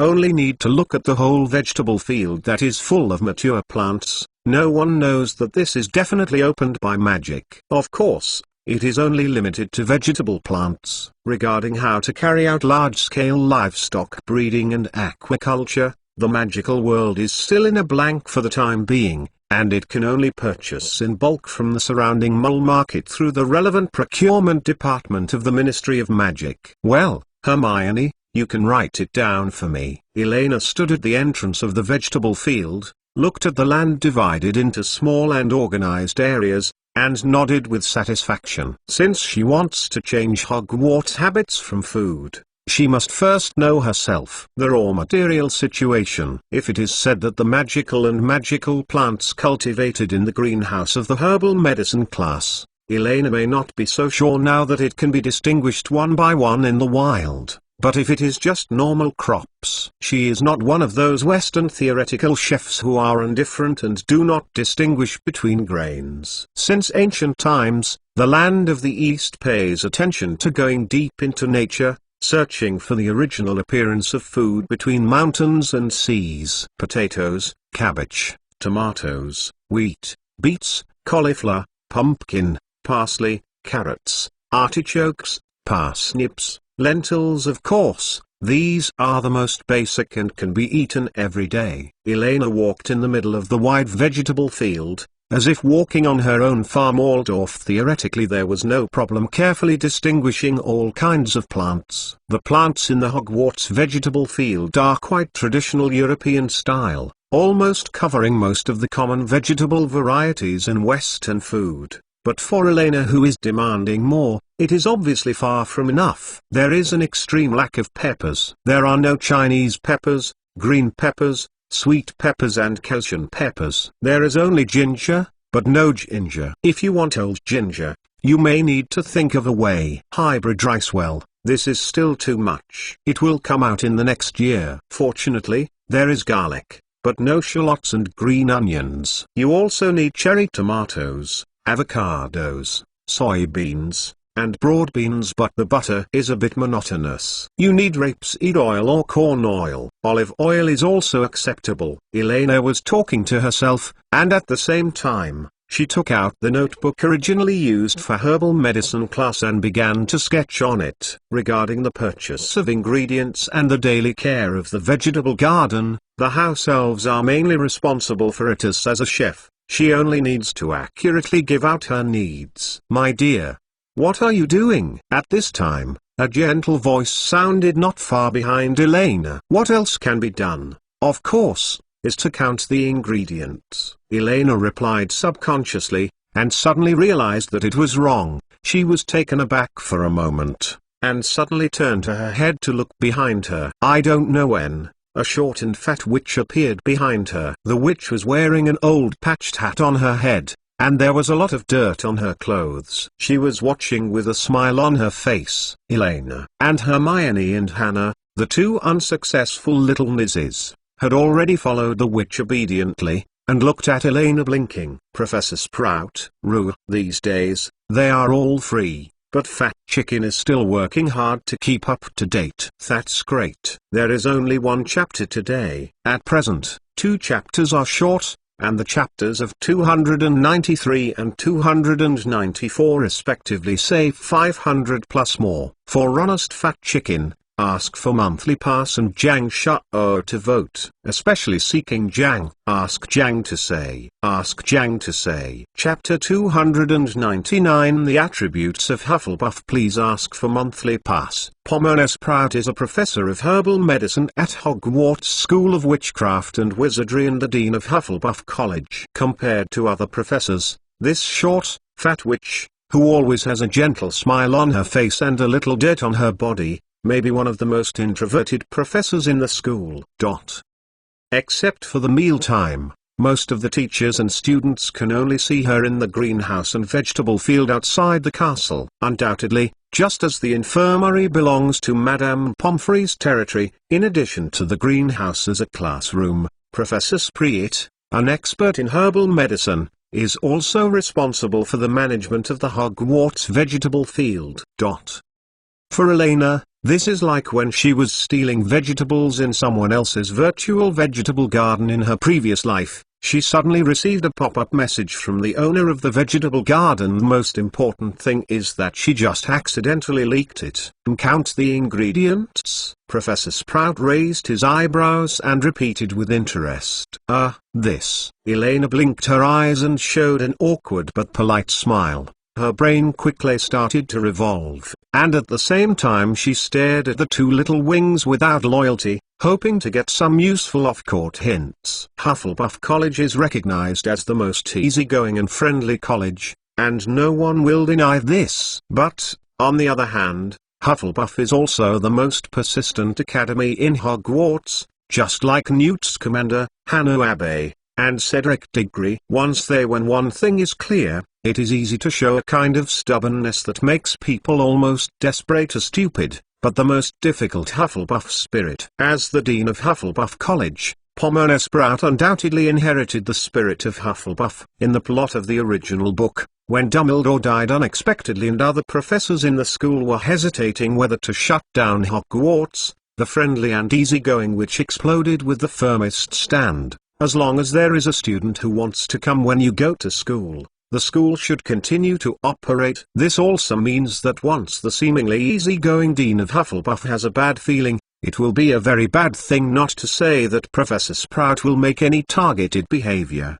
But with the character of this enthusiastic witch, she will definitely do everything possible to help Elena to get rid of her bad habits. Just a young version of Hannah Iron Girl is enough to make Elena a headache. She doesn't want to find a way to deal with an upgraded version of Iron Lady in the next study time. So she didn't think about how to deal with Professor Sprout for a while. Fortunately, it seems that Goddess of Luck is on her side again today. Snapped. Looking at the panicked little silver horde witch, Professor Sprout patted his palm lightly and smiled. Today's breakfast was delicious and well done. Elena, who was about to meet the questioning, blinked and stayed for a while. Don't be shy. Professor Dumbledore had already consulted the kitchen at breakfast. Professor Sprout's eyes were full of admiration, and he continued with a smile. So all the professors know that today's rich and delicious breakfast was due to a little guy who sneaked into the kitchen at 6 o'clock in the morning. Frankly speaking,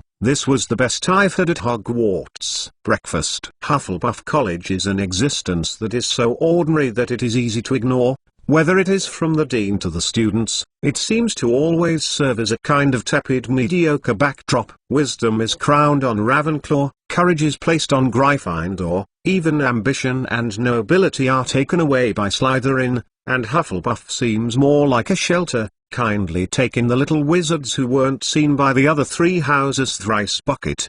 The mediocre, the honest person, the Tyhanhan. These are the labels of Hufflepuff. In fact, since Elena chose to enter Hufflepuff College at the sorting ceremony, there has been a debate among the professors, that is, whether to complete the sorting by threatening the sorting hat should be recognized. After all, in terms of complete form, the sorting hat that condensed the ideas of the 4 founders did not read Elena's heart. Strictly speaking, Elena cannot be regarded as the little wizard who completed the sorting ceremony. And after Elena gradually showed her prominence among the students, this point began to surging more and more. As professors who have been teaching for many years, everyone can easily feel Elena's difference, whether it's her affinity for ignoring college barriers among freshmen in her grade, or her almost enchanting learning ability and magical talent, not to mention Dumbledore's obvious extra attention, if not because everyone knows that Dumbledore is unmarried so far,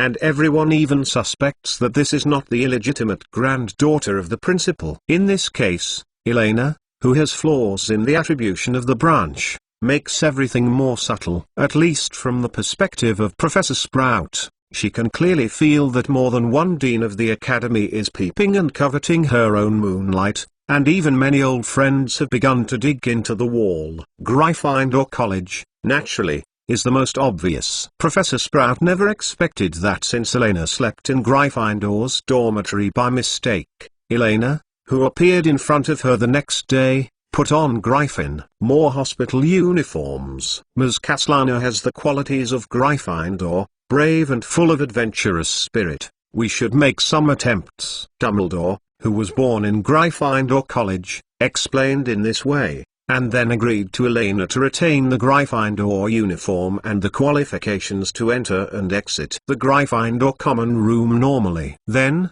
at the beginning of the week, just yesterday morning, Severus Snape casually found an excuse to change Elena's uniform to the style of Slytherin College, and asked Elena to sit down at the Slytherin table. The most important thing is that Sprout almost believed what Snape called, "annoying little guy." A lesson will change back before class. A student shouldn't have two set of hospital uniforms. Explanation. The result. Every afternoon in the potions class, there was an unprecedented addition of an assistant teacher, and Snape actually took the initiative to give Elena a point in order to express kindness. Pomona Sprout didn't believe it.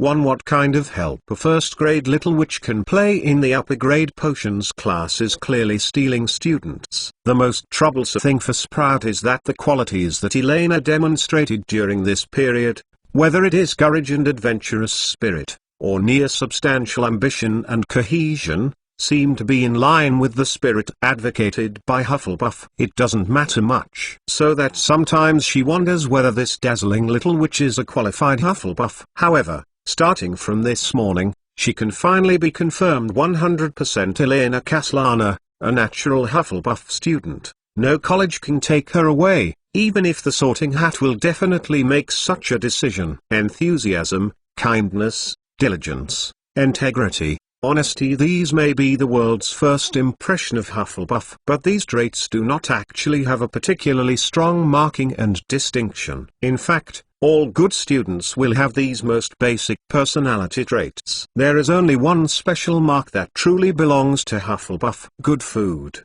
The most distinctive feature of Hufflepuff Academy is the love and talent that far surpasses all other wizards in any field of food. In fact, almost all the curses about food in the entire European magical world are invented by wizards from Hufflepuff College. More than 90% of the authors of magic cooking books are also from wizards at Hufflepuff College. However, even so, in the long history of Hogwarts, there has never been a wizard who can convince all the house elves in their cooking skills. Perhaps the Helga Hufflepuff of the year. Miss Chi was able to do this, but she also failed to become the master chef in charge of the kitchen. Ms. Caslana, or rather, our lovely little chef in Hufflepuff. Professor Sprout came over, patted the dirt that Elena accidentally got on her body lovingly, tilted her head slightly, looked around the lush vegetable patch, and said cheerfully, "Maybe we can take care of this vegetable plot together." Speaking of which, I'm a little embarrassed. Although how to cultivate paternity plants is my strong point, how to turn them into delicious dishes, or our Hogwarts what vegetables are still lacking in the kitchen, that's not my area of expertise. To be honest, I'm really tired of the recipes that have remained unchanged for decades in the Hogwarts kitchen. It's time to make some changes. Rule Chapter 1. Ask for a monthly pass. Ask Jang to say. Ask Jang to say. Full of 500 chapters.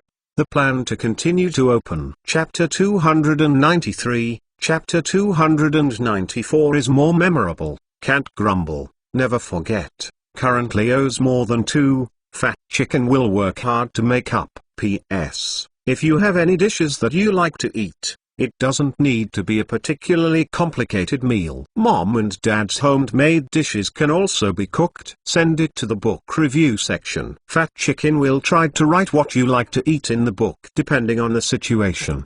In PS2, everyone, remember to receive rewards and red envelopes for all subscriptions. At least 3 or 4,000 RMB will be issued every month. PS3. Remember to compare your heart. Chapter 300 Racial Talents from the East seeking a monthly pass. Farming.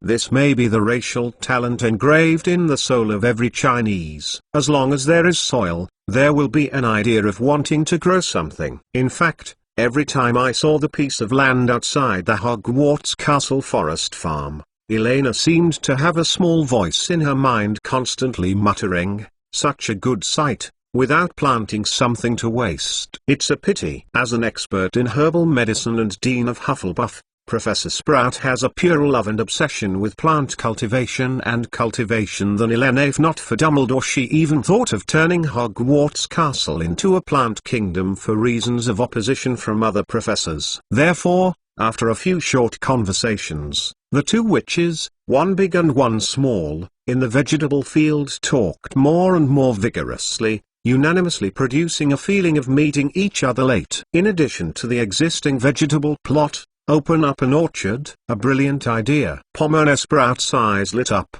and there was a look of excitement on her round face. You are right. There is indeed much room for improvement in the cultivation of fruits at Hogwarts. Then which fruits shall we introduce first? As for the venue, it should be near the vegetable field or near the Forbidden Forest.